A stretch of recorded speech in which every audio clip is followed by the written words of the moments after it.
Welcome to r/Am I the Jerk, where Karen is demanding a $250 gift. Am I the jerk for not attending my family Christmas gathering because I can't afford the $250 white elephant gift? So I'm a 29-year-old woman, and my family has this long-standing Christmas tradition where we all get together for a big dinner and do a white elephant gift exchange. It's usually one of the highlights of the holiday, mostly because the gifts are supposed to be funny or quirky. The price limit has always been reasonable, like $30 to $50 max, so everyone could participate without stressing too much. But this year, my family decided to bump the price limit up to $250 per gift. I'm still kind of in disbelief. I get that prices for everything have gone up, but this is supposed to be a fun thing, not a spend half your paycheck thing. Here's the kicker. I'm broke this year. I've had unexpected medical bills, plus all the usual expenses that life throws at you. After paying for rent, utilities, groceries, and gas, I'm barely scraping by. There's no way I can swing $250 for a white elephant gift, especially when I'm also expected to buy gifts for family members outside of the exchange. When I found out about the new price limit, I honestly felt excluded, like I was being pushed out of a family tradition because I don't have the same financial wiggle room as some of my relatives. I told my mom that I didn't think I could afford to participate this year. She basically shrugged it off and said, "It's just one gift. You'll figure it out." I tried to explain that it's not that simple. If I can't join the exchange, it's going to feel super awkward sitting there while everyone else swaps these bougie gifts and I'm just watching. Like, how humiliating would that be? I even said that if I couldn't participate, I might just skip the whole thing to avoid the embarrassment. That's when things got tense. My mom called me petty and said I was ruining the Christmas spirit.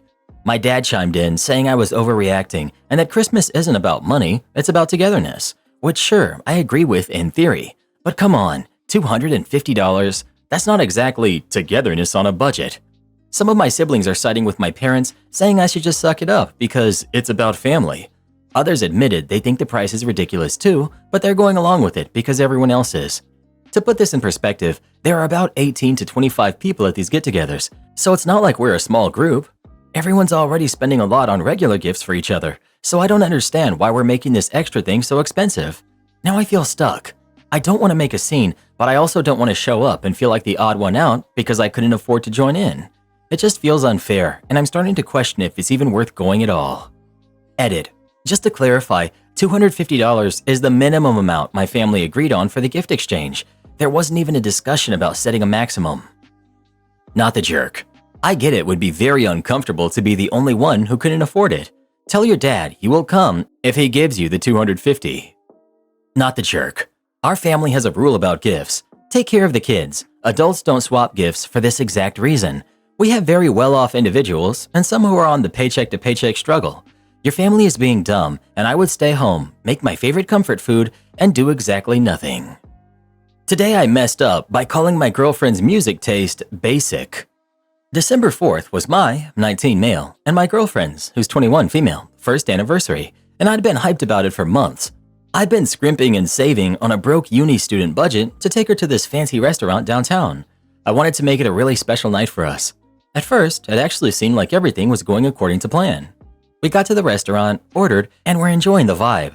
Mid-meal, I excused myself to go to the bathroom. When I got back, I noticed she was on her phone. No biggie. I asked her what she was looking at, and she said her Spotify Wrapped had just dropped. She was super excited and started showing me her favorite artists, which I thought was kind of cute. I figured she'd scroll through for a couple of minutes and then we'd get back to our date. But 5 minutes passed, then 10, and then she started playing music, out loud, in a really nice quiet restaurant. People around us started side-eyeing, and I was feeling pretty mortified. I leaned over and gently asked her if she could wrap it up, maybe listen later since it was kind of loud. She shrugged me off and said she was picking the perfect song to post on Instagram, something that would fit her aesthetic. Trying to keep things light, I joked, "Instagram can survive without another Taylor Swift post." That was apparently the worst possible thing I could have said. She froze, looked up at me, and asked, "What's that supposed to mean?" I tried to explain it was just a lighthearted comment, but then I stupidly added, "I mean, your music taste isn't exactly underground, is it?" Her top artists were Taylor Swift, Sabrina Carpenter, Olivia Rodrigo, and Harry Styles. I even laughed a little, thinking it was harmless, and said there's nothing wrong with liking popular artists. Apparently, there was a lot wrong with it. She immediately launched into this tirade about how her favorite songs are from lesser-known albums and how I don't get her music taste. I tried to defuse it, saying it's cool to like what you like, but she was having none of it. The vibe for the rest of the night was colder than the ice in our water. By the time we finished eating, she wouldn't even let me drop her off at her flat. She just called an Uber and left. When I got home, I noticed 8 missed calls and a bunch of texts from her. She was furious, saying I was a terrible boyfriend who didn't appreciate her, that I thought she was basic, and that I might as well date someone else because I clearly didn't see her as unique. She even threw in something about how I didn't understand the deep meanings behind her favorite lyrics. I called to try and apologize, but she just screamed at me, so I hung up. Over the next few days, she kept sending me messages, calling me horrible names, and accused me of mistreating her. Then she blocked me on everything. Mutual friends started telling me she was spreading rumors that I told her she was replaceable and treated her like trash. I started to question myself, like, was I really in the wrong? Did I actually disrespect her that badly? A few of my friends sided with her at first, but after I explained my side, they started to see where I was coming from. Then came the bombshell. One of my so-called friends confessed he'd been helping her spread the rumors because they had been cheating together for 6 months. He said he was scared she'd turn on him if he didn't help her trash me. Honestly, by that point, I wasn't even shocked anymore. Betrayed? Sure, but mostly I just felt relieved to finally understand what had been going on. I told him that what he described wasn't a healthy relationship and that she'd do him over eventually, just like she did me. He didn't seem to care, and honestly, it's not my job to save him. He's out of the friend group now too. Not long after that, she unblocked me and started up with the insults again. I sent her one final text saying we were done and to never contact me again, then I blocked her. I'm heading home for the holidays to spend time with my family and try to heal from all of this. Looking back, what felt like a massive mistake on my part ended up being the wake-up call I needed to cut out toxic people from my life. And yeah, I guess the comments were right. We are never, ever getting back together. To be honest, playing music out loud in a restaurant is shameful. It takes a real lack of empathy for everyone else. Her crappy taste in music isn't even the real issue. Sorry man, but I detest people like this. Yeah, your ex-girlfriend is straight trash. Sorry, but it's true. Bothering other patrons by playing loud music from a phone? Pretending her music choices are underground because she can't own up to liking the popular mainstream thing she likes? Getting so upset about having her popular mainstream music taste accurately called basic and mainstream, and she throws a multi-day tantrum and starts spreading lies to her mutual acquaintances because she just can't bear to acknowledge she totally does love popular things? Honestly, you're lucky you didn't waste any more time on her. If merely pointing out a very minor unpleasant truth causes her to fly off the handle like this, scream and call you names and spread lies, she's not relationship material. Am I the jerk for telling my mom's boyfriend his kids will never be family? Roughly a year ago, my mom introduced me to her boyfriend. Since then, my 3 siblings and I have been introduced to his 3 kids, and our families have been merged. We still live in separate homes, but his family is constantly at our house. It's obvious he goes out of his way to leave me and my older siblings out of the family plans. Last Thanksgiving, I was informed 3 days before that all his kids, including his adult kid, my 2 younger siblings, and my mom were going to visit our grandparents 6 states away. Me and my older sibling were blindsided. We didn't have enough time to save money or get time off work to join them. When we brought it up to our mom, she shrugged and said, "I thought you knew, maybe next time." So we spent Thanksgiving alone, me with a distant family member and my sibling with a friend. That hurt, and it wasn't the first time. They've gone on countless family trips, weekend getaways, dinners, you name it, without telling us until after the fact. My siblings and I kept quiet, but as Christmas approached, we started worrying it would happen again.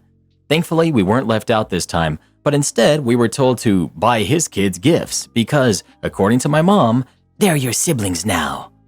I didn't feel close to his kids at all, but we grudgingly bought gifts for them. Then I found out his kids weren't planning on getting anything for us, not even the adult who has a job. That set me off. I confronted my mom and her boyfriend, and I didn't hold back. I told them that if he wanted to play family, he was doing a terrible job pretending to be a father. He shot back, saying he didn't owe anything to adult kids, and that to him, my sibling and I were just our mom's past. That pushed me over the edge. I got nasty and told him that his kids were baggage and that my mom didn't need more kids, especially not spoiled brats. My mom started crying and her boyfriend screamed at me to leave, so I did. I'm staying at a friend's house right now trying to cool off, but I'm torn about whether I went too far. I don't care if I was the jerk to her boyfriend, I already know I was, but was I wrong for saying all that to my mom? I don't want her to forget she has 2 older kids who still see her as their mother. Edit. I'm 20 and my older sibling is 17. I only called him older because he's older than my 2 younger siblings who are both under 10. I pay half the rent and household expenses. Without me, we'd be out on the street. Everyone knows how expensive it is to live on your own, let alone with 3 kids. I'm planning to go back home, and I know her boyfriend can't kick me out since my name is on the lease, but I need to cool off first. Update. I went home early this morning to talk to my mom while her boyfriend was out. I took a lot of advice from you guys. I told her how being left out of plans makes me feel like a ghost in my own home, despite paying for half of it. She admitted she didn't realize how much we were hurting. She also said she didn't want to invite us to certain things because she thought we'd feel uncomfortable around his kids. We also talked about how his family is constantly at our house, and I asked her to visit his place more often instead. My mom started crying again. She said part of her reaction comes from fear that I'll move out, get married, and she'll be left alone. She admitted she's been clinging to her boyfriend because she feels like she needs a stable companion now that we're growing up. Apparently, her boyfriend didn't stay the night after our fight because they had their own argument. She said they're taking a break. It seems like she's starting to understand where I'm coming from, but she also made it clear that she's looking for someone to share her life with, not just for herself, but for my younger siblings too. Before she left for work, we agreed to put the conversation on hold for now. I feel a little better after setting boundaries, but I still feel awful for hurting her. I don't think I'll update beyond this. Thanks to everyone who gave me advice. I appreciate it. Not the jerk. The boyfriend seems to be looking at you as more of childcare and extra food for his kids than someone with whom he wants to have an actual, relatively equal relationship. People who exclude you are fools to think that you will include them. Idiots in the airport. This happened a few years ago at the airport, and let me tell you, it was like something out of a bad sitcom. I was on my way back from visiting my daughter, her husband, and meeting my granddaughter for the first time. They live out in the middle of nowhere in the western US. Unfortunately, 2 days before I left for the trip, I managed to fracture my ankle. So there I was, hobbling around with a purple cast and on crutches, trying to navigate the airport. I thought the cast was impossible to miss, but apparently I overestimated people's observation skills. Since walking was out of the question, the airport staff set me up in a wheelchair, and one of the attendants was helping me get to my terminal. We had already been stopped a couple of times by people asking for directions, which was fine. The guy was polite and quick about it. But then we met her, Karen. Karen stopped us dead in our tracks, looking for her terminal. The attendant started to give her directions, but Karen wasn't interested in listening. Nope, she demanded he escort her to her terminal. He calmly explained that he needed to get me to mine first, but he'd come back to help her afterward. That's when Karen looked down at me like I was some sort of skunk at a garden party. She told him she needed his help more than I did because she was tired and needed to sit down. And then, because that wasn't outrageous enough, she tried to make me get out of the wheelchair. Picture this, I've got my purse hanging around my neck, my carry-on shoved between my feet, and a very obvious purple cast on my ankle. But Karen either didn't see it or didn't care. She reached out and tried to pull me out of the chair. I don't like being touched by strangers, ever, and this woman was about to find out why. I looked her dead in the eye and said, "Lady, I can't use my hands because I'm carrying all this stuff and my foot is broken. That leaves me with only one option. I'll bite if you don't let go." She jerked her hand back, looking like she was about to faint. Meanwhile, the attendant took the opportunity to start pushing me through the crowd. He was giggling the whole way. We'd barely made it another 200 feet when a little kid, who was maybe 4 years old, darted out of nowhere and tried to climb into my lap. The attendant stopped the wheelchair and I was like, "Hey buddy, sorry, but I'm not a ride." The kid didn't care. He threw himself on the floor in front of us, arms and legs flailing in a full-blown tantrum. The attendant and I just looked at each other, both thinking, what the heck is happening? Cue Kevin, the dad, who stormed over and started yelling at me. Apparently, I was a horrible person for not letting his kid sit in my lap. While he was mid-rant, his kid got up and tried to climb on me again, stepping right on my cast in the process. That was it. I yelled, "No!" so loud that the kid backed off, finally realizing I wasn't messing around. Kevin, of course, didn't take it well. He kept going on about how I was rude and inconsiderate. At that point, I leaned back in the wheelchair and told the attendant, "Let's go, before I use this crutch to clean his clock." The poor guy didn't need to be told twice. He started pushing me again, and we finally made it to my terminal. I was relieved to be there, but of course, the drama wasn't over. As soon as we arrived, another Karen showed up at the boarding area. She was throwing an absolute fit about the boarding process. You know the type. Perfect hair, designer clothes, and an attitude the size of Texas. She was mad that people in wheelchairs got to board first. She kept going on about how she had paid good money for her ticket and how she deserved to board before everyone else. Then she hit us with the classic, "Don't you know who my dad is?" Without missing a beat, the gate attendant replied, "No, but I'm surprised your mom didn't tell you." That shut her up. She stood there looking like a goldfish out of water while the rest of us tried not to laugh. When it was time to board, the woman next to me, who was also in a wheelchair, leaned over and whispered, "I don't care where they seat me, but now I really want a front row window seat just to spite her." I whispered back, "Same here." We ended up snagging the front row seats, and watching Karen stomp her foot like an angry toddler when she realized was pure gold. Am I the jerk for not buying a coffee maker for guests? So here's the situation. My husband and I don't drink coffee, like at all. We've never needed a coffee maker, coffee beans, or any of that stuff. My husband has this friend he's super close to, but the guy lives hours away, so they only see each other maybe once every year or two. Usually when he comes to visit, he brings his girlfriend along. Last year, they stayed over at our place for a few days. Before their visit, I did the usual host thing and asked if there was anything specific they'd like us to have in the house. I even listed the snacks, drinks, and basics we usually keep stocked, thinking they'd tell me if they needed anything special. They didn't make any requests, so I figured we were good to go. Fast forward to their first morning here, the girlfriend wakes up and asks for coffee. I told her we didn't have a coffee maker or coffee because, well, we don't drink it. But I offered to take her to the coffee shop literally 2 minutes away. I even said I'd cover it as my treat. She declined, but it was obvious she wasn't happy. Later that day, we were hanging out with some mutual friends, and one of them casually mentioned that she was really upset about the coffee situation. Apparently, she needs coffee every morning, and she felt like I was a terrible host for not having any at the house. I was kind of taken aback because I'd asked ahead of time if they wanted anything special, and she hadn't mentioned coffee. Plus, I thought offering to take her to a nearby coffee shop was a decent solution. Anyway, she kept declining my offer to get coffee each morning, but her attitude stayed sour the entire visit. It felt awkward, but I just shrugged it off as her problem. Fast forward to this year, they visited us again, and guess what? We still don't have a coffee maker because we still don't drink coffee. This time though, she straight up called me a bad host to my face. She said I knew she needs coffee and should have had something ready for her. Look, I'm a people pleaser. I go out of my way to make guests feel comfortable, but I just can't justify buying and storing a coffee maker for one guest who visits maybe once a year. Our kitchen is small and counter space is limited, and honestly, I thought offering to take her to get coffee was a reasonable compromise. After she left, I brought it up with some friends and family to see if I was in the wrong. A lot of them said I was fine, it's my house and I don't drink coffee, so why would I need to have it? But a few people said that if you have guests over, you should always have coffee, no matter what. That made me think of my mom and grandma, who always had coffee ready within minutes of someone walking in the door, expected or not. It's kind of throwing me off because now I'm questioning if I'm a bad host for not allowing that old school hospitality mindset.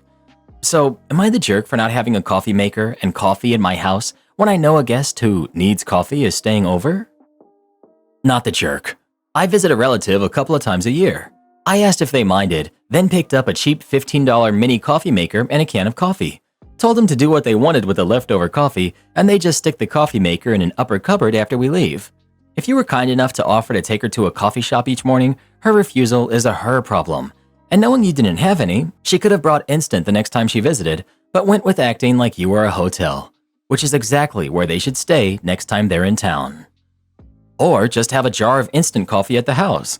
I don't drink coffee, but I still have instant coffee here for my guests because I know a lot of people drink coffee. I also have a press coffee maker because it was really inexpensive just in case I have more than one person who drinks coffee because again, I want to be a good host. But this girl should have just brought her own jar of instant coffee since she knew OP didn't have it, or bought a press herself to bring over. My mother threw the biggest fit when I wouldn't name my child what she wanted me to. I've got another story about my mom to share. This one happened about 14 years ago now. I was then 21, male, and my wife was 22, female. We were happy to announce that we were expecting our first baby. We had been trying for a while and had been told by the wife's doctor that she had some complications that would make it very difficult for her to conceive. I don't remember what the issue was, but it wasn't impossible, just difficult. We had basically given up on trying. We were just enjoying our lives together and having the back burner hope that it might happen one day. And it did. We were both overjoyed and terrified. Nothing is as real as finding out that you're expecting your first baby, and it can be a lot to take in at once. Everyone was excited, congrats all around, my parents' first grandbaby, etc. My dad was probably the most wholesome I had ever seen or heard him be when we told him the news. My mom was over the moon too, at first. After the first couple of months, we started really trying to hunt down names. We had already considered and rejected the idea of naming our son after really any family members, We just weren't interested in that. We both subscribe to the idea that the sound of a name is important. Your name is the very first impression people will have of you. Before even looking in your eyes, they can already have an opinion of you, and we wanted it to be a good one. I won't give details of what name we chose or what names were rejected. I'm not trying to bash on anyone's name, and I think now that actions are much more important than how a name sounds. When we told the families what we had decided to name him, one person took umbrage with our choice. Of course, my mom. According to my mother, at least one person in each generation needs to have the name. "It's the family name," she practically wailed at me when I wouldn't budge. "It's the same name I gave you." For the record, I don't even like my first name, and I'm never called by it. I'm mostly called by my nicknames or my last name, never my first. I don't hate it, I just don't feel like it suits me or my personality. It's not a silly or archaic name, just not for me. It turned into quite a thing. I can't really remember all that she said, but suffice to say, we were the biggest traitors to the family and we were tearing down tradition. She blamed my wife, saying that she had brainwashed me into it and all that. I was the one who came up with the name we wound up going with for him. Well, I talked to my grandma, and she said that the name wasn't really the name. It was her husband's name, and she named one of her sons the same. My mom named me with it and decided it was a tradition. We had several months of no contact after that, because frankly, we didn't want to deal with her BS. Am I the jerk for not doing the activity my husband picked on vacation, even though he did the one I wanted to? My husband and I recently went on a long overdue vacation to a tropical island. We stayed at an all-inclusive resort, but we also wanted to get out and actually explore the island as well. So we decided that each of us could pick an activity to do that would get us off the resort for a day. I picked a hike that would bring us up into the mountainous interior of the island and through some rainforests. My husband is not a big hiker, but he agreed to do it with me. My husband narrowed his choices down to two options: a boat trip to go snorkeling and dune buggy riding. I get horrible motion sickness. We had some mild turbulence on our flight to the island, and even with the Dramamine I took before we took off, I still got nauseous and lightheaded. I told my husband that both of the ideas he picked are things that I know for a fact would affect my motion sickness. He told me that it probably wouldn't be that bad, but I told him that I know my body, and I know without a doubt that both of those activities would make me sick. I asked him if there were any other activities that he was interested in, but he said those two were the only ones that piqued his interest. He eventually agreed to go on the hike trip first, and then we can figure out the activity that he wants to do.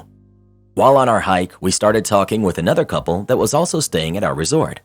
They had been there a couple of times before, and my husband asked if they had done either of the activities that he wanted to do. They had done both and said that both were a lot of fun, but the wife did say that the boat trip was pretty rough at times and a couple of people on the trip got seasick. She also said that the dune buggy was fun because you get to drive it yourself, but it's mostly on dirt tracks and it can get pretty bumpy. From the way she described it, I knew that if I did either of those things, I would get sick. When we got back from the hike, I told my husband that I don't want to do either of the activities he wants to do and asked again if he can please pick something else for us to do. He said those were the only two things he liked, and if I don't want to do them, we won't, because he doesn't want to go alone. I knew he was upset because he was really excited talking about both the things he wanted to do, and after I told him I wouldn't do them, his demeanor definitely changed. I wouldn't say he was sulking, but he was definitely less animated and not his usual fun self. He pretty much spent the rest of our trip just sitting around the pool doing nothing.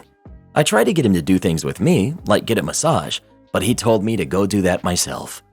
When he didn't change his attitude, I finally asked him what was up, and he told me that he went outside of his comfort zone to go on a hike with me, but I wouldn't do the same for him. I told him that hiking doesn't make him sick, so that's a big difference, but he told me I could have at least tried one of them. You're the jerk. You could have tried the dune buggy with him and stopped if it was a problem, at which time he might have been happy to continue doing it on his own, or driven your own behind him and gone slower. You didn't even try. I get extremely motion sick, have never been able to read or glance at my phone while in a moving vehicle, and even a 10-minute ride as a passenger can get me woozy. But when it's time for a vacation, I stock up on Dramamine pills, motion sick patches, bracelets, magnets, whatever is recommended to ease the potential side effects. I've been able to go on boats, go kayaking and snorkeling, off-roading, etc., so that I could do activities with those that I care about. You're the jerk for expecting your husband to do an activity he didn't want to do while fully knowing that you were never going to agree to do the activities he wanted to do. That's not being a good partner. I also get extremely motion sick. You're fortunate that those things control your sickness. The OP knows how she reacts under certain circumstances, and I don't think she should have to get physically sick to prove it to her spouse. My spouse and I went on a similar vacation last summer. I wanted to do an excursion which involved traveling in an open-air vehicle to do a hike. I was told that it was about a 20-minute ride. It was not. More like 90 minutes of mountainous roads, speeding up and slamming on brakes. I was so sick by the time we arrived that I was seriously considering walking back to the hotel. I wouldn't wish that on anyone. I understand the spouse being disappointed, but I also see the OP's point of view. No jerks here. Everyone sucks here. I 100% understand you not wanting to risk motion sickness on your vacation, and I think your husband is a jerk for expecting you to just try it when you're getting nauseated on airplane rides. Edit. You were transparent that you didn't want to do those things for a totally legitimate reason. I also understand feeling disappointed that he put a damper on things when he didn't get to do what he wanted.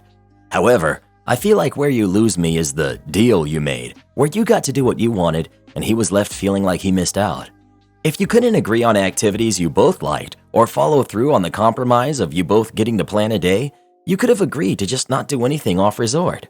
My wife and I have done the all-inclusive thing, and there's plenty of fun to be had just enjoying each other's company on the beach or by the pool. Many offer events at night, like music or dancing, etc.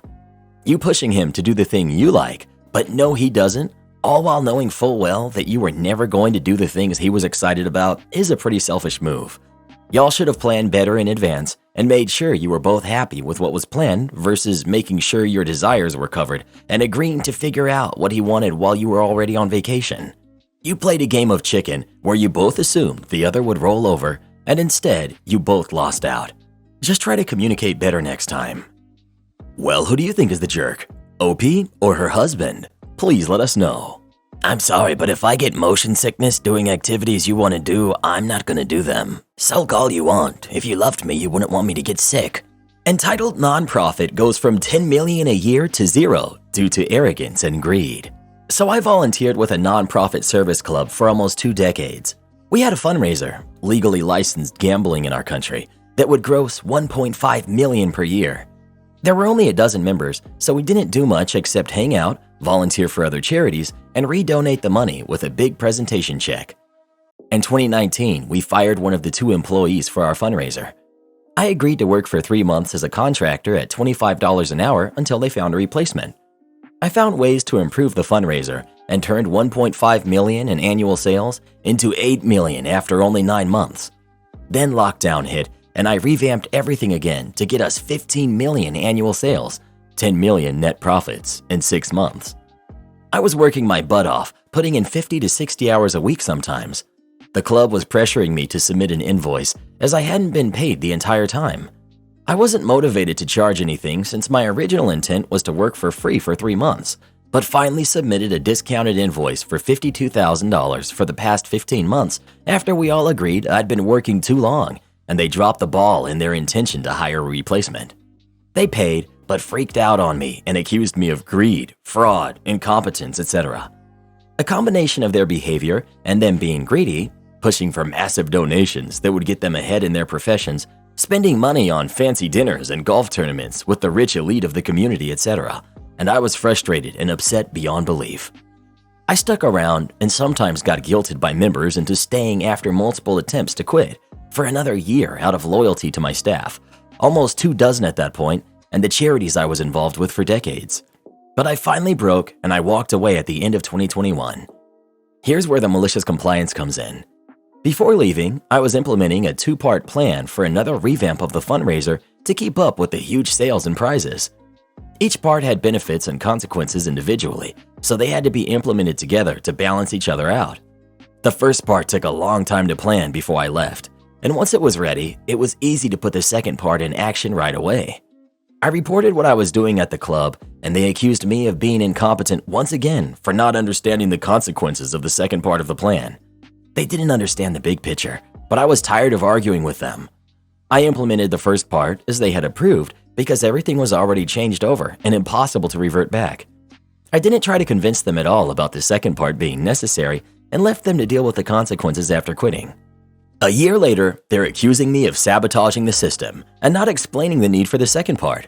The fundraiser has fallen apart this past year with less than $2 million in sales, but still with massive expensive, and the system is bleeding money. They've reportedly lost money this year and have no idea what went wrong.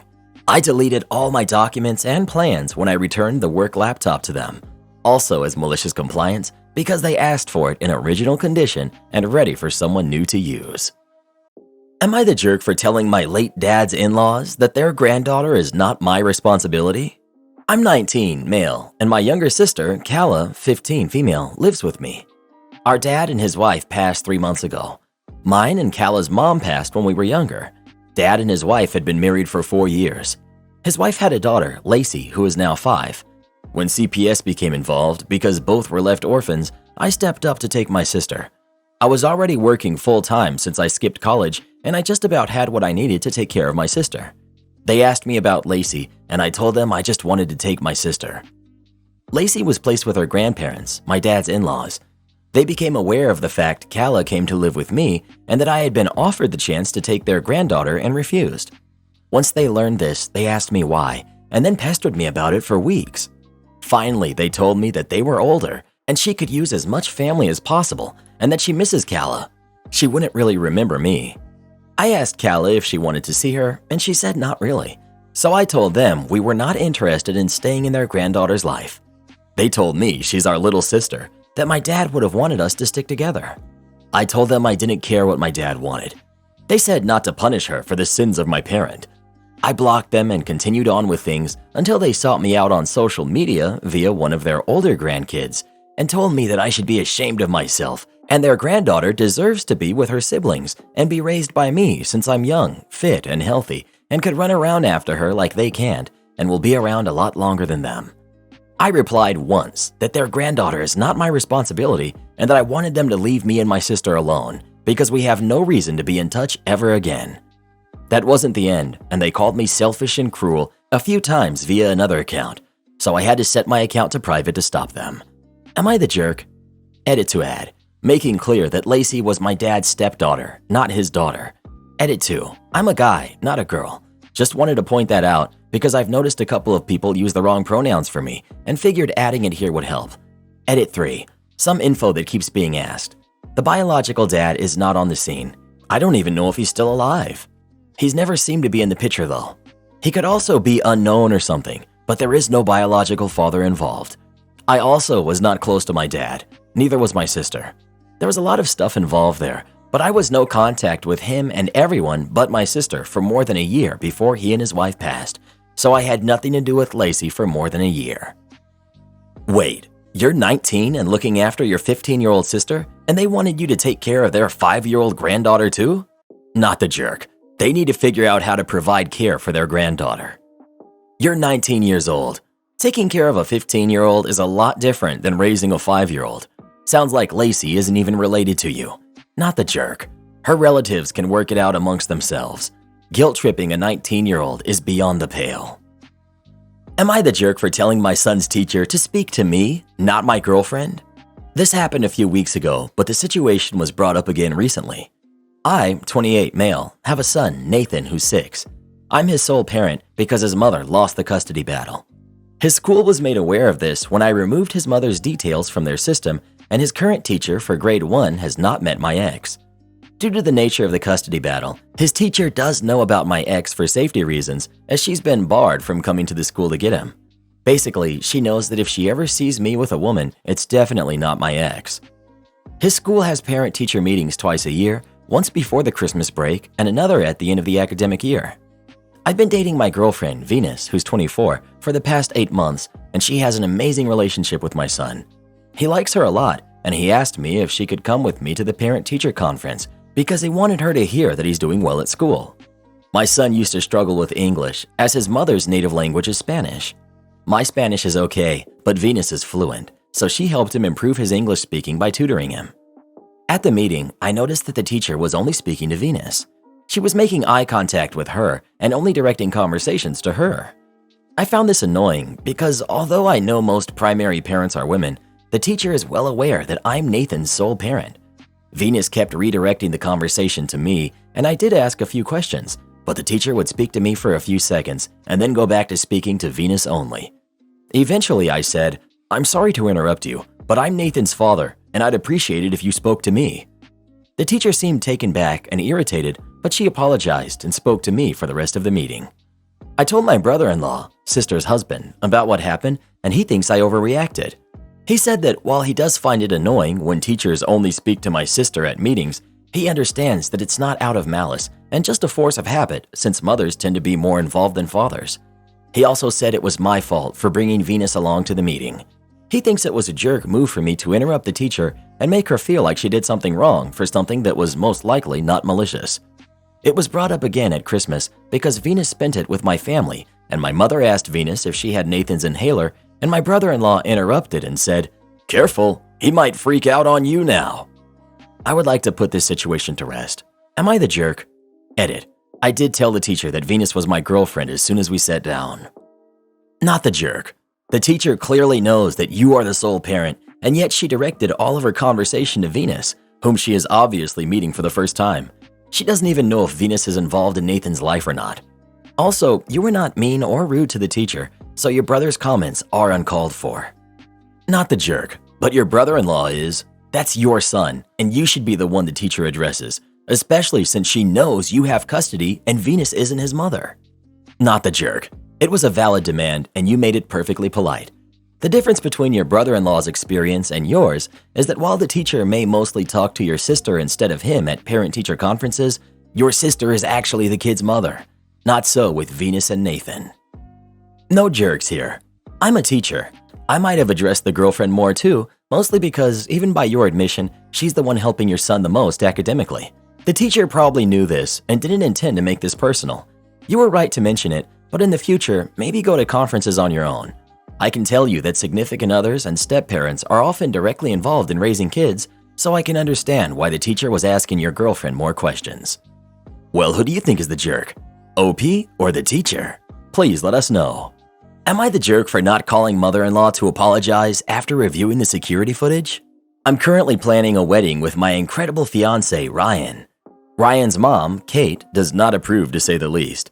She's been pretty rude to me over the years, and I know she doesn't like me. Ryan has lowered contact a lot due to this, but I do suck it up sometimes because she is his mom. We decided to invite her for a brief visit as it's the holiday season. We're in the midst of wedding planning right now and have wedding stuff all over the house. The latest addition is this gorgeous sculpture made of white and pink roses of Cinderella's carriage. Wedding is having a slight princess theme, which Kate claims is cheesy. Ryan and I went out to run some errands and left Kate home as she said she would cook dinner. When I got home, the carriage was ruined and Kate was acting weird. She said it didn't matter what happened because she knows we're going to think the worst of her, and she knows her son is never going to defend her. I lost it and began crying while Ryan demanded to know what had happened. Kate's boyfriend insisted it was an accident, but Kate said it didn't matter and she would pack her stuff and leave. At this point, I totally thought she did it on purpose and I lost it. I screamed at her, and to be honest, I said some hurtful things about her divorce and losing her son. Kate packed her stuff and went. Ryan then suggested we check out the security camera, so we did, and she was spinning and fell. She had been drinking a lot of wine. In the video, she immediately began crying and said we were never going to forgive her. Who would believe this was an accident after our history, and that she had just ruined her relationship with her son? Her boyfriend literally said, "Who cares about their stupid wedding? You're bleeding." When Ryan saw this, he called her and tried to apologize. He left a voicemail. He asked me to do the same as it was truly an accident.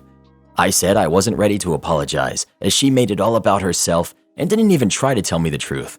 She was willing to ruin her relationship with her son instead of trying to be honest, and she didn't correct her boyfriend when he said, "Stupid wedding." Ryan thinks I need to apologize and said he's disappointed in me. A couple family members are agreeing and saying Kate is the victim here. You're the jerk. Can you honestly say you would have believed her had she said it was an accident? Because her boyfriend said it was an accident and you didn't believe him? Your behavior was way out of line. It is a stupid wedding when it comes down to the importance of your future mother-in-law's health versus a sculpture. Everyone sucks here. Mother was drunk and fell over something and broke it. Refused to explain what happened, drama initiated. OP screamed at her and somehow decided to bring her divorce into it. The boyfriend was worried about her injury and bleeding more than he cared about the wedding. This does not make him a bad person. OP should absolutely apologize for the things she said, like apologize in a really big way. Mother needs to learn to be a little less dramatic when crap happens while she's drunk. Am I the jerk for asking my friend if they want to buy something that I got for free? My fiance and I had our 2 friends over for dinner tonight whom are a couple, and towards the end, where they're getting ready to go home, I asked them if they'd like to buy our brand new unopened item because we have 2. Amazon had accidentally shipped us 2 of the same item and told us to just keep the other one. We have no use for the other one, so we were going to sell it on Facebook Market for $120 because it's $160 on Amazon. Said friend said, "Don't you need it?" We explained that we have 2 and that Amazon accidentally shipped 2 and let us keep the other one for free. Friend said, "That's really nice of you to be giving this to us." And I realized friend thought we were giving it to them for free. It started getting really awkward as I explained that I had asked if they wanted to buy it. Friend said, "You got it for free and you're trying to sell it to us? That's not right. Friends don't try to profit off of their friends." They brushed it off, said their goodbyes and left, but you could tell they were disappointed. Not disappointed that they're not leaving with the item, but at me for trying to sell it to them. I didn't think anything of it at first, as I was originally trying to sell it. I wasn't thinking and just thought that maybe my friends would want that deal.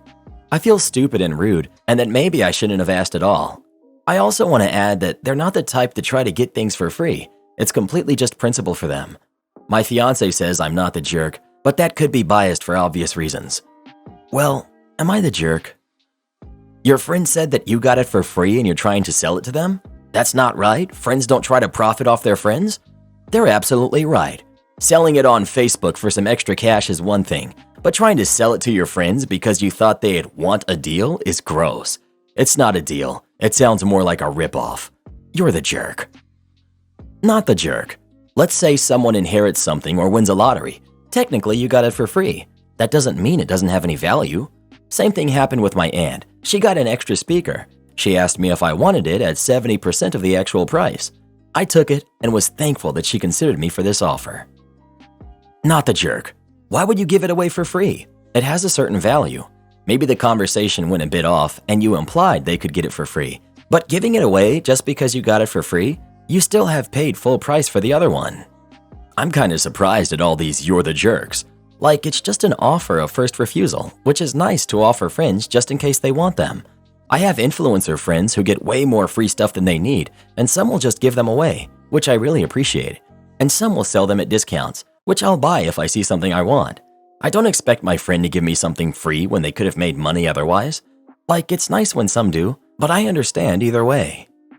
The people saying he's a jerk are the ones who would probably also want the item for free. They probably also expect free haircuts, tattoos, and other services done by friends as a job at a discount or for free too. It's honestly disgusting to me. The only person getting ripped off is the person providing the service, or in this case, selling the item. Friends shouldn't expect things for free from their friends. It's a very entitled way to look at it. Offering your friends a deal on an item they didn't request and that you got for free is a pretty tactless thing to do. You're the jerk. You're the jerk. I would be disappointed with my friend if they were trying to sell me something they got for free, especially priced at $120. Well, who do you think is the jerk? OP or their friend? Please let us know. So if you're selling a brand new item for a great price on Facebook and you ask your friend if they want first dibs, that makes you a bad person? Oh, these people on Reddit are so stupid. Give me my car back or I will have you arrested. Cast. We've got me, generally average, chronically depressed loser. We've got Karen, lady who is staying at the hotel. We've got general manager. We've got police officers 1 and 2. So I was working the front desk with my general manager in the back, and generally things weren't irregular. People came in, got checked in, etc. Life was fine until a lady walks in and storms to the front desk, scowling at me. Oh boy, here we go. Where's my car? Your car? Yes. What happened to it? I don't know, ma'am. Is it damaged or something? It's gone. It's not there anymore? No, it's not. Where did you take it? I didn't do anything. I certainly didn't take your car. So after this loud exchange, my manager comes to the front, wondering what all the noise is. He asks what the problem is, and she yells at him as I let him handle the angry guest. He could already tell she was the unreasonable type of person who didn't care how things worked so long as it was in her favor. Seeing this, I'm glad to be out of the situation. I wasn't. As it turns out, her car was towed because she hadn't placed the parking ticket we provide our guests, for free, on her dashboard so that they can park at our hotel. This little rule was added because people don't care that our parking lot is not a free parking car lot where they can leave their car for an indefinite amount of time. You have to be a guest or do a park and fly with us for us to issue a parking permit to use. We hand them out to every guest and inform them every time that they need to place them on their car dashboards immediately, or our security will call the towing company we contact to tow their vehicles away. No, leaving it in your pant pocket doesn't count, sir. They tow all week, but their customer center is only open weekdays, and I think it was a Saturday or Sunday, so she was already in a bad way on that front. Her first excuse is that we never told her that. The general manager said that it's part of our standard check-in speech, and if she didn't listen, it's not on us. Then her next version is that she left her window open and someone must have stolen her ticket, and only the ticket. We call the towing company, and one of the attendants mentions that when the vehicle was brought in, all the windows were closed and they didn't see a ticket anywhere. We asked if it was possible for them to bring the vehicle back so that we could just circumvent this whole issue and get her to stop throwing a fit at the front desk. They were closed and didn't have any drivers available to do that as it was the weekend. Then, my favorite, she turns to me and ignores the manager entirely and demands that I bring her car back or she'll have me arrested for car theft. I give her the most, "Are you serious?" look that I can, and my manager scoffs before saying we can't help her as the blame is solely on her. She storms off and I shrug, and my GM goes into the back thinking that she gave up. Well, if you read the cast of characters, then you can infer that I was wrong about that assumption. She comes a while later in, flanked by 2 police officers and a smug smirk firmly on her face as she pointed at me and said, "That's him. Make him give me my car back." They walk up to me and say, "Excuse me, we're here about a report of a car being stolen." I sigh and take a moment to pinch the bridge of my nose and give the lady a very deadpan glance before turning to the officers. "I assume Karen called you?" "Yes, she did." I roll my eyes and launch into an explanation of events and why her car has been towed, not stolen. Fortunately, the officers are very calm on the matter, and when they asked for more details on the towing company we have a contract with, they nodded in understanding. They did inquire if I called the company to return the car, and after saying we did but they were closed, they walked back to her. I could even catch one of them mutter, "Why are we even here?" After they talked to her and her growing more and more outraged, she finally threw up her hands in frustration, stomped off to her room, and left the next day. She trashed the room, but we had her card on file, so we got the last laugh. Am I the jerk for forcing my son to wait to marry his then high school girlfriend? I, female 50s, have 2 sons, Dan, who's 22, and Sam, who's 27. Dan started dating Fran in their junior year. Towards the end of the school year, Dan came to me and said he wanted to marry Fran. At the time, Dan had multiple college options, which he was going to decline to stay in our town and marry Fran. I obviously didn't support this. I wanted my son to go to college and knew he wanted that too, as he had always been ambitious. I told my son that he had his whole life ahead of him and he could get married later, but didn't need to rush it. I told him that if he went to college and waited, even just a year or 2, I'd pay for his tuition. At the time, I didn't know how serious their relationship was, as they'd been dating for a little over a year and was scared it wouldn't work out and he'd waste this opportunity. My son happily accepted this offer and agreed with me that it would be best to wait.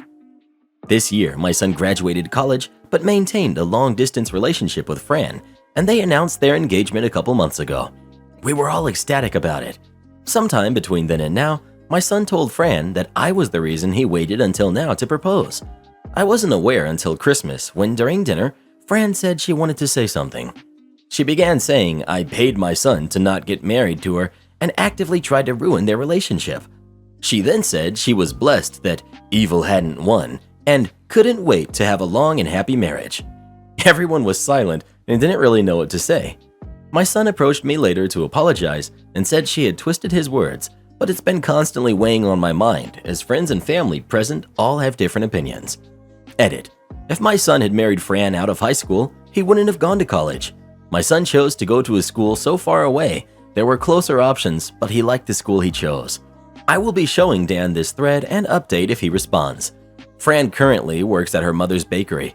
She wants to be a stay-at-home mom once they get married and was waiting for Dan to come back home. Update. Dan and Fran have talked and cleared the air around this situation. Fran feels awful about what she said and realized she should have come and talked to me privately. This situation, however, brought up other issues between the two and their future, as Dan expressed to Fran he would like to go to law school. Fran wants them to start their life together and thinks it's unfair for Dan to make them wait 4+ years. Dan is currently home, and we will be dealing with this together. Thank you all for your advice. Dan has read this thread and is now feeling unsure about their relationship. Not the jerk. Your future daughter-in-law showed to the entire family that you were correct and that your son was wise to delay the marriage. My cousin blames me for her being single and broke. I, 25 female, recently got engaged a few months back, and my fiancé, Carter, 26 male, and I are deep in the wedding planning stages. We were both at a family dinner party this past weekend when people asked us how the wedding planning was going, particularly my cousin, Danny, who's 32 female. Carter and I have been very fortunate enough to be in a situation where we can plan our dream wedding and are able to pay the majority of it ourselves with a little help from our parents. When we went into the details of how we wanted to be a big wedding to invite a lot of friends and family we haven't seen in years due to lockdown, Danny immediately made comments about how we're spending twice her income for one day no one else cares about, and many other disrespectful comments throughout the night about our plans. For some context, Danny was pursuing a college degree that was completely financed by my parents as her mother could not afford it. But in her last year, she was expelled due to getting caught plagiarizing on a draft of her thesis. She hid this from my parents for a whole year, but still continued to accept their monthly checks that were meant to be for her tuition, and instead pocketed the money, around $30,000. This basically has limited her opportunities in the job market as she never graduated, and her then boyfriend left her a year ago after he discovered what she had been doing, and he didn't want to be with someone that had been lying about their degree and income. After her initial comment, she then went on to say how if my fiancé and I are able to spend all this money on our wedding, we could put the money to better use by helping her out instead, as she wants to pursue community college courses to finish her degree. I said absolutely not, and this caused a huge argument because she kept saying how it's not fair that I'm rubbing it in about how I get the fancy wedding and fancy fiancé, and she's struggling to pay her bills after her ex kicked her out. I do sympathize with her situation, but she literally cheated, got kicked out of a school as a consequence, proceeded to lie and steal $30,000 from my parents, and then lost her boyfriend for hiding all this from him for 2 years. The reason Danny is in this situation is her own fault, and I told her this exactly in front of everyone at dinner. Now our grandmother is calling me nonstop, saying how I'm being selfish and inconsiderate when my cousin is clearly going through a really hard stage in her life, and family doesn't humiliate one another. Basically, she now is siding with my cousin, saying maybe I could scale down my wedding a bit to not rub it in her face. It's kind of always been like this with my grandmother growing up because Danny is the firstborn grandchild that came after many issues and was always favored over my siblings and I. So, am I the jerk? Or I guess more realistically, was I being a bad person for the way I responded to Danny? Not the jerk. Danny is an adult and more than responsible for facing the consequences of her own actions. She very well could have not cheated, on a thesis might I add, and finished her degree. Then she wouldn't be broke, and she didn't have to lie to her boyfriend about the situation. But she did, and that's why she's single. You're completely right. It's her own fault, and she needs a wake-up call. If Grandma cares about Danny so much, why doesn't she pay for her community college payments then? Do yourself a favor and uninvite both Danny and your grandmother from your wedding. You're doing nothing wrong, and you deserve to enjoy this event however you and your fiancé choose to do so. Not the jerk. You didn't actually do much here. You answered questions about your wedding plans and said no when your cousin asked you to pay her tuition. Even without the history between your cousin and your parents, you're not the jerk. How you spend your money is your business. It might have been slightly different if you'd gloated about your financial situation or mocked your cousin about hers, but you didn't. From what you wrote versus your grandmother's reaction, your cousin is likely telling her a very twisted version of the story. Am I the jerk for not defending my boyfriend when my brother asked him to leave? I'm 28, female. My boyfriend, 27, male, is Ryan. He likes to help others. He's the type of guy who would give a coworker money for their rent or buy groceries for our neighbor. However, he can take it too far at times. He often tries to help people without asking if they need or want his help. Every year, my brother, 35, male, Paul, and his wife, 33, female, Lily, host a holiday dinner. This year, Ryan attended for the first time. Before we left for their house, I told Ryan that Lily was legally blind and she has been for her entire life. She knew what she could and could not do. I told Ryan to only help Lily if she asked for help. We arrived early so I could help Paul and Lily cook. While we were cooking, Ryan kept telling Lily things like, "Lily, if you're looking for the salt, it's to your right." Or, "Lily, don't put that there, it's too close to the edge." Lily and Paul both told him that while his commentary was somewhat helpful, it was completely unnecessary. Still, Ryan did not stop. However, things became tense when Lily went to go chop vegetables. When she pulled out a knife, Ryan stopped her and asked if he could take over because he didn't want Lily to hurt herself. Lily said she'd be fine, but Ryan insisted she give him the knife. Finally, Paul got annoyed and told Ryan to stop. Ryan did stop, but he kept hovering over Lily when she was chopping. I asked Ryan to sit down until dinner was ready, but Ryan insisted that he just wanted to help. Finally, Lily asked us to set the table and greet people arriving. We did, but things were still tense. I did pull Ryan to the side and reminded him again to only help Lily if she asked for it. He agreed, but I could tell that he was still upset. Everything finally boiled over after dinner. My nieces, who are 5 and 3, have a game they love to play with their mother. They will hand Lily something, and Lily will have to guess what it is. Lily would sometimes make a couple of clearly outrageous guesses, like saying an egg is an elephant or a shoe, to make her daughters laugh. After dinner, the eldest handed Lily the salt shaker. When Lily guessed that it was a phone, Ryan piped up and said it was a salt shaker. Lily laughed it off and explained the game to Ryan, but I could see she was annoyed. My niece then handed Lily a coin. When Lily guessed incorrectly, Ryan loudly told Lily that it was a coin. This was apparently the last straw for Paul. Paul demanded that Ryan leave since he clearly couldn't respect Lily. Ryan insisted that he was trying to be helpful. However, Lily said it was probably best if Ryan and I left. I quickly gathered up our things and managed to convince Ryan to leave. Ryan is currently upset with me. He said I should have defended him, especially since I knew he was only being helpful. He also insisted that I should have stood up against Paul's overreaction, Ryan's words. I'm now wondering if I should have defended Ryan. Am I the jerk? Not the jerk. Ryan didn't deserve to be defended there. I'm sorry, I'm sure you love Ryan, but good lord, he sounds insufferable. He wasn't being nice, he was being patronizing. Lily neither wanted nor needed his help. He stuck his nose where it didn't belong, and he was asked to stop numerous times. I would have kicked him out too. It doesn't sound like he wants to be helpful. It sounds like he wants to be the benevolent yet superior being. He wants to feel the gratitude of the lesser masses. He can't handle being around a capable person who won't accept his magnanimity. Your boyfriend is very condescending. Not the jerk for not defending him, but maybe you should have told him to back off yourself more firmly. Young firefighter disrespects a lieutenant, so I shame him and get him to quit. I got revenge on this jerk I used to volunteer firefight with. This was in the early to mid-2000s. I decided to join the local fire department as a volunteer firefighter. I did it for about 5 years and it was great. Training consisted of 3 months of fire training, 2 nights a week and all day Saturday, and then you would go to EMT training, another 3 months of training. I was about a year in and I was asked to help train some new recruits. One of the lieutenants, Amy, was a short, middle-aged woman who was so full of fire she could make a grown man cry. One of those people who commands both fear and respect wherever she went. Honestly, a great lieutenant and a great person. When she wasn't being a drill sergeant, she was extremely kind and generous. She would often bake people cakes and treats and deliver them to the various stations in our department. However, in this new academy class that I was asked to help with, there was a jerk kid that we will call Aaron. Aaron talked big during the training and acted like he was the all-American hero, like he was going to be the leader and backdraft too. He performed moderately well in training, but far from the top of the class. He gets assigned to Amy's station, which is a pretty quiet station in the department. A few months after he starts, Amy swings by my station one night to say hi. She brings us the motherlode cake from Claim Jumper, massive 6-layer cake.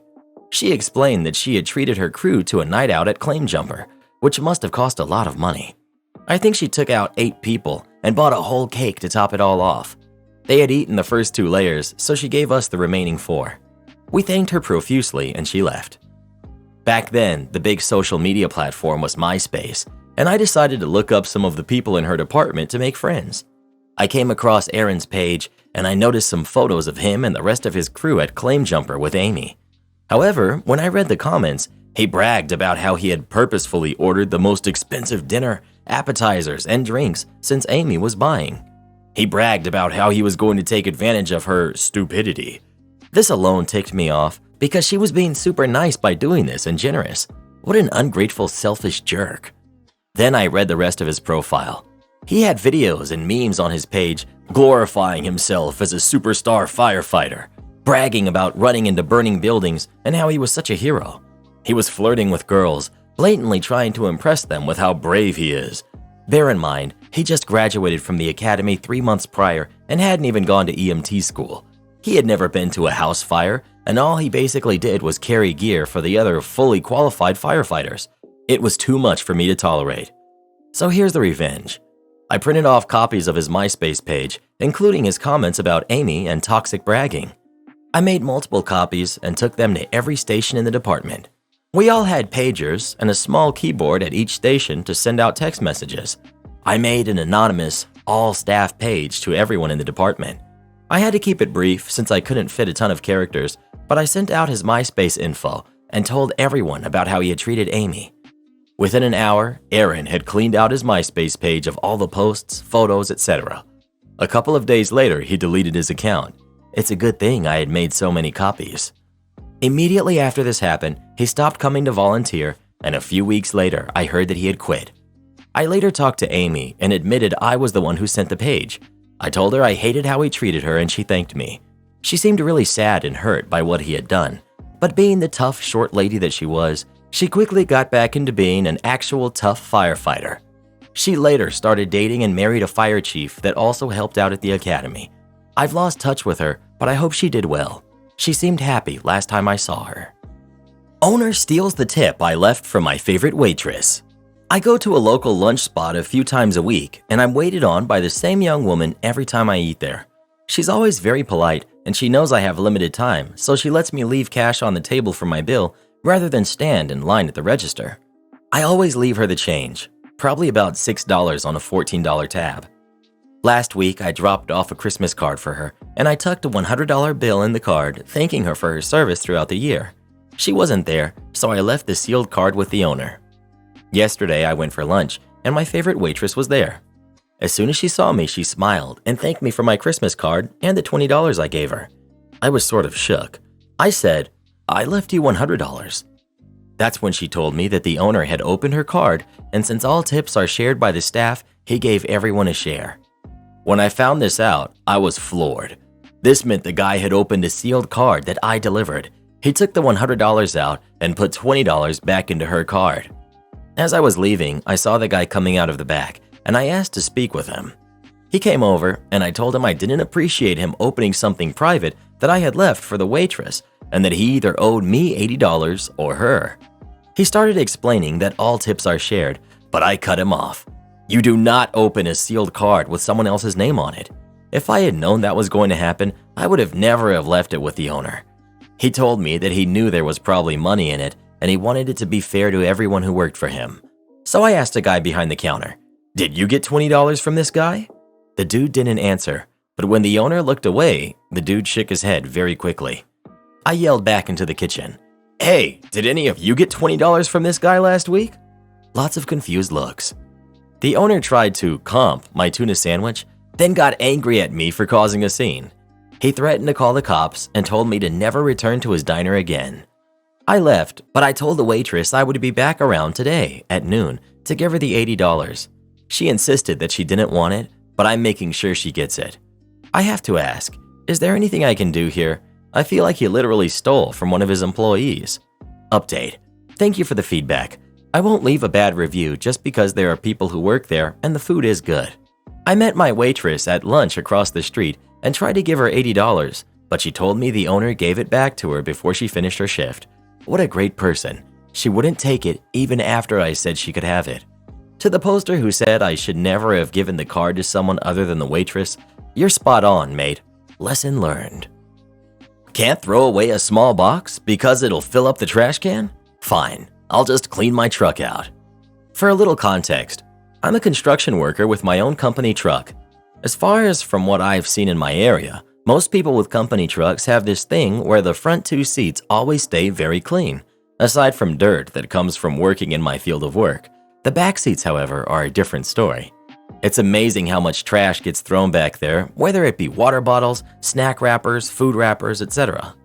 My truck has a contract with a local detailer that comes and washes and vacuums all company trucks bi-weekly to keep the appearance up.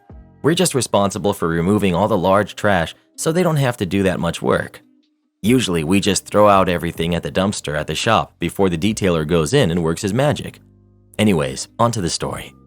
So today I had just finished up a service call and was about to go on my lunch break.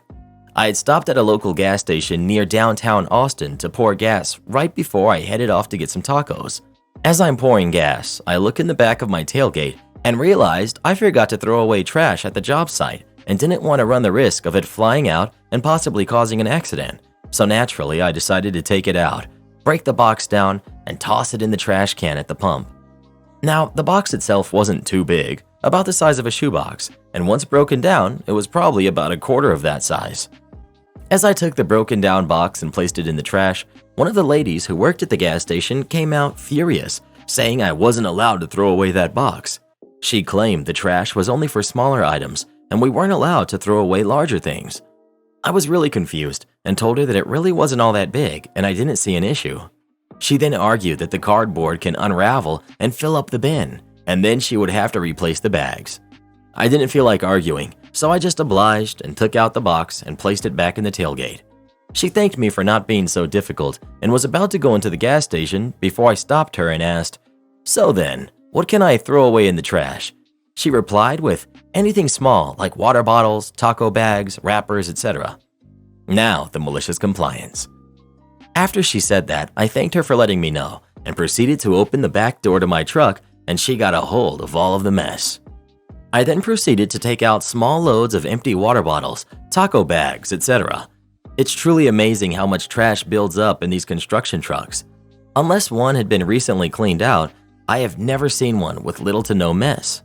I think I'm pretty good at tossing the stuff out of my truck, but every 2 weeks when I submit my truck for cleaning, it always baffles me how much mess is in there. I then proceed to stuff the trash can with trash and fill it up. Now, granted, these trash cans already had trash in them and weren't all that big, and I didn't really press down the trash to make it more fit. I then proceeded to move to the next trash can and started filling that one up, all while looking at her with the biggest smirk on my face. She then proceeded to tell me that I can't be throwing out that much stuff because it's only meant for small things that I bought from the store. I then proceeded to show her that almost all of this stuff can be bought at the store she was working at. She then screams at me, saying there's no way I bought everything there and that I probably got some from other places as well. I then pulled out my company gas card that was from her gas station and told her that this was the only gas station that I'm allowed to use while in this vehicle. So yes, I come to this store a lot since it's right by my job, and most of this, other than the taco wrappers, came from here. She then proceeded to call me a jerk and a few other names as she stormed off into the store.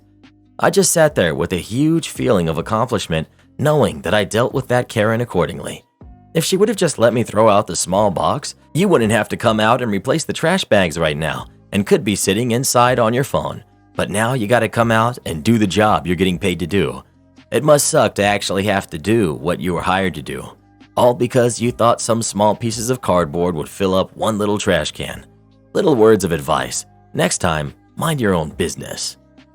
Hassling a front-end employee for doing their minimum wage job, which is enforcing stupid corporate rules, and who could get fired over your pettiness, is gross behavior.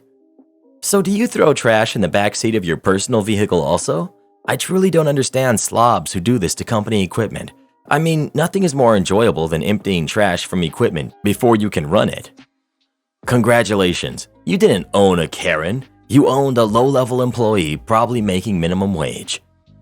Am I the jerk for leaving dinner early and causing a scene in front of my wife's family? Let me preface this by saying that I, male 35, love my wife, who's 40. I just think she can be a bit inconsiderate at times. My son, 15, male, has what my wife calls a deadpan voice.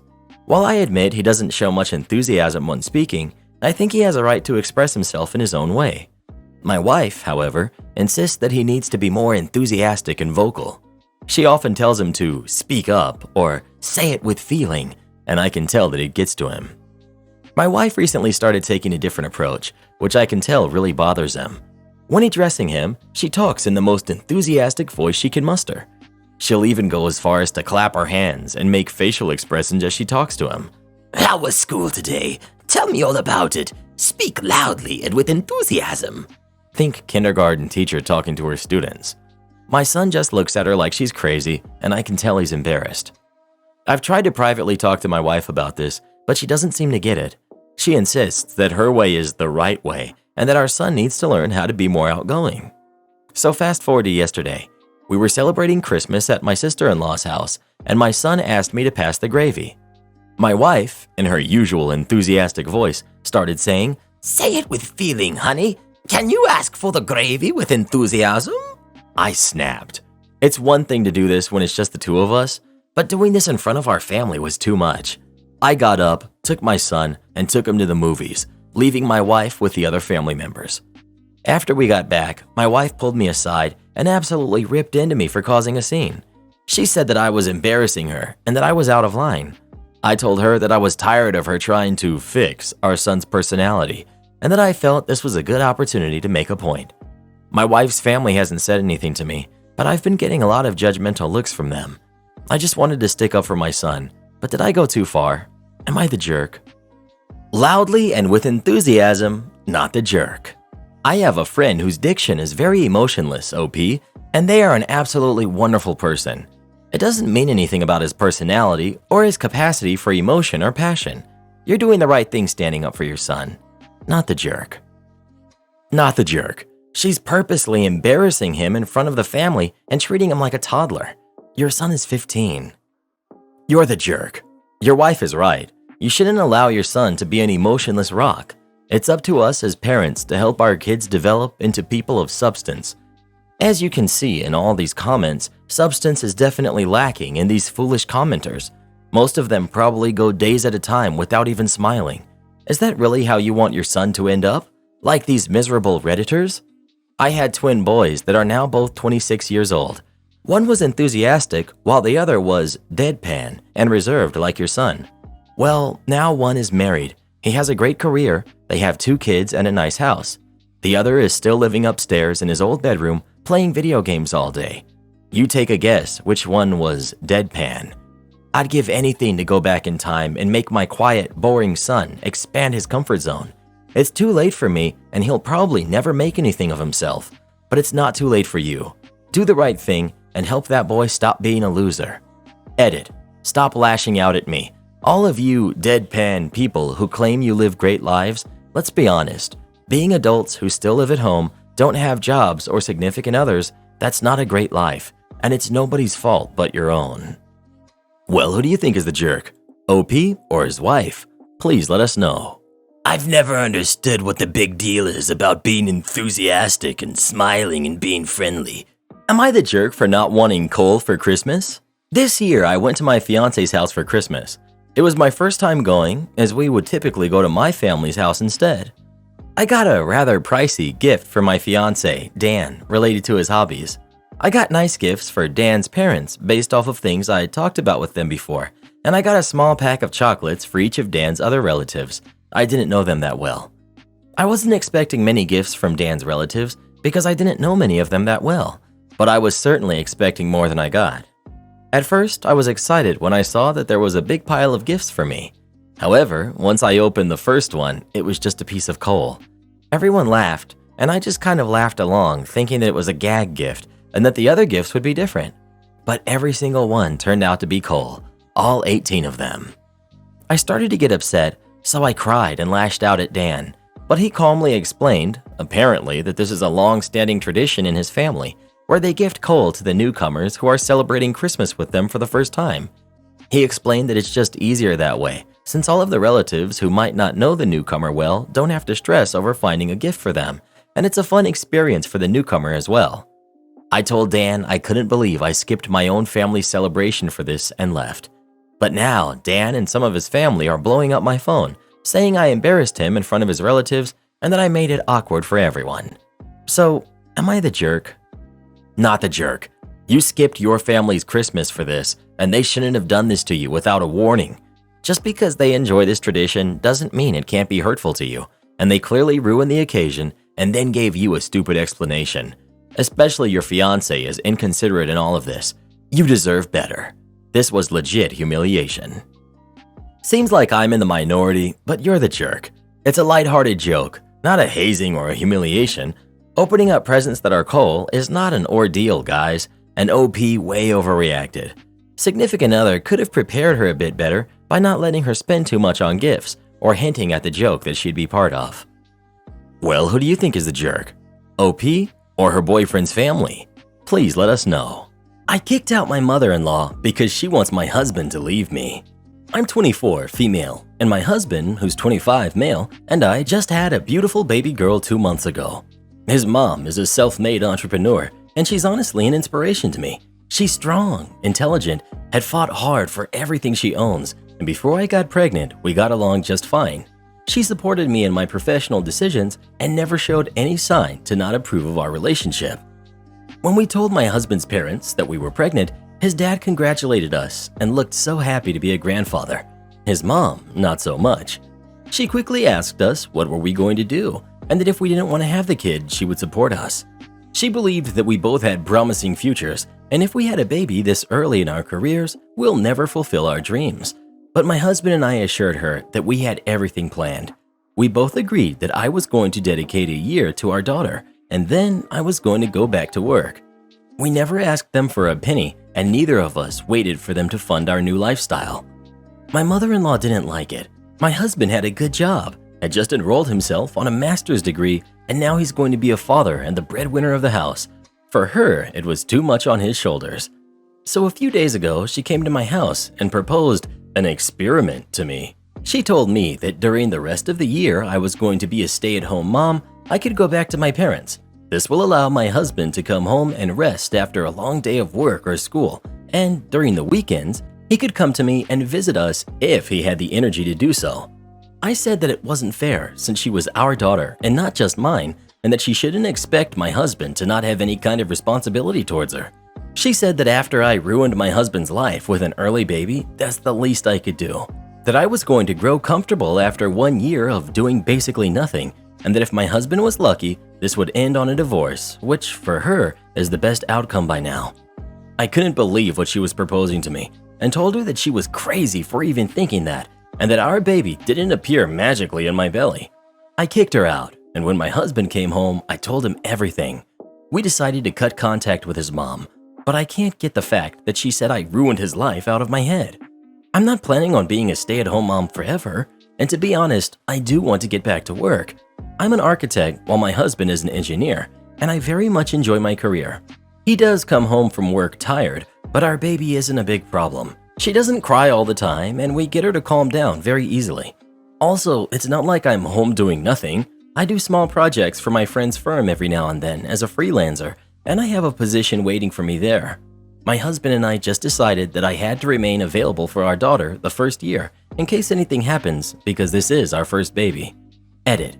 Whoa, thank you for all of your input. I can't believe this blew up. My mother-in-law hasn't always been like this, but after we decided to have the baby, her behavior changed completely. I'll answer some of your questions you left. Again, thank you so much. Karen tries to force me to cover her shift, ends up losing her job. Okay, so I, female 21, work in a small and private liquid and tobacco store. We have a total of 10 workers. For most of them, it's their second job. Only I and 3 other coworkers only have this job. However, I'm a college student, so I'm not working many hours, usually only 10 hours a week. Last Friday morning, one of my coworkers, Alyssa, asked me if I could cover her shift. I declined because since I started working there 3 years ago, I'm constantly covering shifts for other people. However, when I ask for people to cover my shift or trade shifts, nobody returns the favor. So in the last 6 months, I started to decline as well, unless someone is actually sick or so. Alyssa said it's urgent, and since it was the Friday closing shift, I assumed she just wants to go partying since she's known to ask for covering her shifts on the weekends so she can go party. I suggested that she can ask some other coworker. She only said that nobody is willing to cover her shift, and I just said, sorry, but I can't. This conversation was exclusively via text message. Yesterday, when I came to work, my other coworker, Tara, she's kind of friends with Alyssa, at least at work, was upset. I asked her what was wrong, and she just said that I'm a selfish jerk, and then explained that Alyssa apparently wanted to have her shift covered because she was asked to come to some meeting with her boss at her main work, and since she missed it, she was fired. Apparently, she was on the verge of being fired before, and the meeting was to talk out stuff with her boss, and since she didn't come, she couldn't explain herself, and that sealed the deal for her boss. Coworker and I had a fight then. I told her that Alyssa didn't tell me why exactly she wanted her shift covered, and if I had known the exact reason, I probably would have done it. Tara said that Alyssa didn't need to give me the real reason, and the indicator that it's urgent should have been enough. When I said that Alyssa had said such things in the past just to go out partying, she just insisted that I just cannot assume that someone is lying when they say it's urgent. I asked Tara why she didn't cover the shift, and she just said that since she's working 40 hours a week, she needs every rest she can get, and basically said that since I'm just a college student, I shouldn't be so difficult about working a few more hours. I'm feeling really crappy about this. I know that I didn't know the real reason why she wanted her shift covered, but maybe I really should have just believed her when she said it was urgent. I don't know if I should talk to Alyssa and what to say to her. Am I the jerk? Edit. Didn't expect this to blow up overnight. First of all, thanks to all the nice comments telling me it's okay to say no. While I'm doing it, since I was completely overworked in the past, I still sometimes feel guilty about saying no. But somehow, it feels nice that people validate this. Secondly, a lot of you said that her story sounds fishy. I personally didn't question it at first because we sometimes have meetings with our boss after closing time, 9 p.m., as well at the store. But the more people commented, the more I started to doubt Alyssa's story as well. Her main work is in retail as well, so I assumed it was just a stay here after the shift thing. But she didn't bother to call our boss to say it's important. And again, some people say it's unusual to have such talks on Fridays, and it's also unusual to get told about such a meeting with basically no advance. Either Alyssa didn't care about the interview as much, or she lied about having it. I'm not sure, and to be honest, I'm not sure I want to know. I will just stand firm as you all have told me to do, and try not to let them guilt trip me. My sister is having her 5th baby and expects us to be happy for her. I, female 18, have a sister, female 38, who we will call Kay for privacy reasons. Kay has 4 kids with her husband, who are 3, 8, 2, and 11. Kay is a stay-at-home mom, and her husband works in air conditioning. Kay and her husband came over with their kids on his time off to tell us something. She said that they're pregnant with their 5th baby. My mom was overjoyed, and I wasn't really paying attention. I was focusing on the TV. Then my sister says, "So, what do you think about the news?" I said, "Cool, awesome." Then my sister says, "Just cool? You don't seem that excited for me." And I said, "Well, what do you want me to do? Jump up and down and scream my head off?" I could see if this was like your first kid that you were expecting, like a first-time mother moment. You already have 4 kids and you're on your 5th pregnancy. By this time, you get used to it. Was this baby, like, really hard to conceive? Like, was it hard for you to get pregnant? And Kay said, "No, it just happened. I took the test a week ago." And I said, "Okay then. So after a certain point, you can't expect people to be as enthusiastic as they were for your first." Kay said, "I thought you would be happy for me."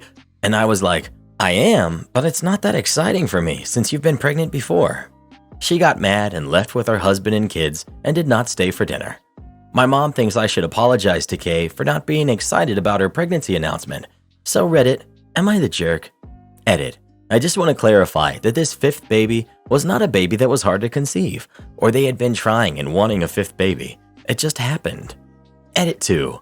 I have been financially supporting her other kids, giving her money and food constantly, and babysitting her kids so that she can go out every weekend to hang out with her friends. I did not add it to my original post because that's not what I was focusing on. I wanted opinions on my reaction to the announcement, not me financially supporting her kids. I could have added that, but I couldn't go over the character limit. Sorry for the confusion. Good Lord, why is it such a terrible burden to be happy about the things that make someone you love happy? Are only firstborn kids worth celebrating? Is a child less valuable because their mother doesn't struggle with infertility? You're not the jerk for not being overly effusive, but your speech about why this baby is no big deal to you puts you in the you're the jerk territory. I'm kind of shocked at how heartless most of the replies here are. I'm gonna be excited and congratulatory even if the lady at the newsstand tells me she's expecting, let alone my sister, and I don't even like kids. People on here talk about a new baby being born as if someone bought a new houseplant, for goodness sake. Even like it's an annoyance, or like the sister is irritating for expecting family to care that a new baby will be born. It's so weird to see.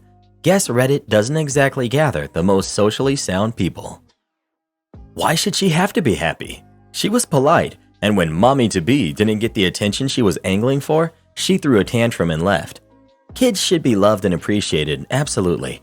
But I'm so sick of this whole culture where every pregnancy announcement has to include an entire family grinning and celebrating with a parade and confetti. Not the jerk, OP. You're fine. Why should she have to be happy? Because she loves her sister and her sister is happy. That's how relationships work. I don't know about you, but when a loved one is happy about something, it makes me happy too, whether or not I care about the thing that made them happy in the first place. Not the jerk. You're 19 and they're on their 5th kid. Who would expect a teenager to be overly joyous at this point? You told her that you were happy and that should have been enough. I don't know why people think others should be jumping through the roof at this point, especially someone your age. Yeah, you're the jerk. I get your point, but it doesn't actually matter whether you are excited or not. Your sister is excited, and it's kind to share and reflect back the excitement of those we love. Well, who do you think is the jerk? OP or her sister? Please let us know.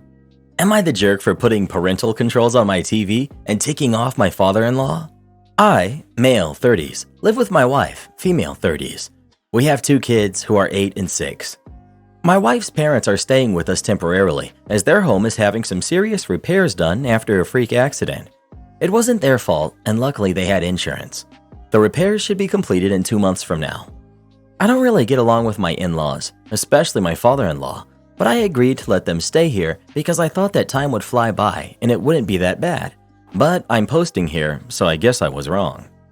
My mother-in-law doesn't have a job, and my father-in-law works late shifts until around 11 p.m. When he gets home, they will watch YouTube in the living room and play music on it at a loud volume with our speaker system. It's not college house party bass tearing apart the walls loud, but it is still loud. My kids are not light sleepers, but this wakes them up. Then they come to wake me up because they're wanting me to make it stop.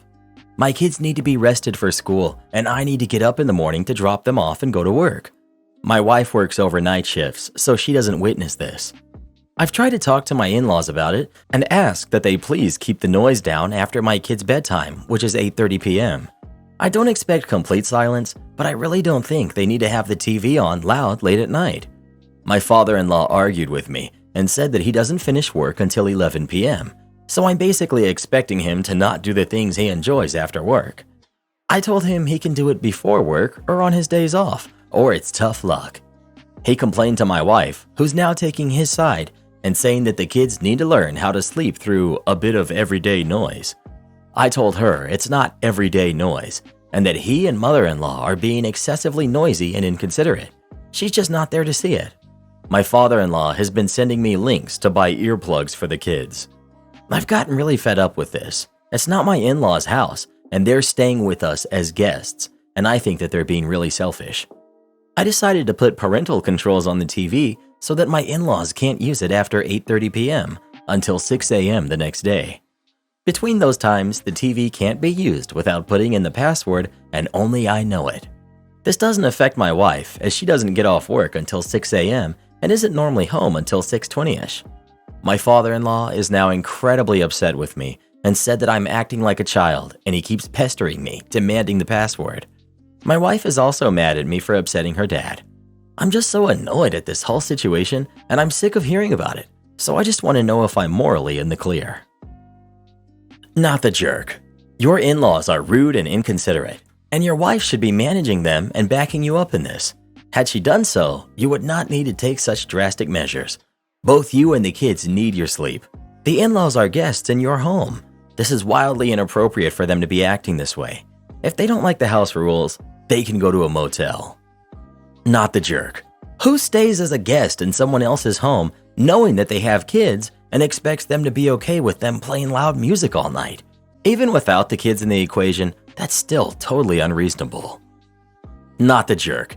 Everyone needs to make an effort to make a situation like this as easy as possible for everyone involved. That means being a considerate person. It seems as though your in-laws never learned basic manners. Your kids' basic needs trump your father-in-law's wanting to watch TV at a loud volume in the middle of the night. Constantly disrupted sleep is bad for everyone, but for younger kids it's even worse. The kids shouldn't have to wear earplugs. Your in-laws could get headphones instead. So good for you for drawing a line. They seem to not understand it any other way. If they continue behaving the way that they have, they can look for another place to stay. If I don't like it, I can find another job? Okay. I worked at a small shop serving an electrical apprenticeship. Myself and the shop manager had had a few run-ins, and I assume he disliked me as much as I disliked him. I had refused to do a job and told him he didn't pay me enough. It was at the stockyards, and I was expected to put on a set of waders, crawl down into raw fat reclamation tank, and replace a submersible pump. Wasn't going to happen. Another time, he wanted me to lie to a customer to make an issue that they were having sound like it wasn't our fault.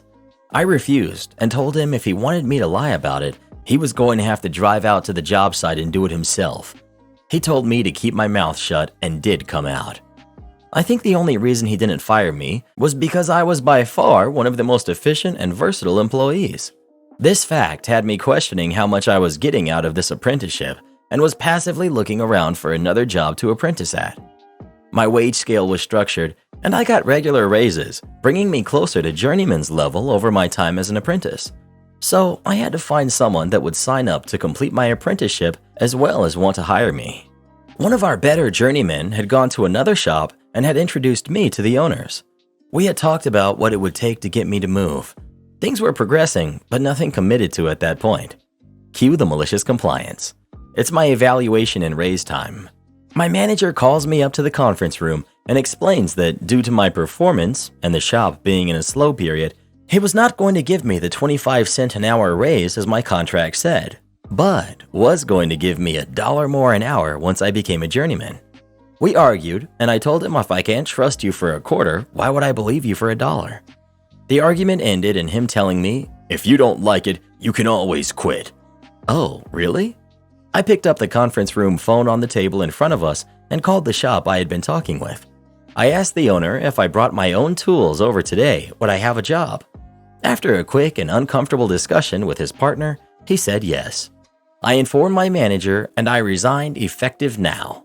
I loaded my tools up, punched out, and went straight to work that afternoon. My in-laws demanded that I pay for their dinner. I, female 32, recently inherited a good amount of money from my mom. I keep the money in a separate account as I still haven't decided what to do with it, and I didn't want it to go to waste. I noticed my husband constantly bringing up the inheritance money and making countless suggestions as to how I should spend it. Another thing is that he expects me to pay for nearly everything the past couple of weeks. For New Year's Eve, my husband and I met up with his family at a restaurant to celebrate. It was going fine until I found out that I was expected to pay for everyone at the table. My husband's mom joked about paying for dinner out of my inheritance pocket, which made me livid, but I showed no reaction, just silently paid for my own food and drinks. Then I got up and made my way out of the restaurant. They were shouting after me like a crowd, and my husband tried to get me to come back, but I drove home. He got back at 3 a.m., yelling at me, saying that I was pathetic to get up and walk out on him and his family after they had relied on me to pay for their food and thought I was gracious enough to do it, but they were wrong. He said I humiliated him and his family and that what I did was an attempt to get back at them for not being able to help mom when she was sick. Not true is all I'm gonna say. He's mad and is saying that I caused a huge rift between his family and me when it wouldn't have hurt me to pay for the celebratory dinner. Am I the jerk?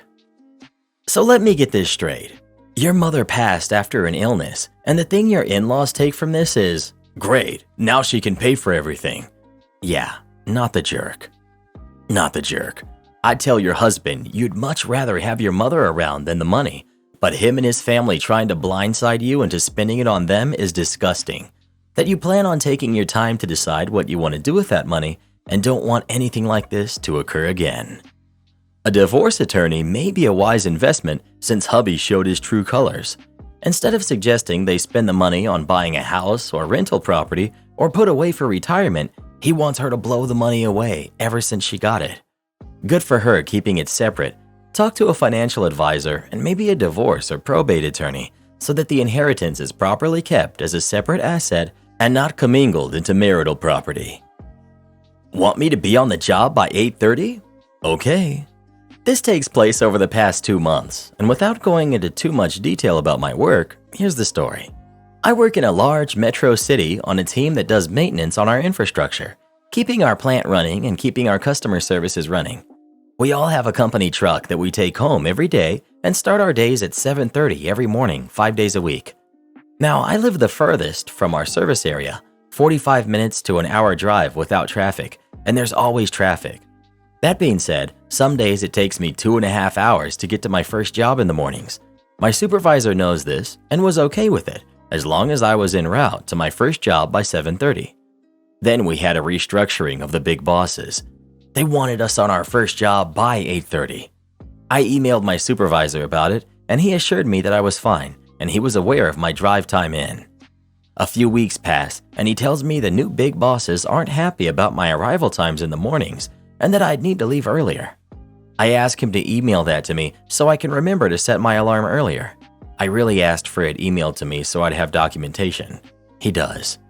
Now, I'm kind of upset because I don't want to have to get up earlier and not get paid to drive into our area, so I start looking into our policies.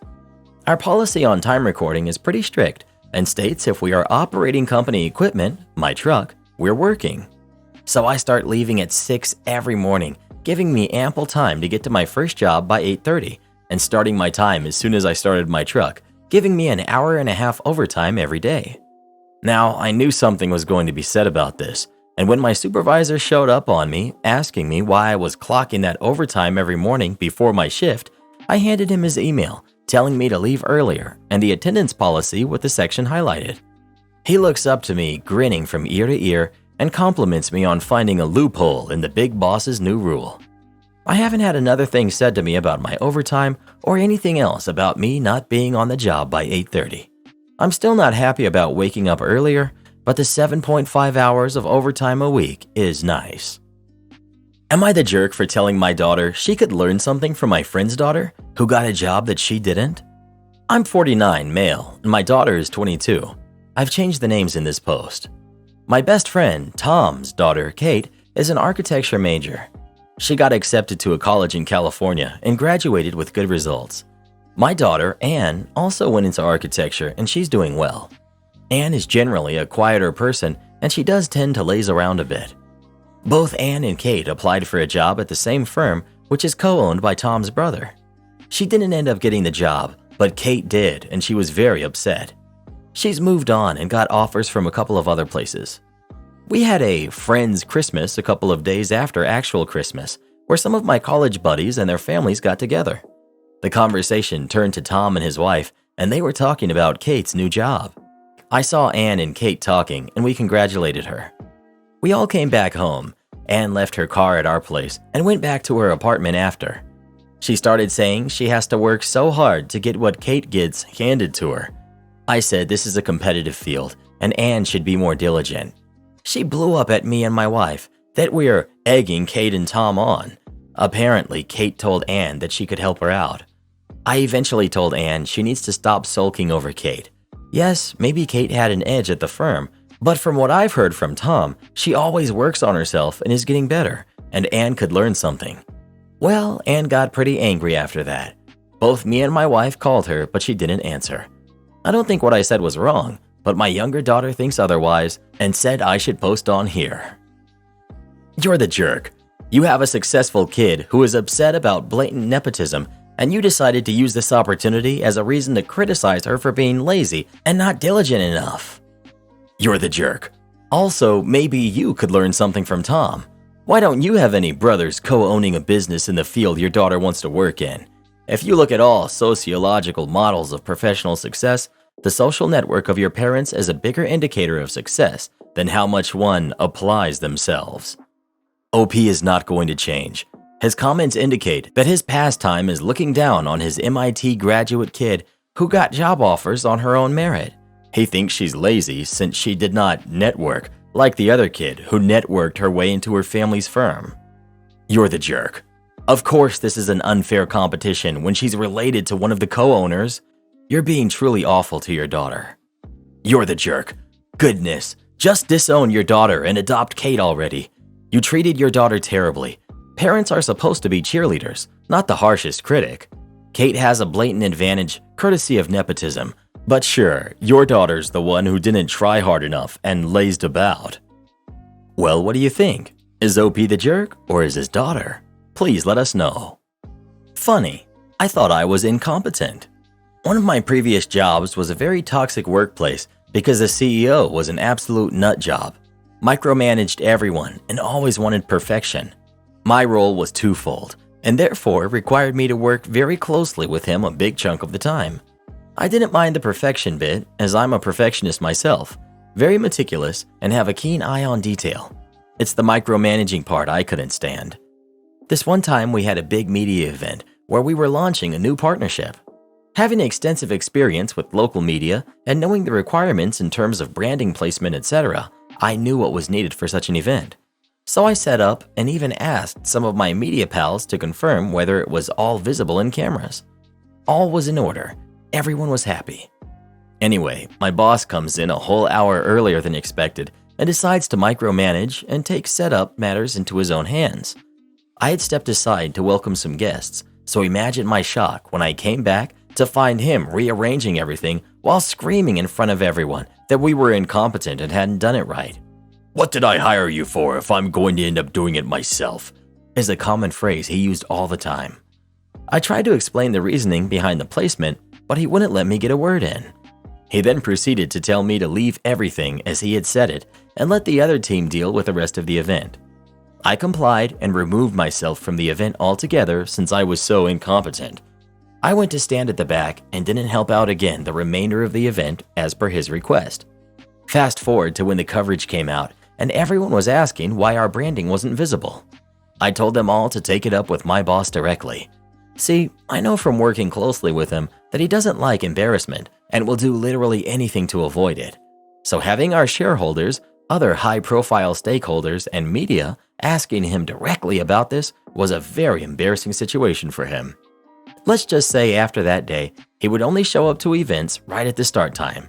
He also told me to draft a policy that everyone company-wide had to follow, including him. When I finally had enough and quit, he said that he was sad to be losing such a great talent. Funny, I thought I was incompetent. Adult man tells his mommy on me, then hits me up on a dating app. I had a lady come down asking for my assistance in her room due to a disagreement between herself and her boyfriend. She said he had caused property damage to the hotel, and she just wanted someone there in the room with them while he packed a bag to leave so nothing else was damaged. I grabbed the cordless and head up, as there were two of us on the desk that night anyways. I get to the room with her and I just chill in the living room while the guy is in the bedroom packing his bag and speaking quietly on the phone. I don't go near him as he isn't doing anything to cause alarm at this time and is packing a bag to leave. I can't hear a single thing he's saying and I just make small talk with the female and her kids. 10 minutes into me waiting up there, a woman barges in as the door was not completely shut and she starts going off on the other lady and myself, saying she heard her son tell me multiple times to get out of the room and how I was being rude and talking crap back to him. At this time, the man comes out of the bedroom with his bag packed and starts getting on me too, claiming everything she's saying to me is correct. I'm bewildered how this went from me quietly being there to make sure that no damage happens to the hotel property to getting yelled at and screamed at. They demand I leave the room and I have officially called the cops. Not only have I called the cops, but a few rooms down heard it too and called. I stay in the room still, as I had noticed some hotel items damaged in the room earlier. I stay on the line with the police while this lady still yells and screams in my face until one finally appears in the doorway.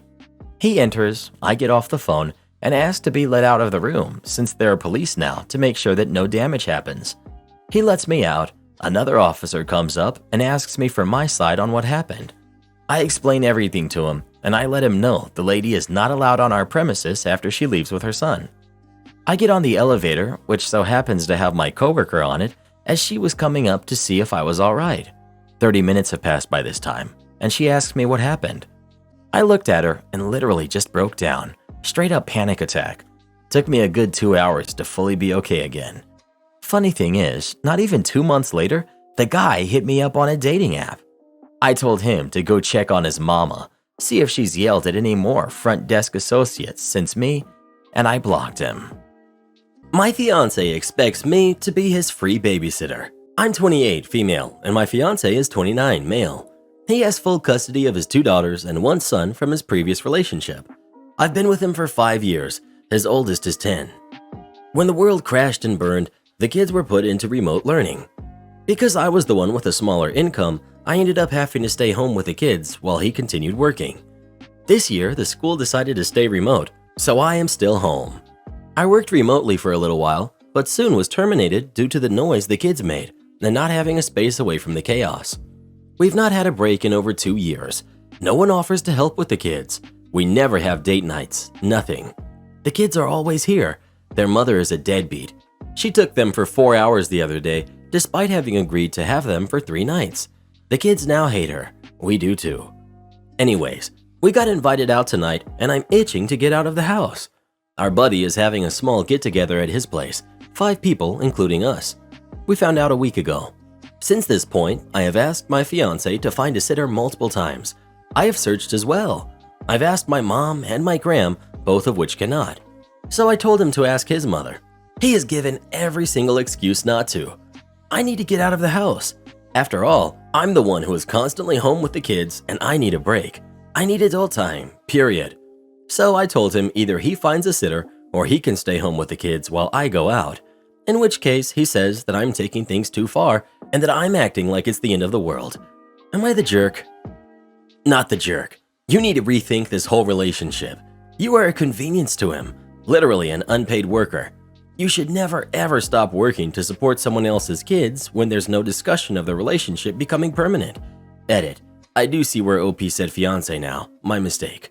However, what I'm trying to convey is that OP is getting boxed into a situation where she will be 100% dependent on her fiance and caring for kids that can be taken away at a moment's notice until she is legally tied to them. I'm not saying her fiance isn't a great guy, but he could end this relationship tomorrow or tonight, and OP would be left with no job, likely no savings, a gap in her job history, and a broken heart when kids she's grown to love are suddenly not there anymore. He still gets adult time through work, and I'm pretty sure he gets other extra time like going out for some drinks with colleagues because he needs to go to build team morale or any other excuse like this. What does a regular afternoon look like after he gets home from work? How many times has he taken the kids for the entire day to give OP a day to just be herself and not be such a caretaker nor do chores? I'm guessing not even once every 2 months, probably so much less. OP has been an unpaid nanny/teacher for over 2 years, lost her job due to taking care of his kids, and is now taking things too far by asking for the smallest of favors. I would run so far and so fast. Yes, I would leave him so quickly. He's literally using every excuse in the book to prevent OP from going out and getting some adult time. She's working tirelessly as a stay-at-home parent to support someone else's kids with no breaks over 2 years. She literally has to stop her job to stay at home looking after his kids, and he can't babysit, or more correctly, parent, for 1 night? This is not okay. OP, he's being less of a parent to his own kids than you. And no date nights in 2 years? What are you doing in this relationship? He wants you as a maid, not a partner. OP isn't acting like the end of the world. He's lost the right to say that after he refused to parent his own kids. 2 years without snapping requires incredible resilience, but unless you guys can work this imbalance out, it's time to go. Don't want to give me my bacon? That's fine. This happened to me about a year ago during the peak of lockdown, and I thought I would share it. There were several restaurants that were struggling last year, some near the peak of lockdown. Several shut down completely, and others fired all of their staff just to try to stay afloat. Around this time, my wife and I made it into a habit to order takeout from our favorite establishments. We always tipped the standard 20+%, despite these always being takeout orders. One restaurant in particular forgot to include the bacon that was supposed to come with our order. The order was around $20, with a tip of around $5, so around $25 total. When you picked your order up from this restaurant, you had to park and come inside. There was no drive-thru or curbside pickup. On this particular day, I picked up our order as usual and drove home, about a 5-minute drive. We immediately discovered that the bacon we had ordered was missing, so I called the restaurant. I expected to call and simply have them refund the $3 cost of the bacon. Simple enough, right? Wrong. This restaurant only had one person working the front, so when you called, you knew exactly who you were speaking with. When I called and stated that they must have forgotten to include the bacon, before I had a chance to ask for any type of resolution, refund, replacement, etc., this person informed me that there was a large sign in the restaurant instructing customers to check their orders for accuracy before leaving the store. As it turns out, the sign they mentioned was there. The instructions for checking your order was one of about 5 notes hastily written on a piece of printer paper taped to a wall. It was out of the way, not obvious, and sloppily handwritten. However, I had failed to read this note, and I had failed to check my order for accuracy before leaving the store. I admitted this and asked them to either refund the $3 or I could pick up the missing bacon. Definitely not a preferred option, but whatever. The restaurant refused these requests, told me the missing bacon was my fault, and went as far as to question whether the bacon had actually been forgotten, stating that they remembered packing my order. This is where the malicious compliance comes in. They had basically accused me of lying about $3 worth of bacon that was missing from an order. This conversation had escalated quickly in the span of about 30 seconds, and I was upset. I informed this person that they had failed to provide what I had ordered and that I would be forced to seek compensation, all $3 worth. I asked how they preferred I go about seeking this compensation, hoping that they would succumb and just give me a $3 refund. However, to no one's surprise but my own, the restaurant told me to go ahead and file a chargeback because they had video proof and that I would lose that chargeback case. So I did exactly that. I called up my credit card company and filed a chargeback. This chargeback was for $3 on a $25 charge, only $3, not the full charge. The agent with my credit card company offered to simply refund the $3 several times, but I kept insisting that it was the principle of it at this point, so I proceeded with the chargeback. There is paperwork that you have to fill out if a merchant contests a chargeback. About 3 months after initiating the chargeback, I get paperwork in the mail that instructs me to provide all of the proof I have. I provided no proof other than a recollection of what the merchant had stated, including them stating that they had video evidence of the bacon going into my order. I felt like I had already won at this point. It was costing them time and energy, and I was happy to fight the fight, all for the sake of $3. A couple of months after I submitted this follow-up paperwork, I get a letter from the credit card company stating that they had decided in my favor and that the merchant was forced to credit me the $3, a big win for humanity. What many people don't know is that a chargeback costs the merchant, especially small merchants, and this cost can easily be upwards of $100, despite the chargeback being for only $3. Additionally, if a merchant has enough chargebacks, a card processor may increase the merchant's rates or discontinue a contract entirely. Basically, any chargeback a small merchant has on their record is bad. So in all, the restaurant instructed me to file a chargeback. I wasted a ton of their time, ended up costing them in the neighborhood of $100 for the chargeback fee and won the $3 that they should have just credited me in the first place. Edited to clarify a few things. 1. The person in question was not a teenager. Not sure where everyone got that from. They were middle-aged, late 40s, and appeared to be the manager. 2. No, I will not be naming the restaurant. They're still in business. I still go there, and I have not seen this person or manager since this incident. I have no idea whether they quit or were fired or are now a Reddit troll, but I know they no longer work there. What a strange hill for them to die on. The phone call alone probably made them lose money from how much time they spent on it. It was likely the employee themselves being crappy and didn't want to make things right. Any normal food worker would have just gone, "Oh, sorry, here's a side of bacon." The manager probably didn't even know about it unless they're the one on the phone. My daughter-in-law stole $17,000 from me. Now I'm suing her. They aren't actually married. I'm just referring to her as my daughter-in-law since it's easier for the sake of storytelling. Our son and daughter-in-law, who are 26, have been together for 2 years and they live together. We've always thought she was a very nice girl and she seems to make my son happy, so no problem from us. Our son has his own law firm that he's currently trying to get started. We're very proud of him and we're fortunate enough to help him with a startup loan. Daughter-in-law works a retail job that she's very happy with. Some time ago, husband and I were over at their apartment and we decided to order some food. Husband and I wanted to pay, and since daughter-in-law was ordering from her phone, we gave her our card so that she could draw the money from our account. We thought it goes without saying that this was to draw an amount once for the lunch. However, daughter-in-law apparently put our card into her Apple Pay and has been using it ever since. We didn't notice for some months, but recently saw withdrawals that we didn't recognize. We had our accountant look into it, and he discovered that 1. Daughter-in-law has been using our card on her phone, and that 2. She spent around $17,000. We were quite shocked and called her up and asked her why the heck she's been using our card. She got very defensive, trying to deny it, and eventually just said that she was entitled to it. And why do we care since we haven't noticed her use of it in over 4 months? We told her she needed to pay us back immediately or we'd report her actions for theft. She apparently doesn't have the money to pay us back. We've gone to our son and he's offered to pay us back, even though he actually cannot afford to. This isn't about the money for us, but more about the fact that she's stolen a huge amount of money.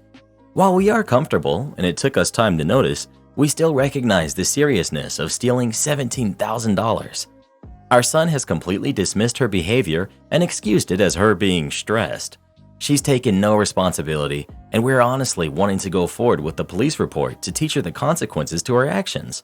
Would we be the jerks for doing this? Not the jerk. $17,000 in theft is $17,000 in theft. Inexcusable behavior on her part. Don't sue, just report her to the cops. OP can and should do both. 1, because her actions are criminal, and the second, to recover her money. Not the jerk. Not the jerk. If the daughter-in-law is this entitled, I have a feeling one day she won't have a problem stealing from the son's law firm or something else that could get him in serious trouble. The son is looking at things through rose-colored in-love glasses, but trusting a person like this can really ruin someone's life. Your son might be angry, but in the long run, you might also be saving him from a worse fate, OP. The audacity of this girl. I don't care who it is, how close I am to them, or how much money they have. Never in a million years would I ever steal like this. I wonder if she tried to tell the son it was an accident and her phone just happened to save the card. She knew exactly what she was doing. A broke person doesn't blow $17,000 in 4 months. They're careful with their money. I don't spend that much money on myself in 3 years, let alone 4 months. This was no accident, OP. Press charges. Someone who steals is not a person you can ever trust to have in your life. I don't care if it's $20 or $20,000. When someone is dishonest like that and is comfortable being dishonest, you need to cut them out of your life. Well, what do you think?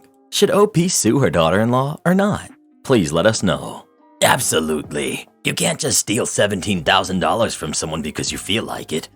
Am I the jerk for regifting my boyfriend's present, a $1,300 laptop, to my sister? I, 23 female, love my boyfriend, who's 24 male, and we've been dating for about 2 years. He's always been really supportive, and our relationship is great. So when it came time for Christmas, I wanted to get him something really special. He's been complaining about his laptop for a while and has expressed the desire to upgrade to a newer model. I decided I would surprise him with a brand new laptop for Christmas.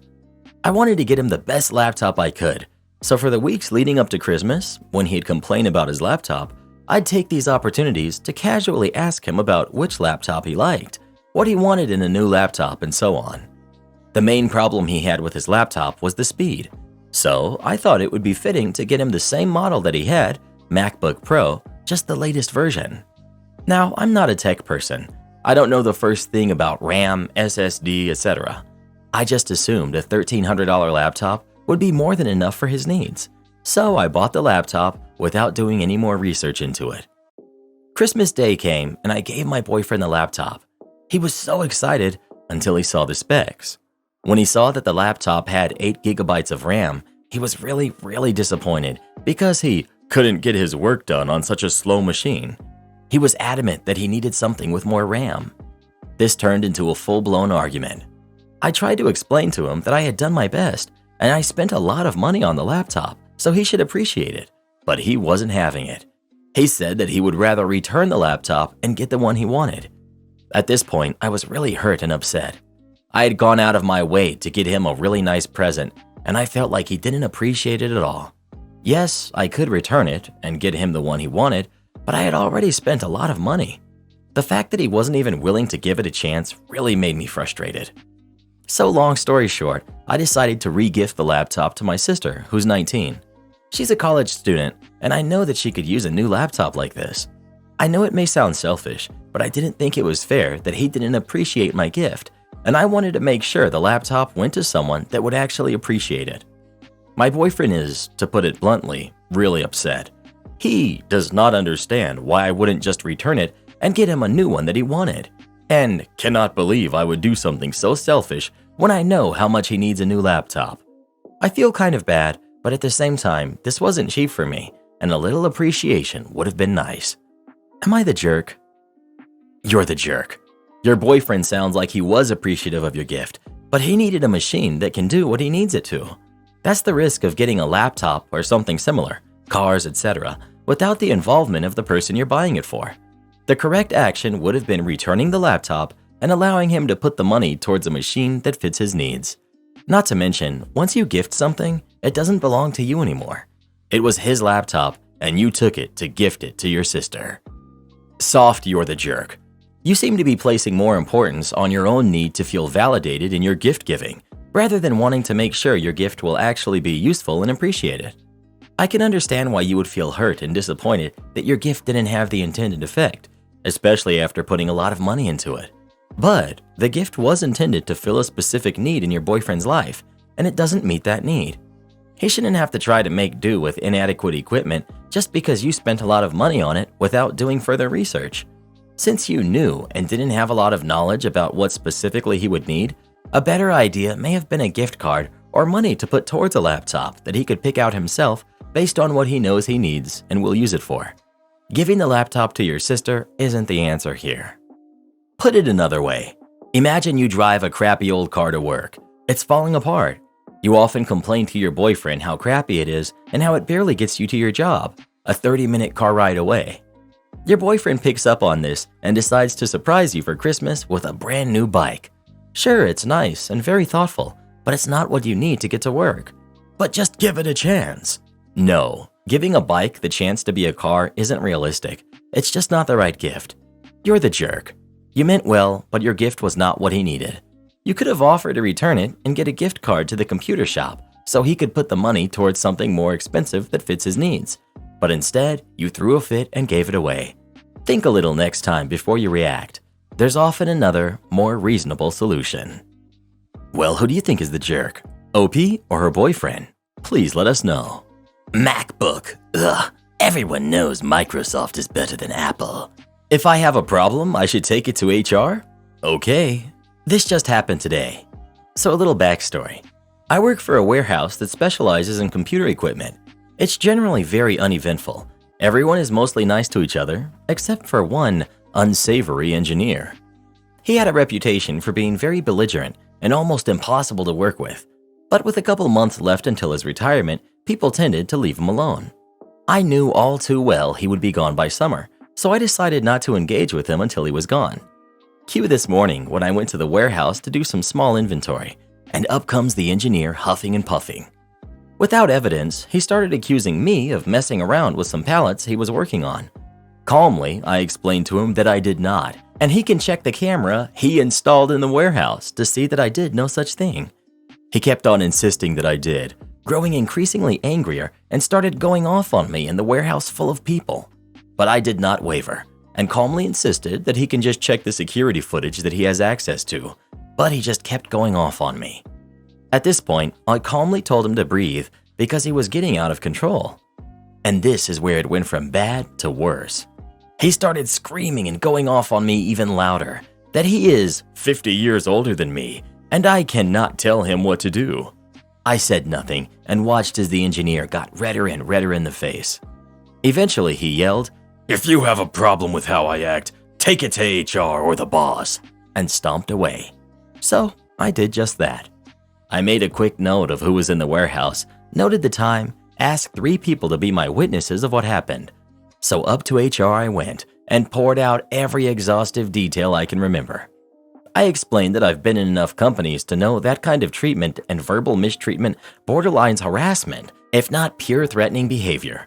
I explained very calmly I'm not comfortable working in that environment, and I do not wish to escalate the situation anymore. I just wanted the incident documented and on record in case the engineer tried to twist the story to management. HR said they would take care of it.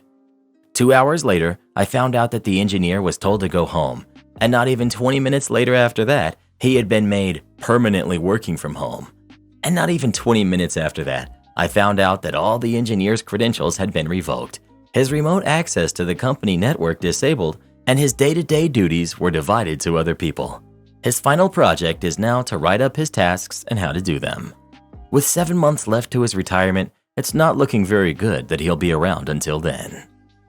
Christmas Karen wants boneless chicken breast.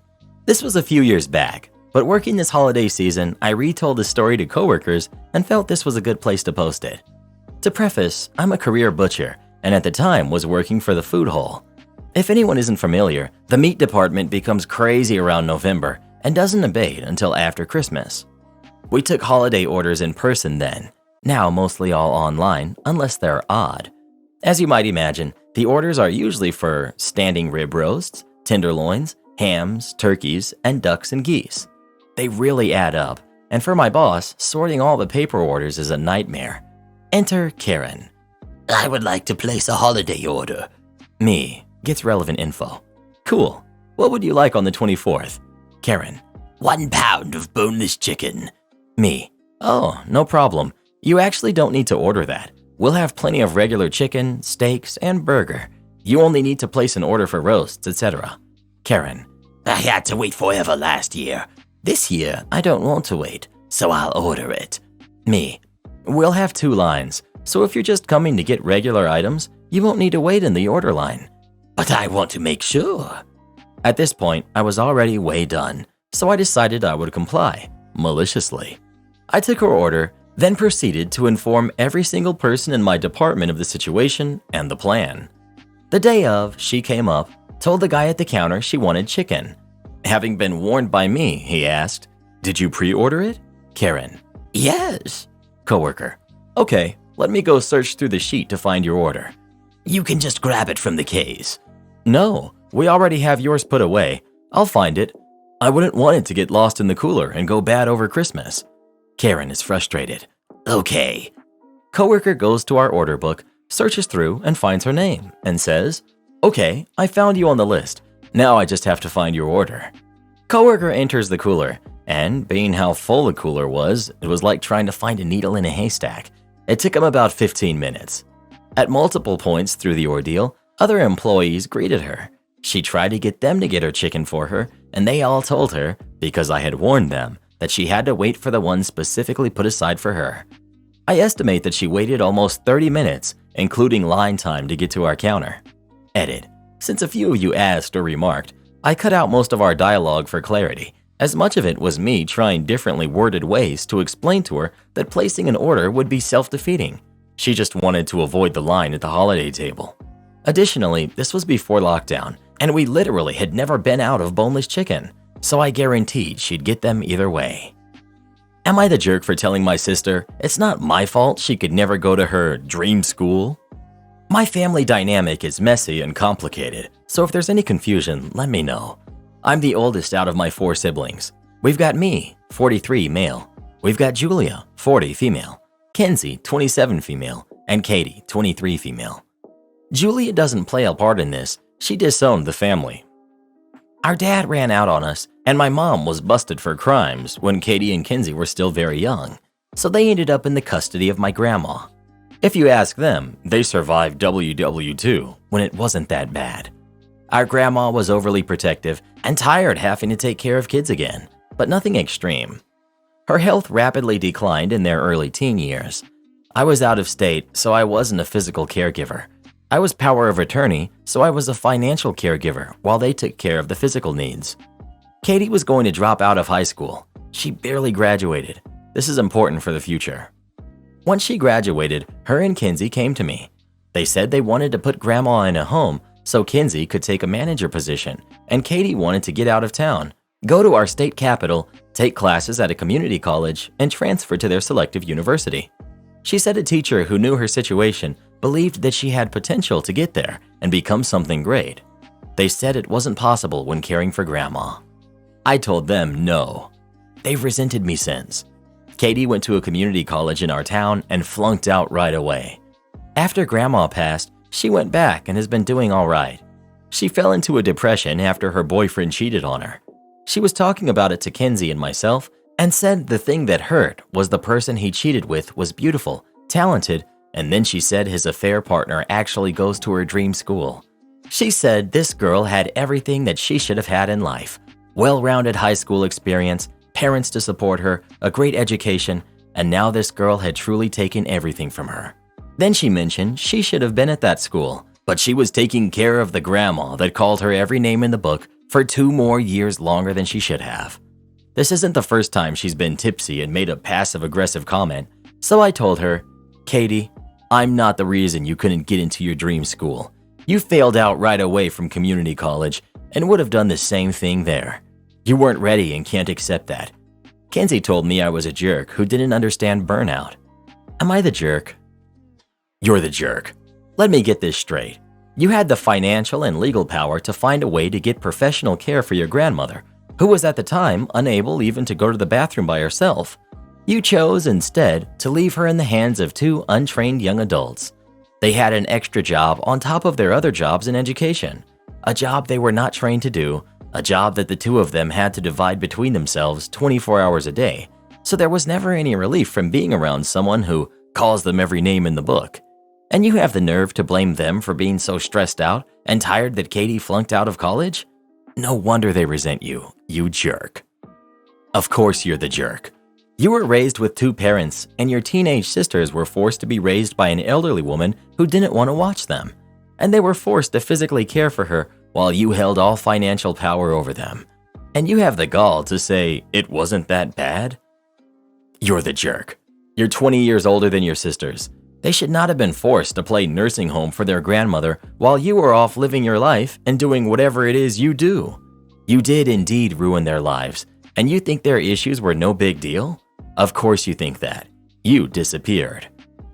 Yes, you can set the air conditioning to your desired coolness. So, some years ago, my father was a building inspector in the government.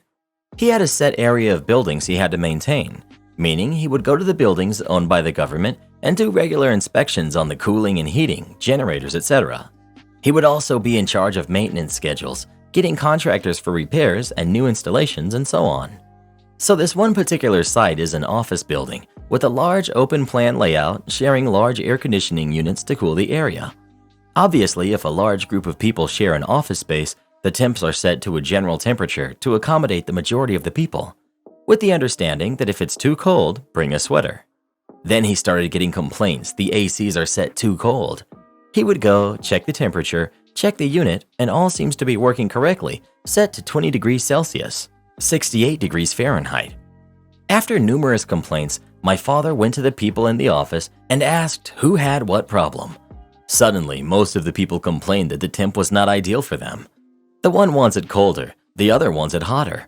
My dad asked them how do they expect him to control the temperature around their individual desks if they share a large AC unit. They pretty much shrugged and kept complaining. Having had enough of stupid people, my father got a contractor to install individual temp switches on every desk, with a cable running into the floor, and explained that all of them could now change the temp to their desired setting. But then, power cables for each of these switches just stopped when they entered the floor below. They were not connected to anything, little dummy switches. He left a note in the building file for the next inspector what the little wires were coming out of the roof below the office. He said he regularly followed up with the people in that office if they're happy, and he said that he never got complaints after that. They were very happy with his service and that they could control their own temperatures. My sister is demanding I adopt her baby. 7 years ago, I, 35 female, adopted my niece who's 9 from my sister, 26. My parents have health issues and could not take her in, so I took on the responsibility. I love my niece, and I will never ever blame her for my sister's mistakes, but it had unfortunately uprooted my life. It caused a significant sidetrack in my career, and I've had to turn down better job offers because they wouldn't allow me to stay close enough to home. My parents love my niece, but cannot take on the responsibility of caring for her, so I don't want to separate them. I even had a boyfriend before I took in my niece, but he also did not want to have kids, and we made the decision to part when I took her in. We've never hid from my niece who her biological mother is, and even though the first few years of her life were hard, 3 years ago, my sister started being in our lives again. She told me that she wishes for me to keep raising my niece because I have the better job and can afford it. My sister only has her GED and can hardly afford to keep herself afloat. She usually lives with her temporary boyfriends, so she doesn't have to worry about paying for her own place. My sister acts like an aunt to her daughter, not like a mother, and my niece still loves her mother greatly. This past holiday, we were at my parents' to open presents, and my sister gave my niece a present to open. It was a shirt that said, "I'm going to be a big sister," on it. We weren't sure what this meant, but my sister informed us that she was pregnant and that she would not be able to keep it, and she was once again expecting me to take in the baby. My niece was so excited at the news, and my parents were happy to hear they were getting another grandchild, but I was just floored. I burst into tears immediately and just walked out. My sister came in to talk to me, and I told her that I wouldn't be able to take in the baby. I don't want a new baby. I love my niece, but raising her is enough responsibility already. My sister told me I would be wrong not to take in my niece's brother. She didn't mean to get pregnant, and she doesn't even know who the father is. My parents couldn't take on a baby either, so it's up to me. My sister told me I should feel blessed, but I don't. When I told my parents and niece, they were all very upset, my niece especially. I don't know what to do, but I can't take in another baby. I know it is my niece's sibling and my sister's kid, but it would completely ruin my life. My parents and sister are trying to get me to change my mind about this. Am I the jerk? She threw this on you in front of everyone, including her/your daughter? No, manipulation in its purest form. She's 26 now, not 17. She has a GED. That should count for something. At this point, if she can't get her life together to keep the baby, or simply doesn't want it, that's fine. She doesn't have to keep it, but it's not on you to keep it. She can put it up for adoption. There are other families looking to adopt. Not the jerk. You are not her child-raising service. Absolutely. Giving her biological daughter a "you're going to be a big sister" t-shirt as a way of attempting to force her sister to say yes to adopting a second kid is so incredibly manipulative that I would consider cutting off her contact to COP's daughter, at least until she makes massive amends and promises to never ever pull crap like that again. I was thinking the same thing, but that might just confuse the daughter more. Does the sister have any medical conditions? She sounds kind of spur of the moment, doesn't think things through, wondering if she's just a free spirit or there's something underlying she needs help with. It sounds to me like she knows exactly what she's doing. Buying the shirt, giving it to OP's daughter in front of everyone? Nah, that's manipulative behavior she puts some thought into. She knew everyone would gang up on OP, that OP would have to deal with an upset kid, and she would be absolved of any wrongdoing. Honestly, it's heartbreaking because I have a strong feeling that OP's relationship with their niece will not be unaffected by this. OP is going to come out of this looking like the bad guy, even though she is definitely not the jerk. Not the jerk. Your sister needs to look into adoption. You need to get some counseling for you and your niece. Dealing with her mother in and out of her life has to be confusing. It's especially hard because your sister is using your niece's excitement to manipulate you and your parents. You don't want to upset the kid you have raised, but you shouldn't let your family force you to take in another baby. You and your niece will benefit greatly from some professional counseling and to navigate this crap storm. Am I the jerk for insisting my boyfriend eat respectfully at a nice restaurant? So my boyfriend, L, who's 20 male, and I, 20 female, have been dating for 7 months. We usually eat takeout if we want to get something to eat. However, I was recently promoted, so we went to eat at a very nice Italian restaurant to celebrate, like one with an enforced dress code. My boyfriend is not the nicest of eaters, which can be kind of gross, but I deal with it. However, I didn't realize he had no table manners. At the restaurant, after we were served our first appetizer, a beautifully plated bruschetta dish, Elle looked at me and jokingly asked me if I would be upset if he enjoyed his meal the same way he would at home. I told him that we were at a nice restaurant and there were other customers around. He didn't say anything, but instead started digging into the bruschetta with his hands, ignoring the serving fork, getting sauce all over his fingers. I let this go. However, when the pasta came out, he smirked at me and ate it like he hadn't eaten in a week. He dropped his fork and started picking up pieces of chicken and noodles with his fingers, getting sauce everywhere. The tablecloth, his hands, his clothes, his face. He didn't miss the opportunity to loudly burp after he had finished destroying his side of the table. The table next to us was astonished. My waiter even asked him if he was okay. Other customers were staring. He also put his feet up on the chair next to us, blocking the aisle. I had no idea what to do. You could start by dumping this bozo. Where do you find these guys? I didn't want to make even more of a scene, so I just asked for the check, which I paid, and left really embarrassed. On the way home, I told him how embarrassed I was, and he just said that it was my fault for not letting him enjoy the meal as he pleased, and that since we were paying customers, the other guests had no business judging us. Am I the jerk? Not the jerk. Your boyfriend behaved like a toddler. The fact that he smirked before doing it suggests he knew exactly what he was doing and that he was trying to embarrass you. Not the jerk. This isn't like he used the wrong fork or made a bit of a mess failing with oysters or lobster. He was intentionally being disgusting because he wanted to make a statement. I'm too cool for a fancy restaurant. Agreed, not the jerk. Honestly, aren't you tired of dealing with your boyfriend's behavior? He's acting like a kid and you aren't his mom. Get yourself someone you don't have to worry about being in public or a restaurant with. It's just the basics of social politeness, and if he thinks he's above it, do yourself a huge favor and dump him. I walked out of my boyfriend's celebratory dinner. Now he's fuming. So my boyfriend, Kyle, 26 male, recently got a promotion to general manager at the restaurant he works at.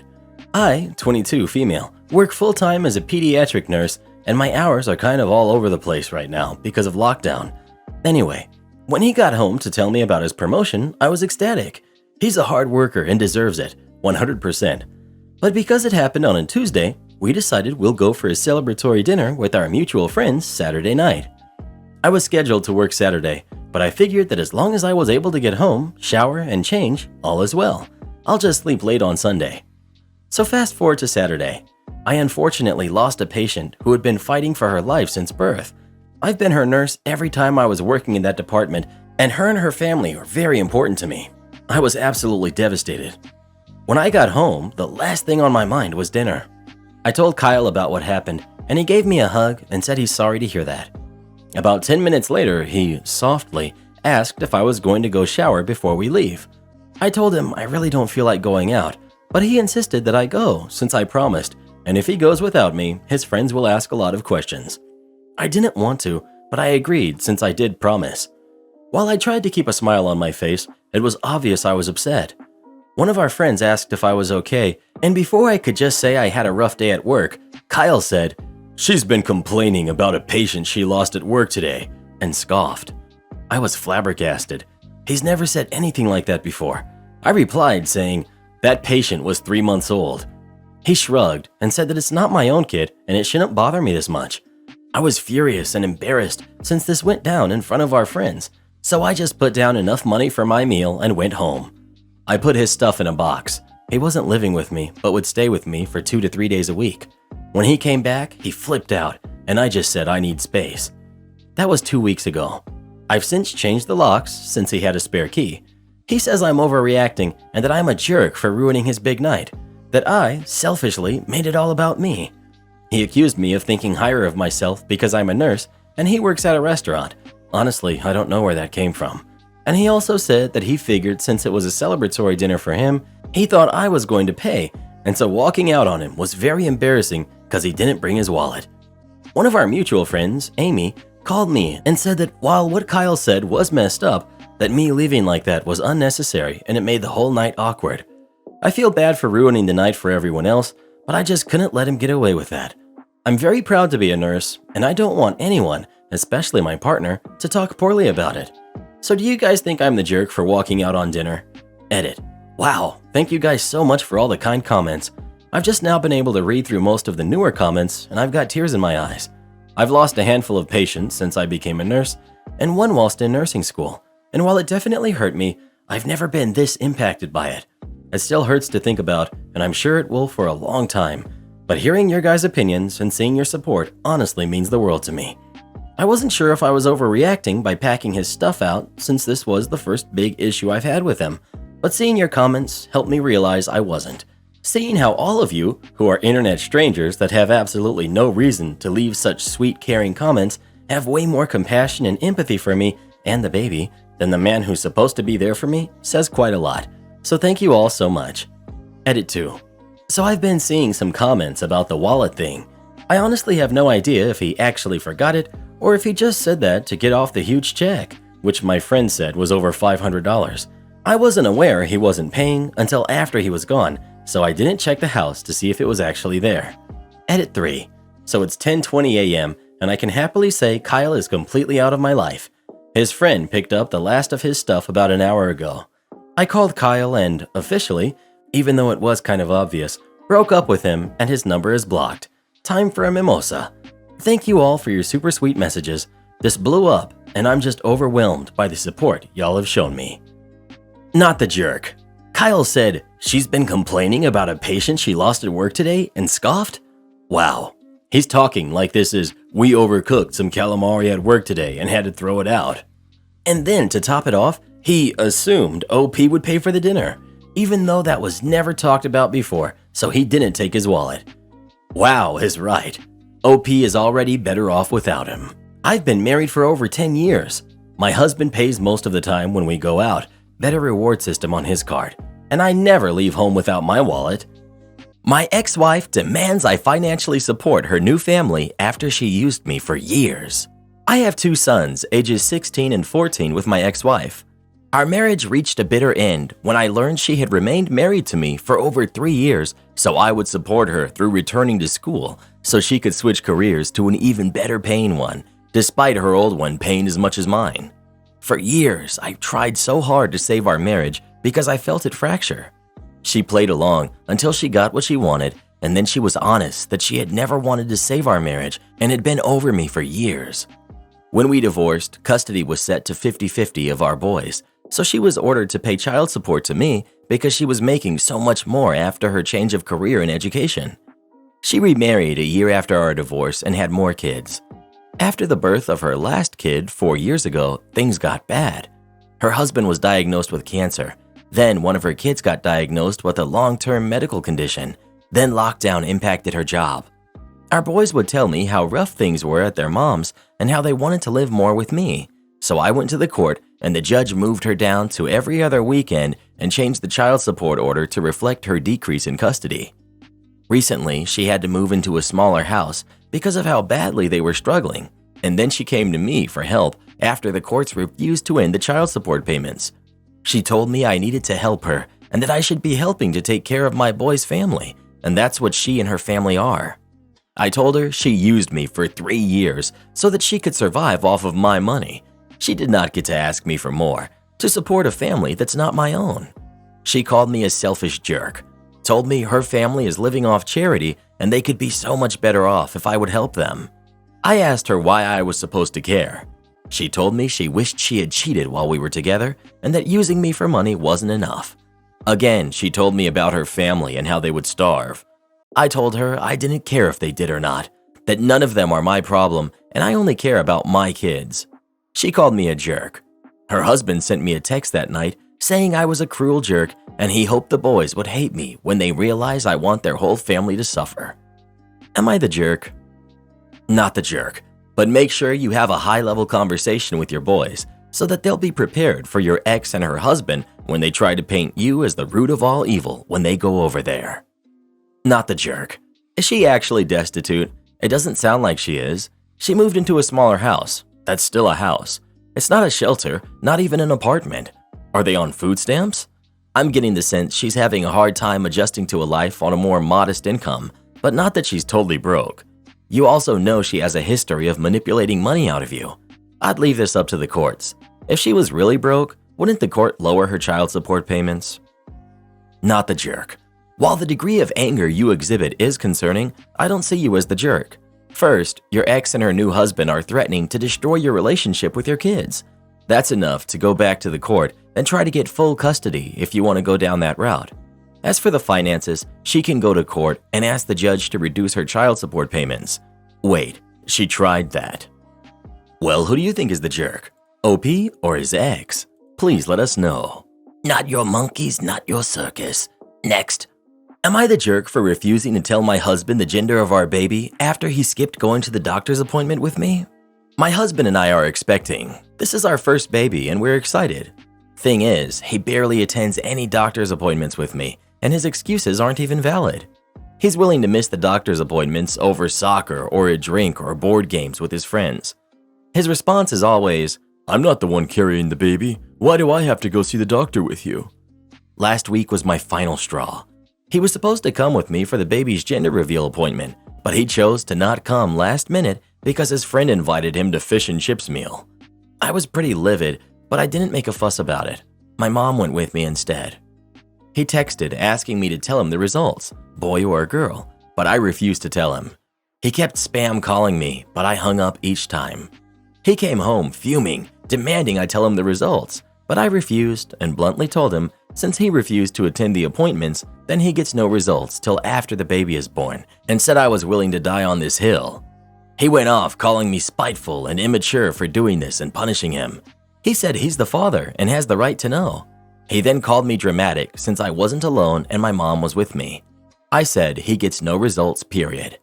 He's been fuming about it and told his family, and they're now pressuring me to stop playing mind games with him and tell him, but I declined. Am I the jerk? Update. I just wanted to mention that my husband just attempted to contact my doctor to get the results. It didn't go well and we had another argument over it. He couldn't get it since his mom was the one who made the call. Not the jerk. Already a deadbeat dad before the baby is even born. I would drop a friend if I found out they prioritized fish and chips over their wife and baby's doctor's appointment.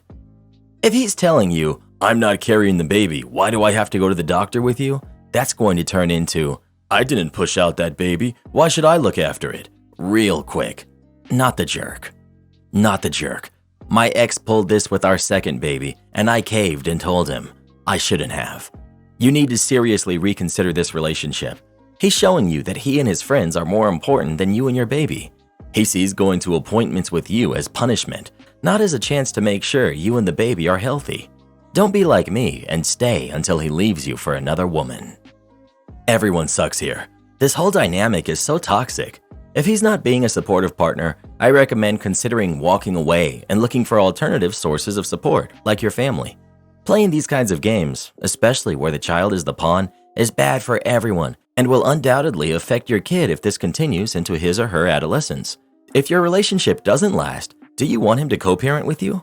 If so, it's instrumental to separate your relationship with him from his relationship to your kid. As a co-parent, he should have access to the same medical information about his kid as you. Short me $70,000 in violation of our written agreement? It'll cost you $1.8 million.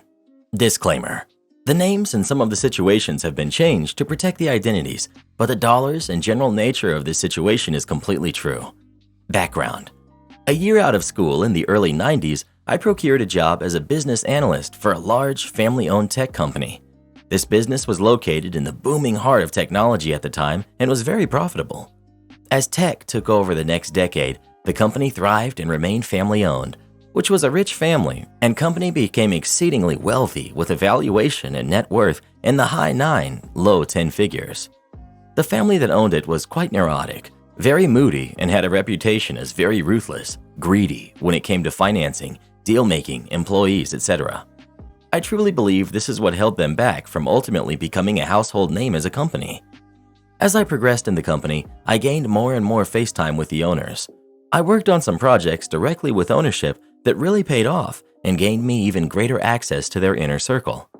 Now, like a lot of people at the time, and particularly those who worked in tech, I was heavily invested in tech stocks. I discussed some of my investments and gains with ownership as casual conversation, though investing had nothing to do with my role in the company. That is, until one day in late 1999, when the owner came to me and asked me if I would invest some of his personal money. He wanted me to take big risks to see if they would pay off using $1 million of his personal money. I was a bit hesitant, but still, being in my late 20s and wanting to prove myself, I said I would.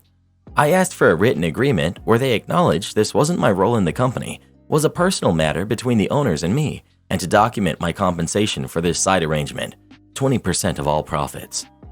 Around this same time, and by working in the industry, I started to notice the weakness associated with a lot of tech companies. They just weren't living up to their hype and stock price, and some seemed like they were starting to run out of money. I had no inside information, just a strong sense of which companies were struggling based on my work in the business. Based on this, I started using both my money and my owner's money to short tech companies just after the new year in 2000. For anyone unfamiliar with shorting, it means if the value of a stock decreases, the value of the investment increases. I had a few long positions, but my overall position was very short. Since the owner wanted a big risk and big reward, I used his money and obtained leverage or margin from the financial institution where I maintained both his and my trading accounts. The accounts were separate, but both under my name. Again, I documented this and gained consent. Well, both my account and his suffered some moderate losses in the first 2 months of 2000 before the bubble began to burst. Then both accounts, but his in particular, began to skyrocket. Ownership's pettiness. In June, the company began to suffer a downturn. We were still profitable, but since we provided tech services and products, we were not immune to weakness in the broader market. I had not informed the owner of my short strategy. He came to me one day and asked how his money was doing, saying he suspected it was way down like the general market. To his surprise, I informed him that while we still had some money tied up in options, puts, and shorts, but based on the positions I had closed, there was $1.35 million in cash sitting in the account that belonged to him. Again, I still had a bunch of open positions, which, if memory serves, were worth about $1 million on that date. But the positions I had closed had yielded $1.35 million in cash just sitting in his account, which was in my name. The owner, either through ignorance or lack of attention, said, "Great, $1.35 million. Fantastic work in this down market. Will you please wire it to me?" I responded that I would, but would be taking my 20% of the $350,000 profit, or $70,000, before wiring him the $280,000. I reminded him that I still had open positions that had yet to pay off or close, but I didn't state the amount. He, once again, appeared not to understand or comprehend the open position statement, but instead totally focused on and became incensed about my rightful claim for $70,000. He went on and on about how times were tough, I should be grateful for a job, particularly at my young age, and the entire $350,000 was necessary for him in the company. I knew this wasn't true based on my position within the company. Worse, this was my first time personally experiencing the greedy and corrupt nature that served as the basis for ownership's reputation. Now comes the revenge. Since, after 2 separate conversations, the owner didn't seem to grasp that the open positions would yield at least some income and thus additional profit, I decided not to mention it again. I sent him back the entire $1.35 million and continued to manage the open positions to the best of my ability. And here's the kicker. The owner never brought it up again. He seemed to think the $1.35 million payment was the entire value of the account and never understood or remembered that open positions still existed. He never asked for records, tax documents, or any time of audit or financials. Given the fact that he was dishonest with me, I didn't feel the need to disabuse him of that notion. Ultimately, after a bit more net gain, I covered all of the shorts and exercised all of the options, puts in this case, for an additional $1.8 million. I worked for the company for 3 more years, and owner never asked about it during my tenure, after I gave notice or since. I know it's a bit crass and even shady, but given his dishonesty with me over the $70,000, I felt justified in keeping the additional $1.8 million. I paid taxes on the gain, long-term capital gain, and went on my way with a fantastic nest egg. Nobody has asked about it since, and I have only told the story to a few people, and even then, only after the statute of limitations passed. The final ironic cherry on top of this sundae is that during my remaining 3 years, I gained greater influence with ownership and position within the company because they considered me loyal for giving the $1.35 million back and not making too much of a stink about the $70,000 profit. Little did they know I got the better of them. The company eventually folded due to family disputes, but my understanding is that ownership walked away in a very good financial position. They likely could have been much better and greater company had they not practiced the same dishonesty that they showed me with their vendors, clients, and employees. Update: there have been no negative consequences from this. In fact, the remaining family members have reached out a time or two about some consulting work. They have no clue. Am I the jerk for having a tent full of toys and books in the living room when my nieces and nephews aren't allowed to use it? My husband and I have 4 kids: Allie, who's 17, Andrew, 15, Charlotte, 12, and Lucas, 9, and we've been fostering Emily, who's 6, for almost a year. Emily has special needs. She gets overwhelmed easily, and when she gets overwhelmed, she hides. Emily is also very small and a master at getting herself into tight spaces, under the couch, inside a kitchen cabinet, inside a dollhouse, etc. So when she hides, it can take forever to find her. She'll also lock the door of the room that she's hiding in, then hide to make it that much harder to get to her. We bought her a tent shortly after she moved in with us. We let her pick out everything in the tent, from the mat on the floor to the toys and books inside, and we got her to go to her tent whenever she gets overwhelmed or feels like she has to hide. Nobody is allowed in that tent without Emily's permission. We have the tent in a corner of the living room. It's one of the few places where she can't lock a door, and we can see her in the tent for most places in the house. My family hosted Christmas this year. Before everyone came over, we told Emily to put away whatever toys she didn't want anyone playing with. She put some of her toys in her tent and some in her room and insisted on locking the door. When everyone got here, Emily hid in her tent and started to play with her toys. We explained to the kids that the tent is Emily's special place and that they are not allowed to go inside or use any of the toys inside. The kids were upset, but we had a couple of toys for them. Plus, Lucas was willing to share his toys. My siblings approached me multiple times on Christmas and asked why I put something so tempting as a tent full of toys in front of their kids, then say that they're not allowed to use it. I explained that the tent prevents Emily from endangering herself and that it has to be there because it's one of the few places where we can see it from most places in the house. When we got Emily out of the tent, some kids tried to go inside, and I told them they're not allowed in there even when Emily isn't in the tent. I closed it up and put duct tape on the zipper to prevent the kids from opening it. Some siblings left right after we ate because of the tent, and some stayed but went off on me in private for taunting their kids with the tent. My parents agree with my siblings that it was rude and want to host future holidays so Emily won't have the tent. Was I the jerk for keeping the tent in plain sight when there were kids that would want to use it? Wow. First of all, your parents want to host the holidays so Emily won't have the tent? So they just want to take her safe space away like that? That's yikes. And no, not the jerk. These people need to teach their kids what boundaries are, and if that's too difficult, make them handle disappointment better. Because let's be honest here, there's going to be a lot of toys they're going to see and want to play with, but they won't be able to because they're not theirs. This is not something for you, OP, to deal with, but the parents of the other kids. It doesn't say in your post how the kids responded to this though. Was it even an issue for them after you explained and set the rules about the tent? Not the jerk. Thank you for being such a caring foster parent and giving Emily a safe space. It's not your fault that your parents and siblings don't understand. It's her space, not anyone else's, and I'm glad you held your ground for her until the end. You don't understand. I travel a lot. Yeah, but that still doesn't make you correct. A crazy lady called me on the phone tonight about her reservation for the next business day, but booked it for the current day. She wanted to check in at 2 a.m. and have it count for the next business day. So she expected to check in at 2 a.m. and stay in the room for over 24 hours and only pay for one night. It wasn't those guests that are confused by hotel time, day rollover, etc. Either she full-on expected me to break the rules for her, she had a reservation for the current day that she made through Central. A little after 12 a.m. she calls. Crazy lady. I need to check in early at 2 a.m. Me. I'm sorry? I need to check in early at 2 a.m. and check out the next day. My spidey senses are on high alert from her tone alone. I've dealt with a lot of people like this before. Me. I understand. Our check-in time is at 3 p.m. the day of the reservation. If you require an early check-in, I can certainly do that after I close out the day around 3 a.m. No, I need to check in at 2 a.m. for the next day, not tonight. Me. Okay, our check-in time is 3 p.m. after 3 a.m. I can check you in for the next business day with an early check-in fee in addition to the regular room rate for the night. Awkward pause. I travel a lot, and that has never been an issue. Me, thinking to myself, yeah right, liar. As posted on our website, our check-in time is 3 p.m. If you require an earlier check-in, I can provide that with an early check-in fee, in addition to the regular rate for the day.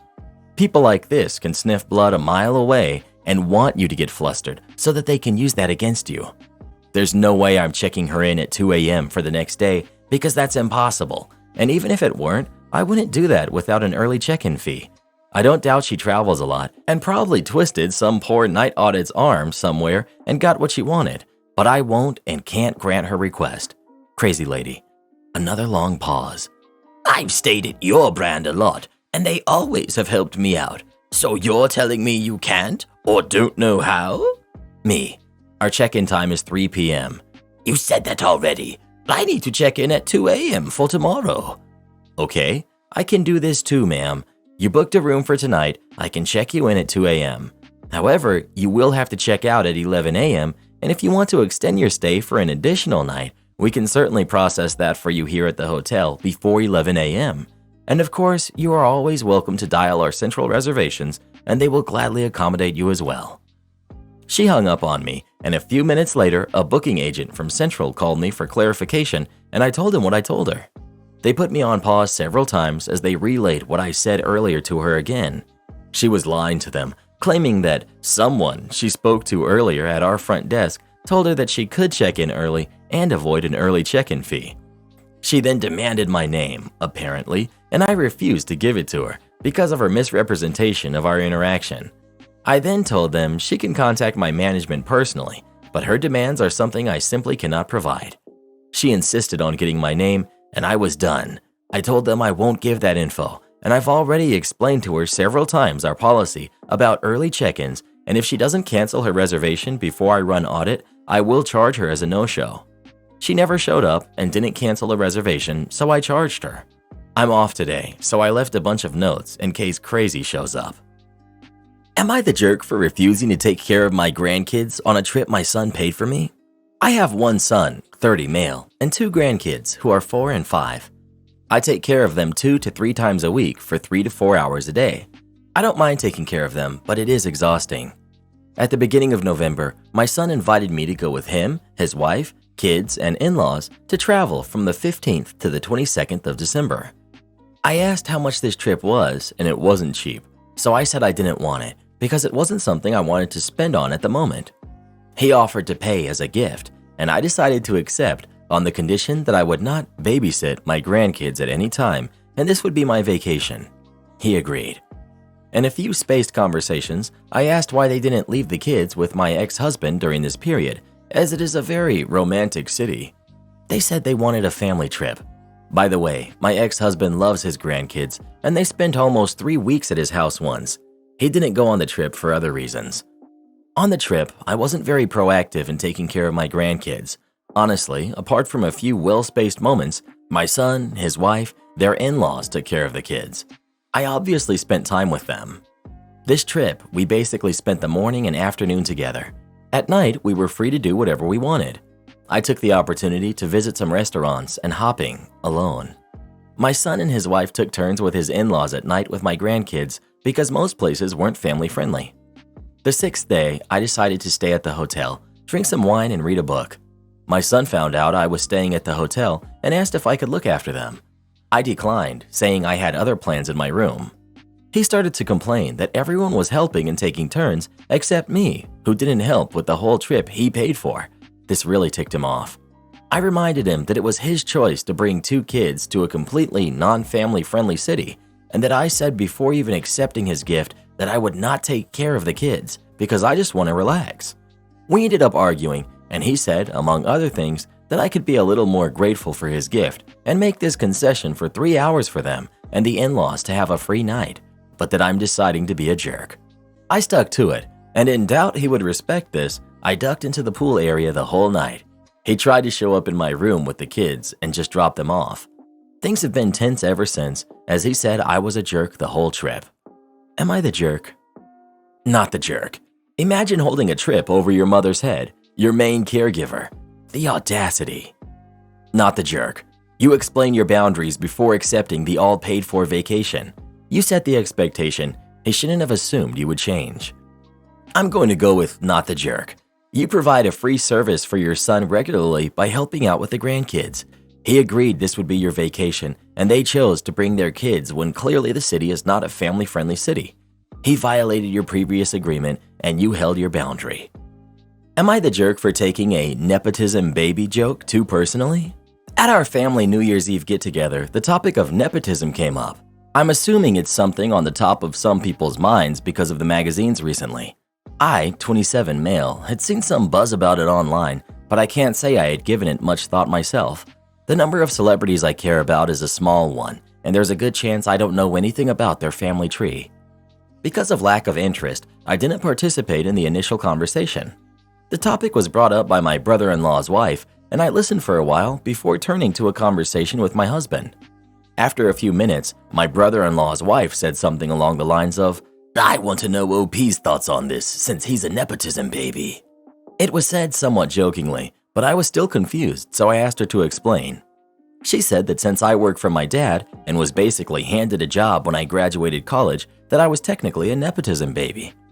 I replied, saying it was a little ridiculous to group me in with actors and models making millions on their parents' name when my husband and I were just regular people working to support ourselves and each other. She said it was beyond just regular people working to support themselves when I made this much in a year. I thought the whole thing was wildly inappropriate to be discussing in front of all these people, and I told her so. She said it was just a joke and I was overreacting. The atmosphere was obviously a little tense following that, and she all but forced my brother-in-law out the door before the night was even over. There were mixed feelings after she left, of people saying I took the joke too personally and people saying she went too far. Am I the jerk? Not the jerk. She was out of line, however, she was correct. Your situation is definitely nepotism. It doesn't just apply to celebrities. While she was a jerk for bringing it up and pushing the conversation when it clearly made OP uncomfortable, it genuinely baffles me how OP justifies and excuses the nepotism in his own situation.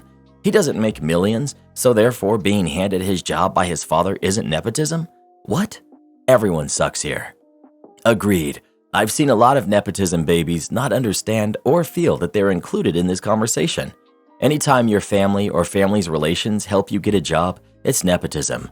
Money doesn't matter. Everyone sucks here. Your brother-in-law's wife made a tasteless comment, and she made herself the jerk by pushing the conversation even more when you were against the comment and took offense to it. The conversation became very inappropriate once you showed how uncomfortable you were. On the other hand, you're failing to see that you are a nepotism baby. Your family started a business, and you got to experience an easier time getting your first job out of college because of it. It's very possible that you did a lot of hard work to get yourself that job, and it's also possible that someone else just as qualified for the same job got passed over just because your family owns the company. You did nothing wrong by taking the job, and your family have not done anything wrong by giving you the job.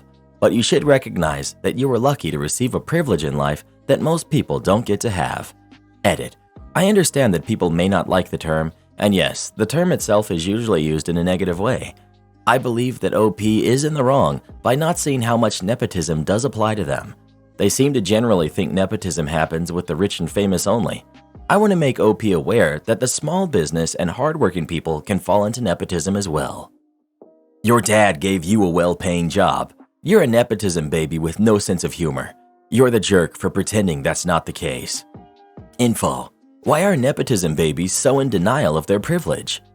Not the jerk. You Reddit loons never cease to amaze me. Someone can't work in the family business without you accusing their family of nepotism? Let me explain this for you unstable, unsuccessful leeches on society. Nepotism is an unfair advantage given to a relative. If you hire your son because he's the most qualified applicant and you trust him, that's not nepotism, that's called common sense. You guys love handouts from the government and you feel entitled to them. Yet, when someone hires a relative, you all flip out and claim nepotism. This is why none of you will ever have successful businesses of your own. You lack common sense, and you're always looking for a way to be the victim and for the world to be unfair against you.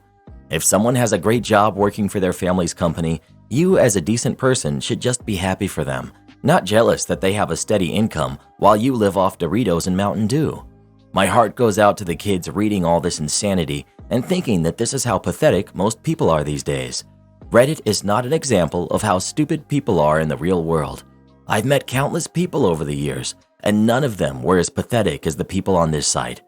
Edit. Since so many of you are jealous losers and claiming that I'm a nepotism baby myself, no. I'm a day trader that shorts failing companies to help them go under. I also buy medical debt and collect on it, which I've been doing for the past 12 years. My biggest problem in my life right now is deciding where to park my $3 million cash this year. Victims never win, so stop acting like one. Am I the jerk for refusing to take in a foster child? My husband, 44 male, and I, 43 female, have 2 kids. Both left for college and one is in law school now. So we are empty nesters. I love it. I get to go wherever, whenever. Right now I'm skiing a lot and we take lots of vacations. I'm planning on retiring in a few years. We invested smartly and now our home is paid off and my kids are getting a full ride in school. We can retire without too much worry, although we will still work until the economy is better and our bodies allow us to. Problem is, my husband is now bored and wants to foster a child. I'm absolutely against the idea. My cousin did foster a kid for 3 years. She's infertile and decided she wanted to foster as a way to have a kid in her life. But that kid was a complete nightmare and almost made her and her husband divorce over it because it caused so many issues. I know not all foster kids are like that, but my cousin is far more compassionate, she's a nurse, than me, and she was crying to me and my sister about it every day, and I don't want to do it. It's hard to tell what a kid has gone through, and it's usually nothing good if they need to be fostered. I don't have the energy to deal with it anymore. I raised my son and daughter, and unless they need me, I'm going to finish my last years at work and then retire and enjoy my quiet years. My husband constantly badgers me to reconsider, and I told him I'm not going to. He argues it will be like having a kid again, and I told him I don't want that. I told him to find a volunteer position at a school or go down to the children's wing of the hospital. He's a doctor, if he wants to spend time with kids.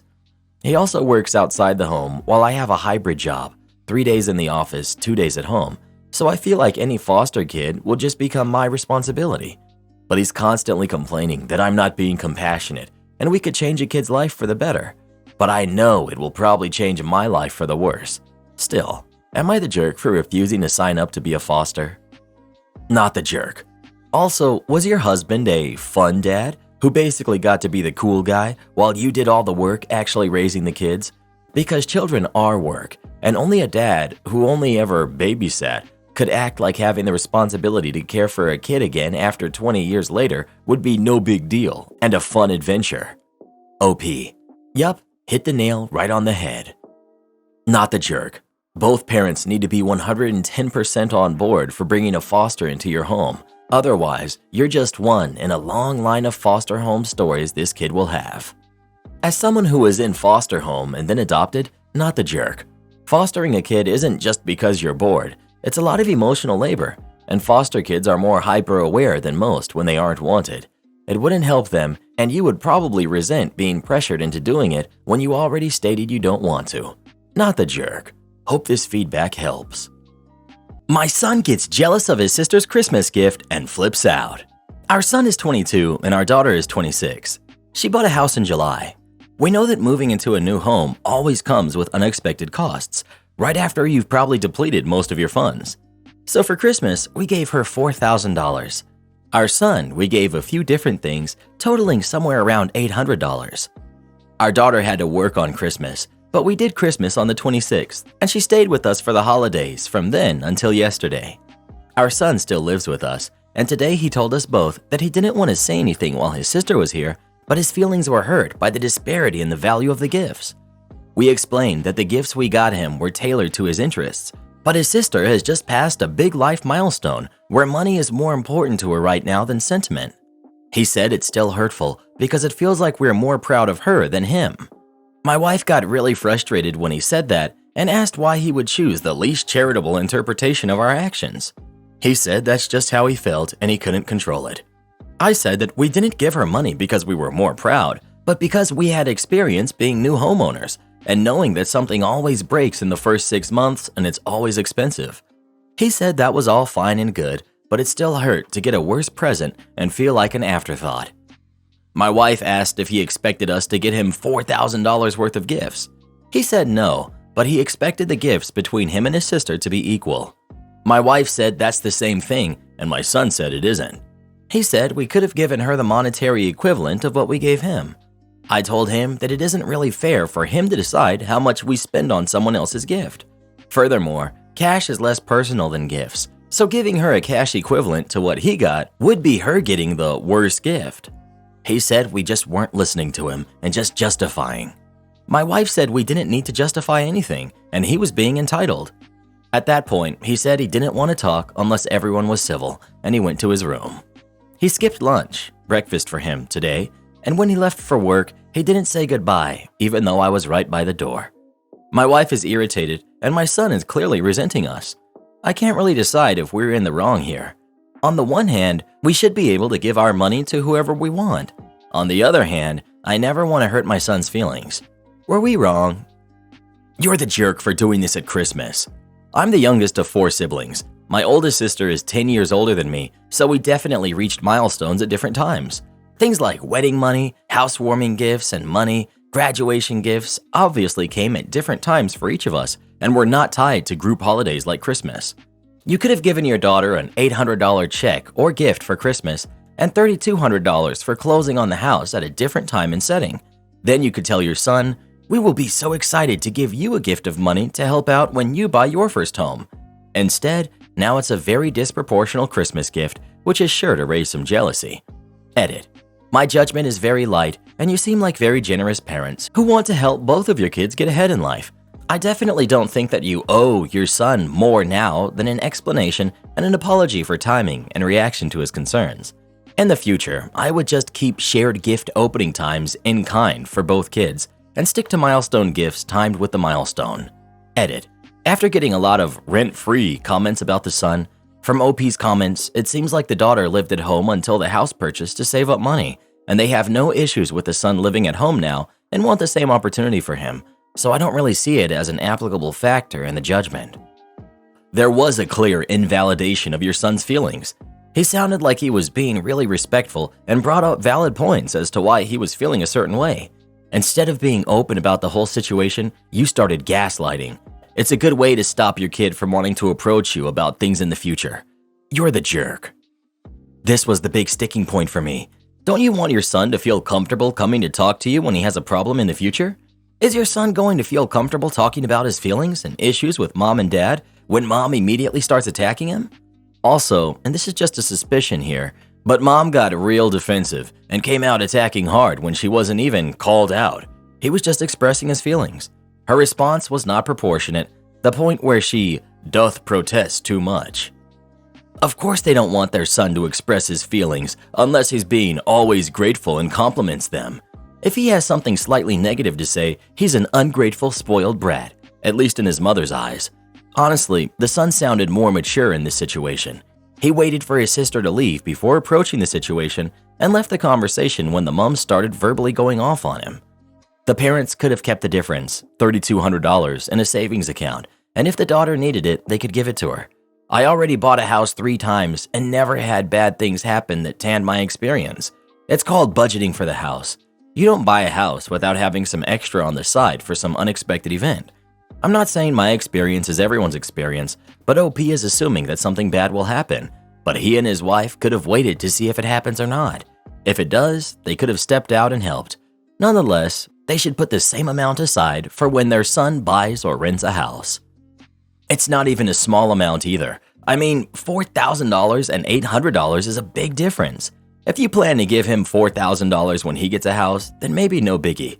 Also, don't know why your wife is so irritated by him explaining the clear disparity. I'd expect my kid to be upset if I made one a sandwich and not the other. Not the jerk. I feel like people on here hate favoritism so much that they think you have to treat your kids equally every second of their lives. The fact is, when kids are different ages and at different places in life, they'll be going through different milestones at different times. For example, if one of your kids had gotten their license that year and you got them a car for Christmas, that doesn't mean you need to spend a car's worth of money on your other kid that Christmas. That would be ridiculous. As long as you treat the kids the same in the long run, and help them out similarly for these milestones, it's okay for there to be a little disparity every once in a while. Well, who do you think is the jerk? The parents or their son? Please let us know. Never ask a bunch of entitled kids on Reddit if $800 was enough for your son for Christmas. My parents literally got me a stress ball from the dollar store and I couldn't be happier. I've been sitting here squeezing it the whole time. My parents kicked out my husband over a joke. I've been married to my second husband, Mike, for 4 years now. He's a jokester and loves to crack jokes all the time. He especially likes to joke with my brother, Ethan, and his wife. Ethan used to be okay with it until he started complaining about Mike taking it too far with his jokes. Some context about Ethan. He and his wife couldn't have kids, so they adopted a boy, Joey, 2 years ago. Mike has been making silly, lighthearted jokes that involve Joey's biological parents as a way to mess with Ethan and his wife. I already talked to Mike, and I can tell you that he's 100% meaning no harm, and he just wants to try to get them to react. So fast forward to New Year's Eve. My parents hosted a big celebratory dinner, and Ethan and his wife came. So while we were eating dinner, Mike decided to tell a knock-knock joke to Ethan. He said, "Knock, knock." Ethan laughed and said, "Who's there?" Mike replied, "Joey's biological parents." Then he burst out laughing. Silence took over, and Ethan's facial expressions changed. His wife called Mike an idiot, to which Mike replied with, "Hey, relax, it was just a joke." An argument ensued, and dinner was paused. My parents suddenly told Mike to leave, which I thought was too harsh. I tried to speak to them and get them to calm down, but Mom insisted that Mike leave. We left, and Mike was complaining the whole time about how they overreacted.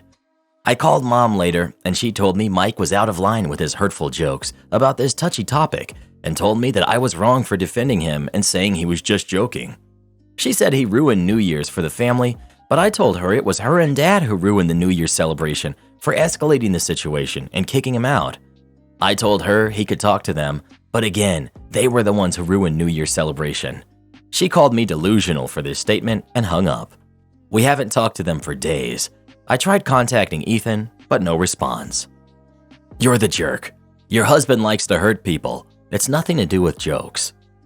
Mike ruined the celebration. Wow, I don't know if I've read such an out-of-touch post on Am I the Jerk ever. Yes, you're the jerk, and so is your husband. Mike has been making silly, lighthearted jokes that involve Joey's biological parents as a way to mess with Ethan and his wife. What the heck? That's terrible. Teasing an infertile couple about their adopted kid's biological parents? I'm mortified. I'm super proud of your parents. Wow, you're the jerk. Sorry, but Mike is a jerk. Not uncommon for the jokesters who love to crack jokes to mess with people. Forget that. It's not in good spirit. It's one-sided bullying and just disgusting. It's not lighthearted or silly, it's just mean. The sentence, "Relax, it was just a joke," is horrible. Your Mike hides behind this excuse to be a jerk and to bully people, to push their buttons, to be mean, and then retreat when they get upset by calling it all a joke. You are enabling and supporting that, which makes you no better. Am I the jerk for selling my dad's house even though his widow lives there? I'm 33, female, and my father passed recently. He had been married to his widow, Penny, for about 7 years before. I was not close with my father. We spoke regularly and enjoyed each other's company, but I can't say either of us knew each other very well, for many years before his passing. When he passed, I was surprised to learn that he had left his entire estate to me. He put everything in a trust a year before his passing, and I am the sole beneficiary. Besides a small sum that he left to Penny, the lawyer said he was advised not to leave her anything in case she tried to contest it. Everything, including his house, is now mine. My father's lawyers and mine have advised that the will is structured such that it would be near impossible and very expensive to challenge. I don't want my father's money. I don't need it, and given our relationship, I don't feel right using it. However, he obviously wanted me to have it. So I intend to transfer everything over to my daughter, make her the beneficiary of the trust, and she will have that in addition to her own trust fund once she's of age. However, I do not want to keep my father's house. I do not live in the same country as my father, and I don't want to deal with the admin of his possessions. I want the legal business done and to close the book on a very painful chapter and grieve quietly. The trouble is, Penny lives in the house. Penny does not work and was financially dependent on my father. So while the lawyers say she could fight to stay living in the house, she likely can't afford legal counsel.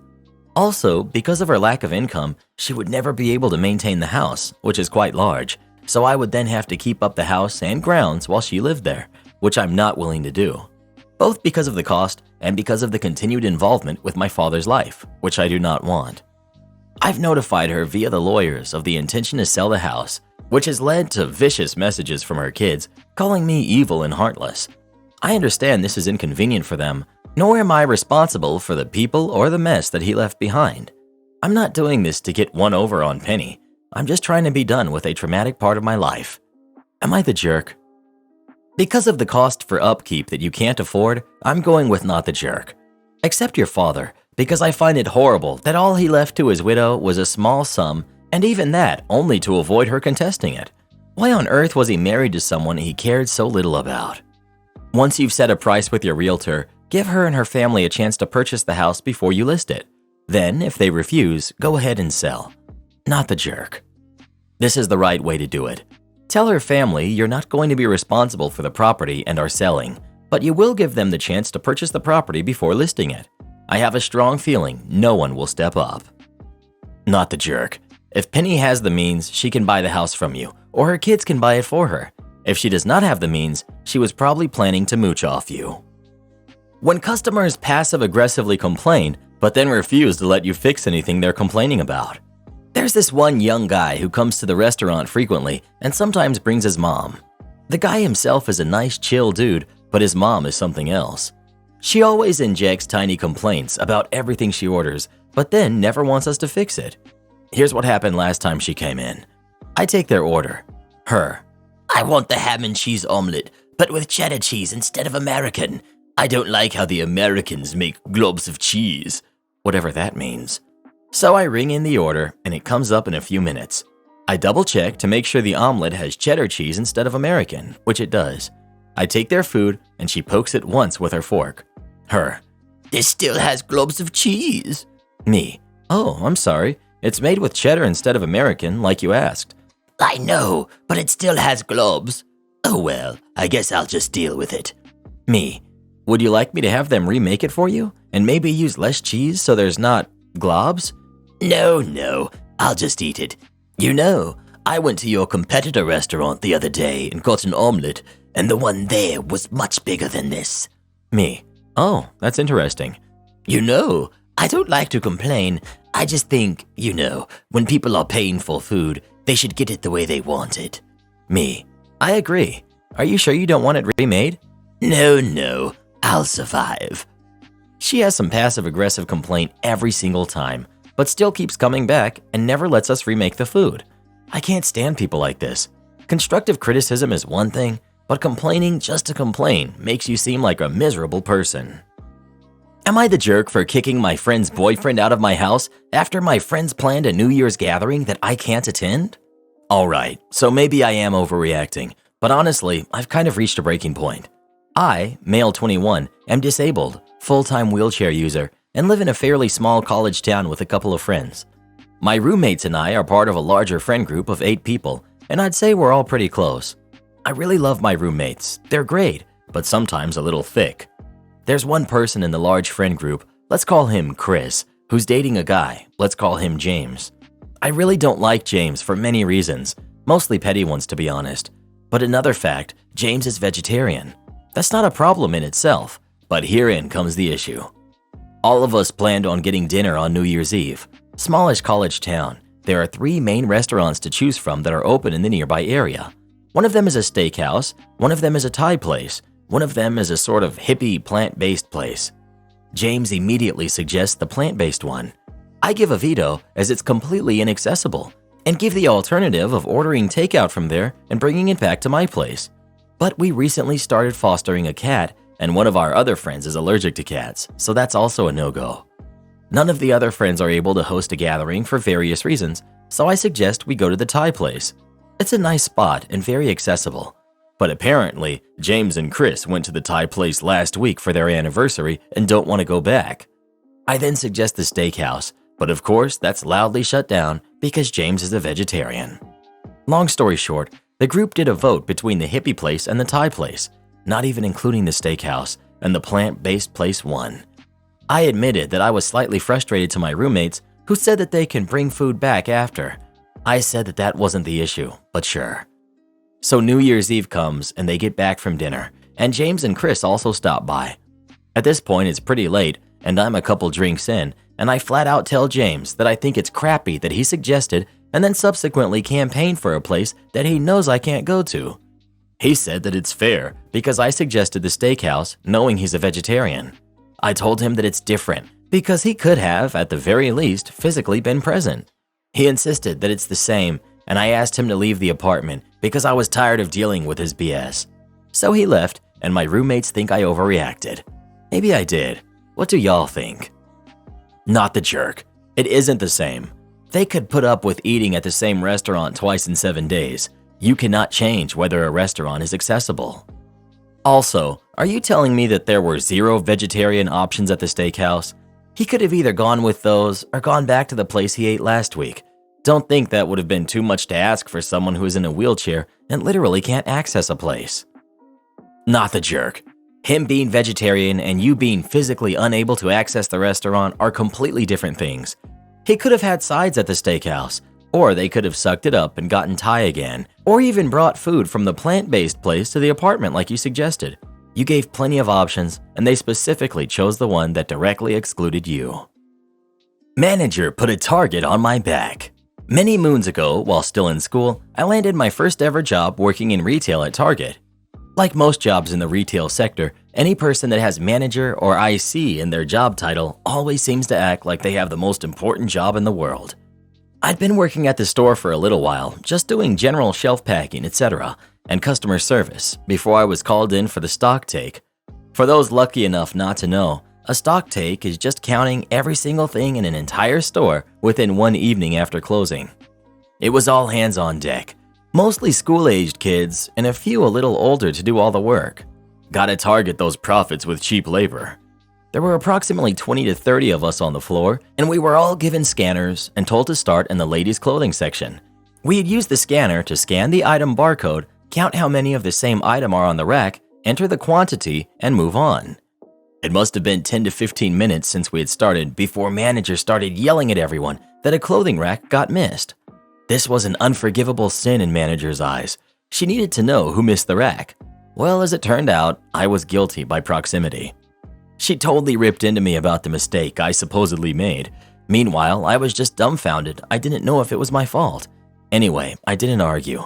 The manager was quite fiery and proceeded to rip into me, telling me how incompetent I was. She deemed me so incompetent that she took away my assigned scanner. I was told I was not allowed to ever touch another scanner, and I had to go out the back into the stores area and help the person doing stock take there. I complied. My punishment. For the rest of the night, I had to hang out with this cute girl while hardly working.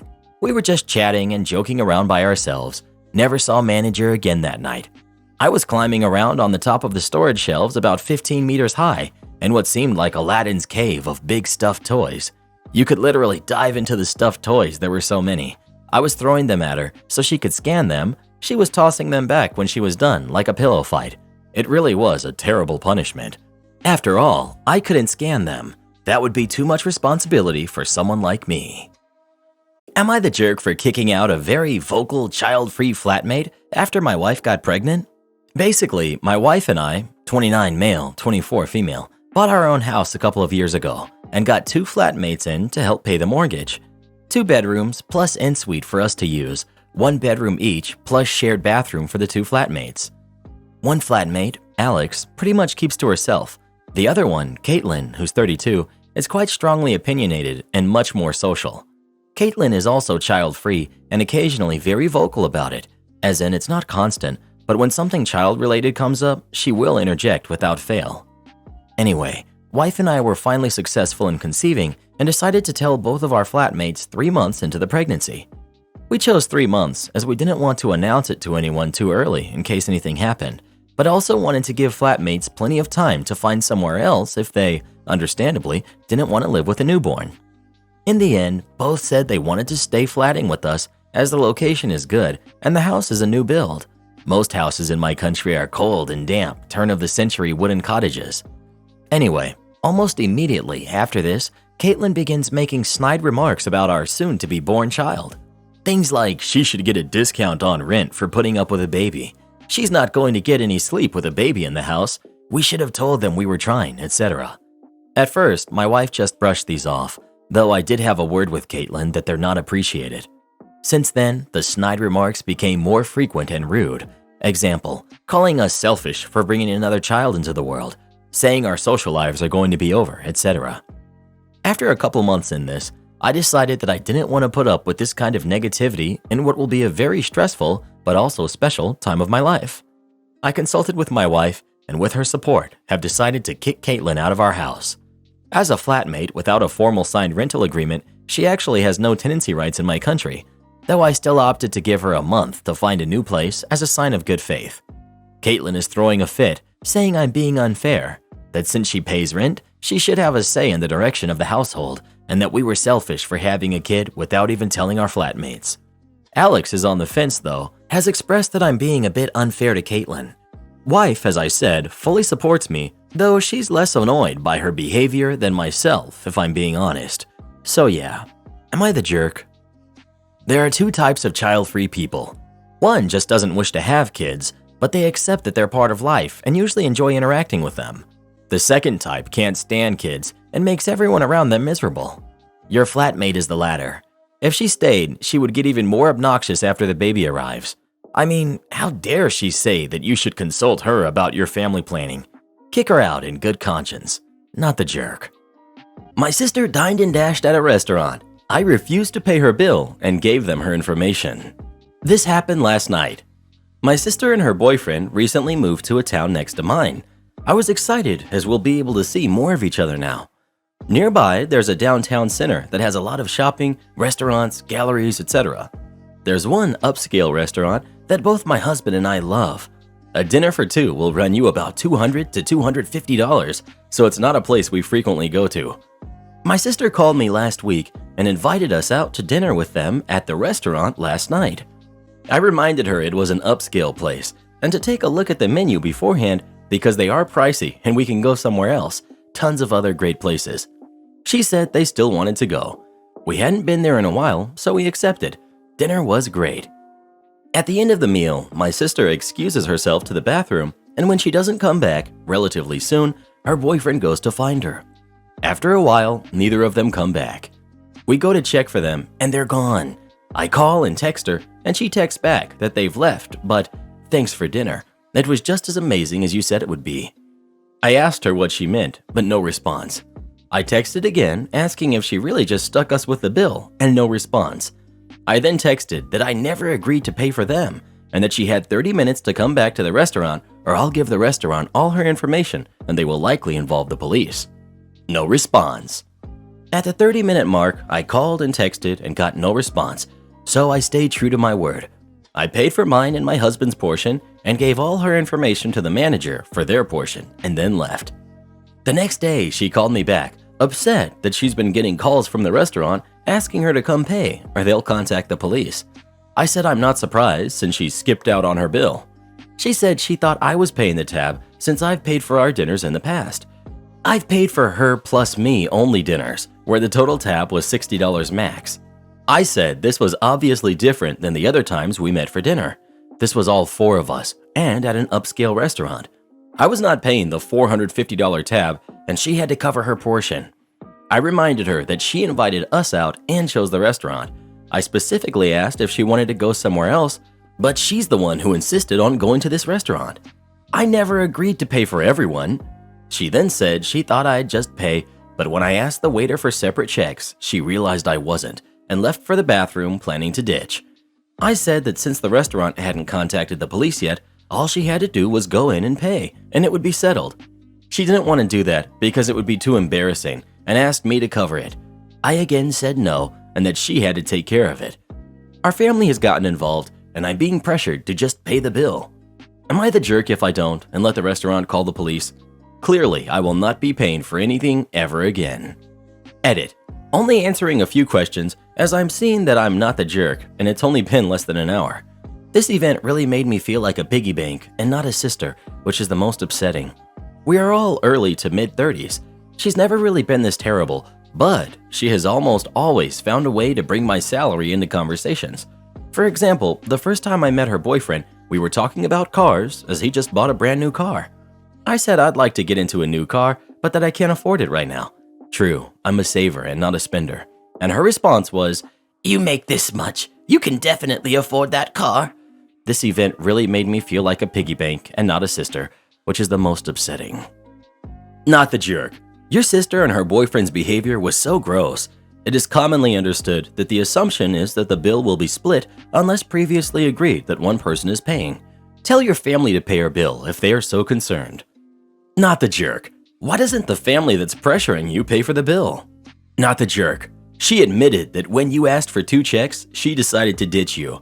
She has to pay for her own meals. If she invited you to dinner and chose the restaurant, she should have known that you obviously weren't going to pay for her. She sounds really childish, and the family has no business to pressure you into paying her bill. Well, what would you have done in this situation? Would you have given the restaurant your sister's information, or would you have just paid for her? Please let us know. I would have given them all of her info. She thinks she can use you, OP. Prove her wrong. Professor fails me because my group went ghost during group project.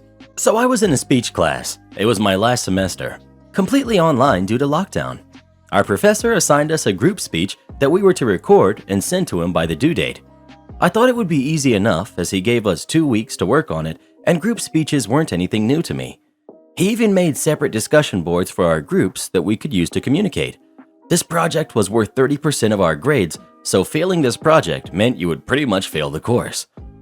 I wanted to get it done early so we wouldn't have to worry about it, so I immediately post a message to everyone in the group asking when they were free to do a Zoom meeting to discuss the project. No reply for a few days by any of them. I then post again, this time a little more stern, as it didn't seem any of them cared enough to even reply at all. I waited a few more days. At this point, we only had a week left before it was due, so I just divided up the work and posted what everyone would need to write their portion of the speech about, and gave them a date/time that I would be holding a Zoom meeting for the final recording to send to the professor. Still no reply. It was now the day before the speech was to be recorded and 2 days before the speech was due, and my group members had not made an attempt to make contact in any form at all. So I did the only thing I could think of and emailed my professor explaining the situation. But I assumed he would not reply because throughout the entire semester, it took him over a week to reply to any emails I had sent him. I then did the entire group project on my own, which took me the entire night with no sleep. After I finished writing everyone's speech, it was around the time I had scheduled the Zoom meeting to record. I joined it out of amusement, knowing nobody in my group would be there. Sure enough, it was empty. So I did the entire speech myself. But the rubric really put emphasis on transitioning to the other group members, including saying their name. So between every section where it would cut to a different member, I would say something like, "And now, my name will explain the importance of blah blah blah." Then mute my screen briefly as if to add a cut, put on a different hat, and continue the speech. I did this for all 6 portions of the speech. I turned in the speech shortly after and filled out the group member role sheet that was due as well. I just put my name in every box that was supposed to be a different member. A week passes and I see he graded the project, still not replying to my previous email about the situation, by the way, and he gave me a 0, stating it was supposed to be a group project, and me doing it solo meant I did not follow instructions. I was actually infuriated by this and knew that emailing him about the grade was as good as useless, so I went straight above him to the board of college and explained to them what happened. They apologized and said the situation would be resolved, and within a few hours of me talking to the board, he had replied to my email 3 times stating that he was very sorry for the miscommunication about the project and that my grade would be corrected, scolded me for going above him, saying I should have just emailed him again if I couldn't get in contact with my classmates, and putting the blame on me for not trying harder to reach out to them. The next semester, I saw that he was no longer with the school. My guess is that it was a habit of his to not reply to emails, and he got fired for it. Also, his corrected grade was a 70, but I was so mentally exhausted from the situation at that point that I didn't care to fight it anymore. Many professors believe that group projects are the closest you'll find to the real world, and they're probably right if they include real-world accountability. Where they go off track is when they fail to account for the fact that the individual student is paying for the class and should receive a grade based on their specific contributions and achievements. After all, there's no such thing as a group transcript or a group degree.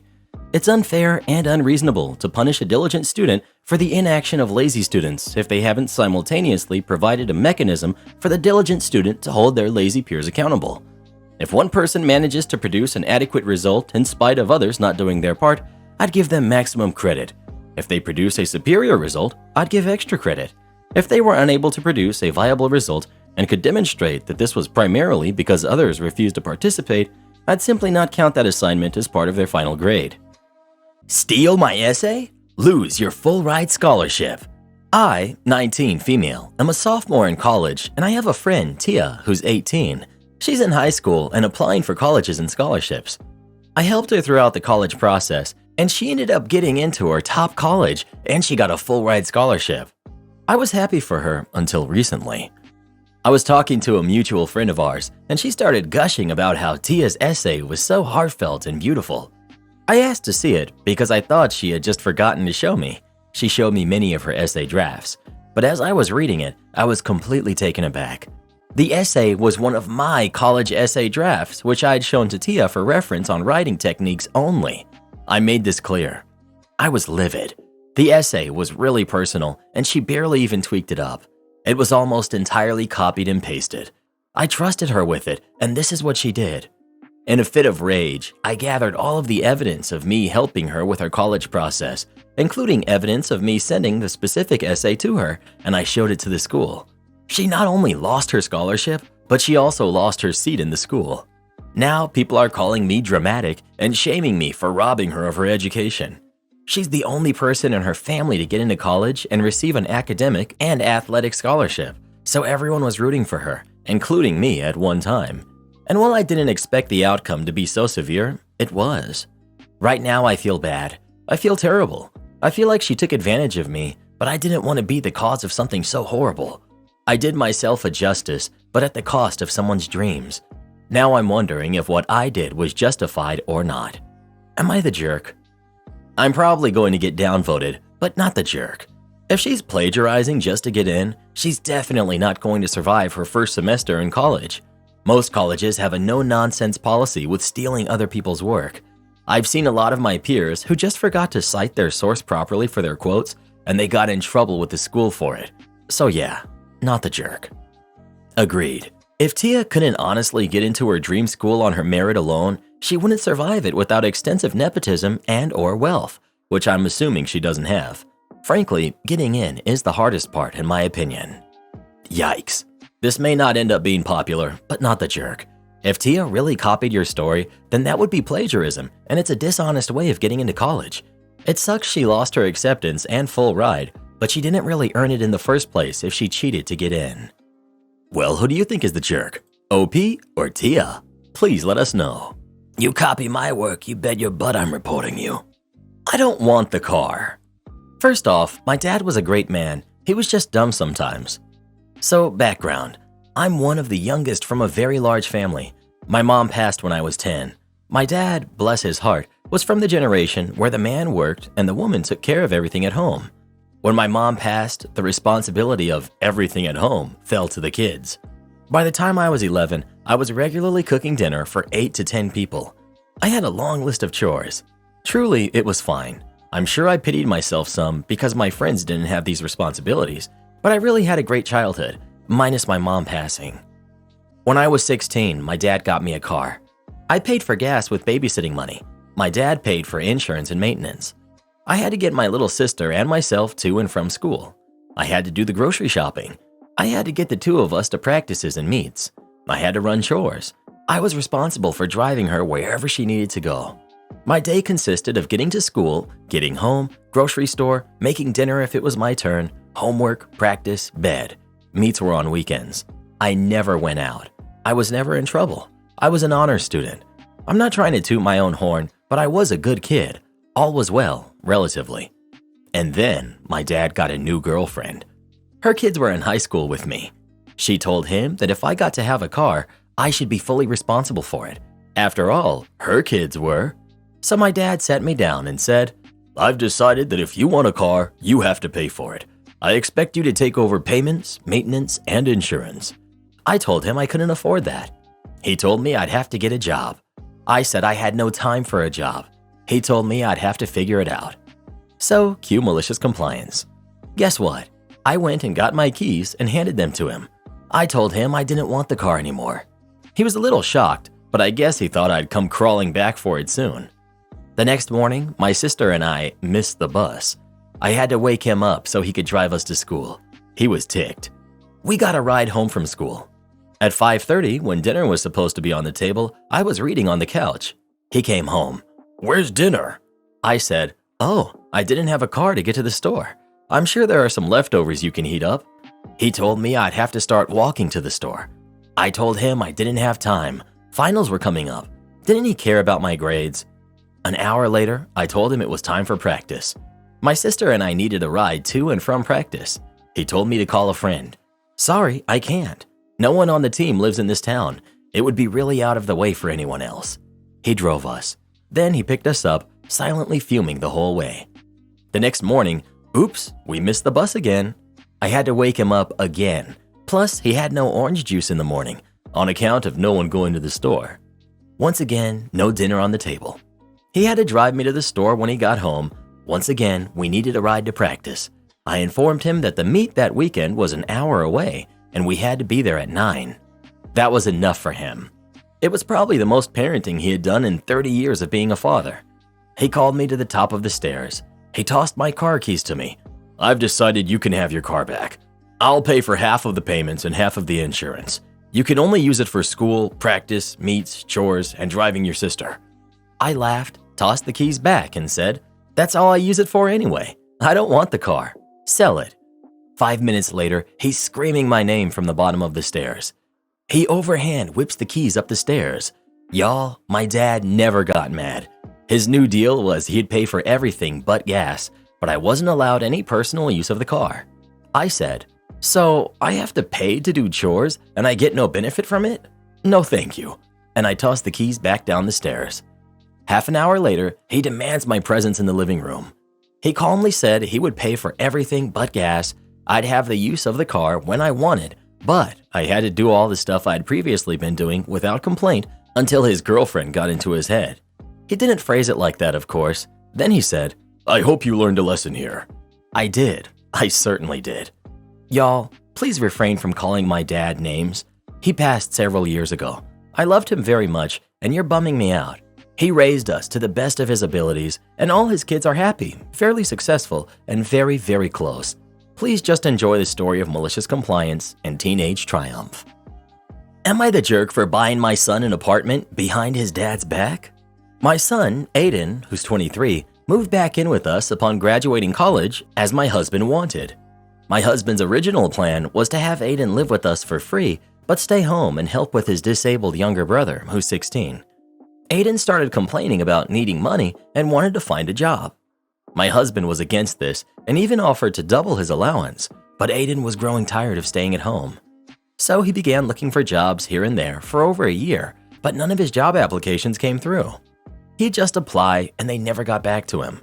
We were confused by this until recently. I found out my husband was behind all of the job applications being canceled. He'd wait until Aiden applies, then he'd proceed to cancel the application by impersonating him and using his email. I blew up at him for this, but his justification is that he's just trying to make sure that our younger son is cared for by Aiden, and said that Aiden has been a big help and him getting a job will affect his care for his brother. I went ahead and rented an apartment for Aiden and told him to stay there until he finds a job and starts paying for it himself. Aiden was hurt upon knowing what his dad did. My husband was livid when he found out. He called me unhinged and said that I was separating the boys and teaching Aiden to become selfish and care more about a job than his family. He also said it was a huge decision for me to rent an apartment without even running it by him. He's been giving me crap about it and is calling me a terrible mother for encouraging Aiden to be selfish and self-centered. He said I needed to see and understand why he did what he did. Edit, a few things to mention. 1. My husband says that since he and I have health issues, then we could use Aiden's help. 2. When I suggested outside help, my husband refused, saying he won't ask anything from anybody and that his son is his problem and nobody else's. 3. I used money from our joint account to pay for the rental apartment. My husband said it was wrong and that it was a major waste of money since we deal with medical bills consistently. Not the jerk. A 23-year-old cannot exist on allowance, and he's not a de facto caretaker. Your husband seems unhinged. You did the right thing for your son. Not the jerk. But what the heck? Your husband is deranged and you should leave him. Your older son has a degree, wants to work and be independent, and your husband is gaslighting him to try to keep him around to support his younger disabled brother? The emotional manipulation is strong with him, and I'd be concerned about what he's capable of. Not the jerk. Hopefully Aiden has changed his password and maybe even set up a second secret email for job applications in case Daddy Dearest manages to access the old one in some way. Just keep the cat. A little over 6 years ago, my husband was at the grocery store, and right outside the door, he found this skin and bones dirty fluff ball. He had a paw that seemed to have been crushed at some point. Well, he brought him home. We got him cleaned up and fed him. He was just a kitten, but devoured 2 full cans of cat food, clearly very hungry. Well, we did the right thing. We took a picture of him and posted him on Facebook, asking if he belonged to anyone, and said we were happy to keep him if he didn't have a home. Someone claimed him, so we returned him. The next day, another person found him. She also posted. Same person claimed him. New person asked if she could pick him up because her husband was out with the car. She said she couldn't and told the rescuer to just put him outside and he'll find his way home. The rescuer lived about 2 miles away from her. It was freezing outside, snow on the ground. Rescuer said she wasn't comfortable with that. Some people who had seen our post and the new post started politely suggesting that it would be safer to keep him inside. His owner lived next to a busy street across from the grocery store where my husband originally found him. She started getting angry and defensive, saying it was impossible to keep him inside, blah blah blah. His crushed paw was brought up and she said he was just fine. Then she said, "If you all think you know better than me what's best for my cat, just keep him." K. Second rescuer messaged us. She had since found our previous post and said she couldn't keep him because she already had enough pets and asked if we still wanted him. We said absolutely. My husband went and picked him up. Original owner really lost her crap then. She started messaging us saying that she was going to call the cops because we stole her cat. I replied with a screenshot of her comment saying to keep him. We took him to the vet. Vet estimated that he was about 8 months old. He said that the paw didn't seem to be causing him any pain, so an x-ray wasn't necessary unless that changed. Neutered him, gave him his shots, flea meds, ear mite meds, and wormer for our 2 resident cats as well, because fleas, ear mites, and worms are very contagious. Resident cats, Connor and Murphy, hissed at the new kitty. We named him Mickey for about 2 days. Then they were all friends. As I mentioned earlier, it's been about 6 years. Mickey has never once tried to get out. He's partial to my husband, but will cuddle with the rest of us if my husband isn't home. Guess he remembered who saved him. As for the original owner calling the cops, if she did, they told her to kick rocks. They never showed up. I saved that screenshot though. All 3 of our boys are very happy and healthy indoor cats. Drink on the job? Pay the price. This happened about 4 years ago, and I've been itching to share it here recently. I used to work for Big Brown as a delivery driver. At the time, I was still a cover driver, which is essentially a full-time driver without a permanent route. Every day you'd go in not knowing what part of the city you'd be delivering to. It really sucked. I had started to get dispatched to a pretty nice area regularly since the regular driver was out for a few months and felt like I was hitting my groove. I could tell, with pretty decent accuracy, how long my day would be just by looking at the stop count, and the route was just outside of the city and what we all considered the countryside, so it was beautiful too. I was really starting to enjoy it. Then in comes Sizzleburger. Not his actual name, but it sounds so similar to what we called him. Sizzle was a cover driver like me, but he had about a year of seniority on me. That meant that he was allowed to choose which route he wanted to take based on who ranked lower than him. The rules about this were always weird. Like when I would try to do it, management would push back and say that I wasn't allowed even though it's in our contract. Sizzle was also very full of himself. He looked like a wannabe mob boss from The Sopranos, and whenever he was mad about his route, he'd file a grievance and come out and say, "This crap's gonna stop." We did not get along since he was, a complete jerk to everyone. The day finally comes when Sizzle decides he doesn't like that I'm running the cushy route and he's tired of the one right next to it, which was really not that bad.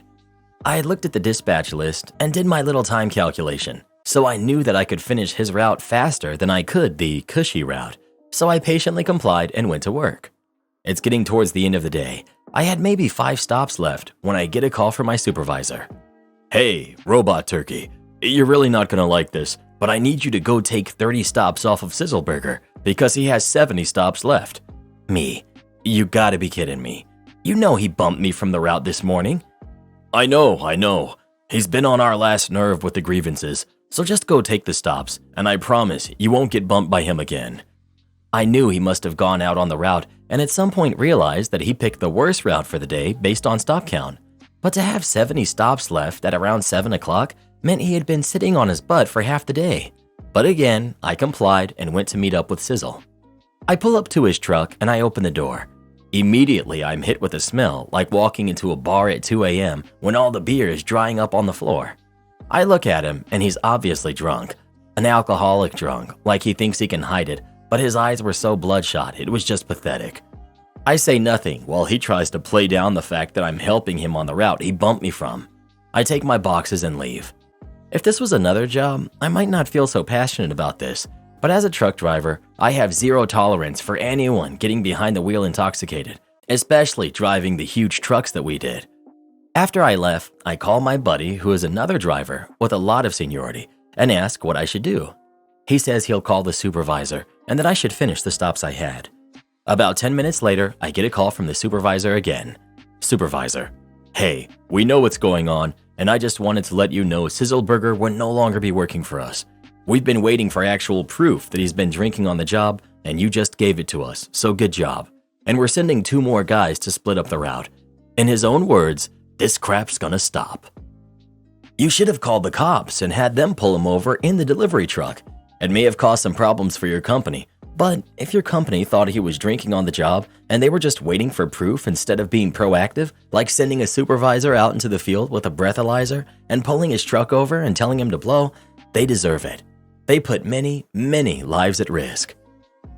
Am I the jerk for walking out of an interview because I was unprepared and causing the referrer to get in trouble?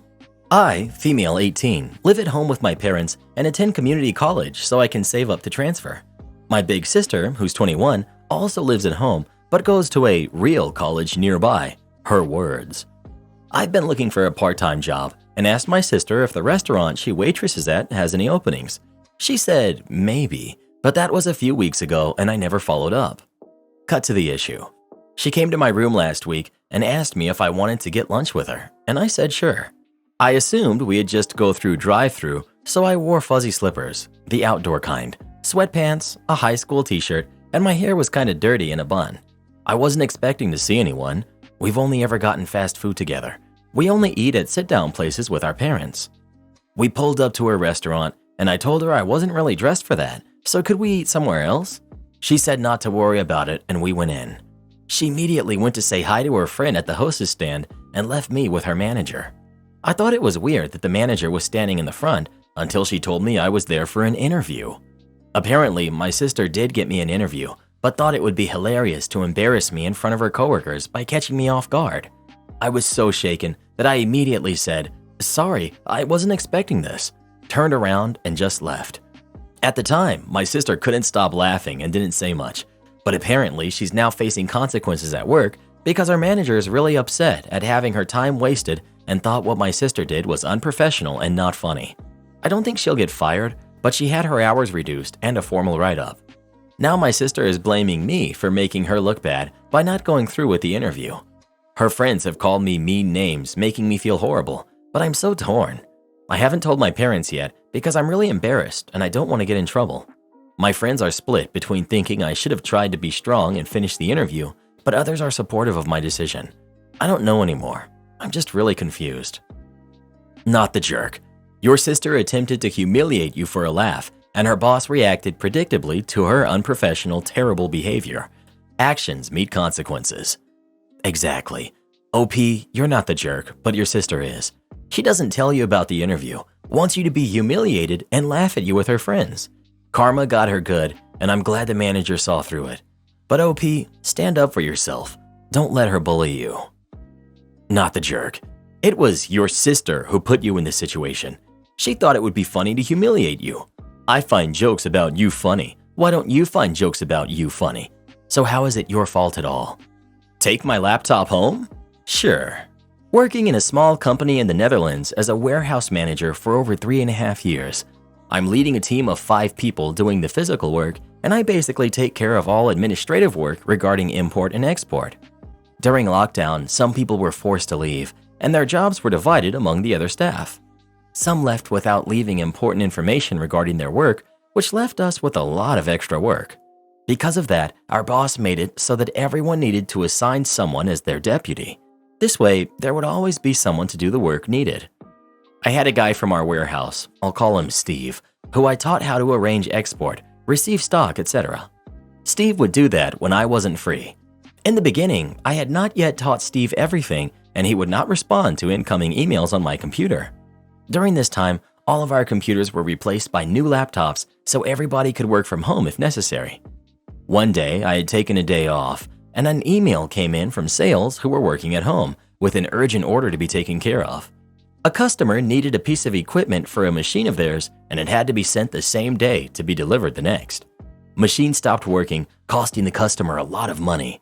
Transport had to go through customs, and that was something Steve hadn't learned yet and didn't respond. The next day, my boss was angry at me that I didn't respond. When I told him that it was my day off and Steve didn't understand everything yet, he replied that I had to take the laptop home when I took a day off in case of emergencies. That's what the laptops are for. I told him that Steve could not do his job without it. He said that it's my job and not Steve's. Okay then. Fast forward a few weeks and I take another day off. As told, I took the laptop home. I told Steve that I would do that and to tell everybody who wanted something that he wasn't able to help and to send a mail to me. On this laptop are logins for websites to arrange transport, templates, SOPs, etc. I planned to go to the beach with friends and left the laptop in the car. My phone was exploding with calls in the morning because Steve did not have a computer. Other people didn't know where to find information needed to arrange transportation and more. I never responded to the calls because a day off is a day off. When I got back in the next day, my boss was furious. When I told him that I did exactly what he told me to, he immediately told me to leave the laptop at work the next time and to share important information with others in case something happens with it. Am I the jerk for calling my mother-in-law delusional? My sister has 2 sons who are 7 and 8. I have a daughter who's 8. My sister and her kids were over at my house and my mother-in-law was there with us as well. My daughter adores Barbie and so put on the Barbie princess and a pop star movie. My nephews were all like, "Ugh, I don't want to watch this," etc. But my daughter made them watch it anyway. Because they're kids, they stopped complaining and seemed to be pretty interested in the movie. When it ended, my daughter decided that they now have to play pretend based on the film. The boys started fighting about being the only main good guy, so my daughter decided that one would be the princess and the other the pop star. It then turned into a game of dress-up. She put a tiara on one of them and a star hair clip on the other. She even put some makeup on them. The boys kept being silly while my daughter looked very proud of her work. Me and my sister could not stop laughing. It was such a cute moment with our kids and they were all very happy. My mother-in-law wasn't feeling it. She had this upset look the whole time, and when the kids left to play in the garden, she came up to me and said that she felt a bit uncomfortable with how the kids were playing. My sister went, "How?" My mother-in-law replied, "Well, her daughter seems to be very aggressive and controlling over your boys." I asked how exactly my daughter was being aggressive and controlling, and she said that my daughter forced the boys to watch a Barbie movie, then forced them to be girl characters, then put makeup and girl accessories on them. I asked her how that was any different to my nephews making my daughter play superheroes or forcing her to watch Superman when she isn't a fan. My mother-in-law said that was different because there are girl superheroes, but no boy Barbies. I basically just went, "You're not making any sense, and I'm not listening to this anymore." My mother-in-law kept trying to explain herself though, but I walked away. She then tried telling my sister, but I told her to follow me. My mother-in-law then accused me of being mean and disrespectful and said that I'm raising her granddaughter and she has a right to be concerned about her behavior. I told her that there is nothing to be concerned about and said you're being delusional. She left after, saying that she's very upset with me and my daughter. My sister-in-law called later and said that I owe her mother a massive apology. My husband said that he'll deal with it, but my sister feels a little bad and asked if maybe we should apologize. I don't know. Am I the jerk? Not the jerk. Tale as old as time. If a boy does it, it's fine. If a girl does it, it's bossy. Ugh. Does she not realize we're in 2023 now? Not the jerk. She hasn't heard of Ken? He's literally the male Barbie. Not the jerk. The boys were having a good time and they all share in each other's interests. I'm not sure why your mother-in-law is upset that your daughter can take charge from time to time. You're the jerk. Where's the dad in all of this? My brother and his wife let their sons do this kind of crap when they were growing up. Unfortunately, one is no longer with us, and the other two are on all kinds of meds, in and out of rehab, and have never held down a job. I never let my sons do any of this stuff, and I taught them how to become men. They're both millionaires now, with beautiful families of their own. I know you youngsters despise tradition, which is a sad thing, but lack of tradition is why so many of y'all are sick in the head now. My heart goes out to those kids, and I hope that they can become something great despite their lack of parenting and guidance. I know a Costco cake when I see one. I was just reminded of a story from a job a few years back. I had just gotten a new job at a cafe and bar known for their chocolates, in particular their hot chocolate and a vegan chocolate cake that got rave reviews on Yelp. One of my first shifts, I was alone in the cafe. A little ding comes through the iPad for a DoorDash order. I wasn't trained on any of this, but the order is fairly simple, so I figure it out. An almond milk hot chocolate and a slice of the famous vegan chocolate cake. I go for the to-go container and open the display fridge to a very familiar sight. Sitting on the distinctive oversized black plastic cake tray, sans clear cover with ingredients listed, is just Costco's old chocolate cake. The same chocolate cake my brother had for his birthday every year. It was a big, multi-layered cake with a particularly wavy frosting pattern and milk chocolate shavings all around the sides. I was raised on Costco food, so I would know it from anywhere. This cake was really good, but it was the furthest thing from being vegan. I couldn't, in good conscience, send that cake to a vegan customer, so I packed 2 vegan chocolate cupcakes delivered from a verifiable local vegan baker instead, and just hoped that they wouldn't leave too bad of a review. The next day I went to my boss and let her know that the Costco recipe wasn't vegan. I was so young. She insisted the cake was not from Costco. I asked her where she got it from and if she was sure that it was vegan. She said it was none of my business. That was all I needed to hear. I started looking for a new job and got one a few weeks later. In the ensuing weeks, I told every customer I served that the chocolate cake was mislabeled as vegan. If people ordered it online, I continued to pack 2 actual vegan cupcakes in its stead. A lot of customers I spoke to were really upset as they had eaten the cake in the past, not realizing it didn't fit their diets at all. It was a big reason for the cafe's high reviews on Yelp, as people would say it was some amazing secret recipe when it's really just eggs, milk, and a ton of butter. It really upset me that the owners were taking advantage of people with fewer food options and just straight lying to them to build a reputation in the community. Not too long after I moved on, the cafe closed down for good, and the space transitioned to a juice bar, which is of course fully vegan. It has great reviews from the locals on Yelp. Do this next. Tap here on your screen to come see our new podcast playlist, where you'll find thousands of hours of the best stories you've ever heard. Or tap the one on the right. That episode is specifically just for you, based on other videos you've enjoyed the most.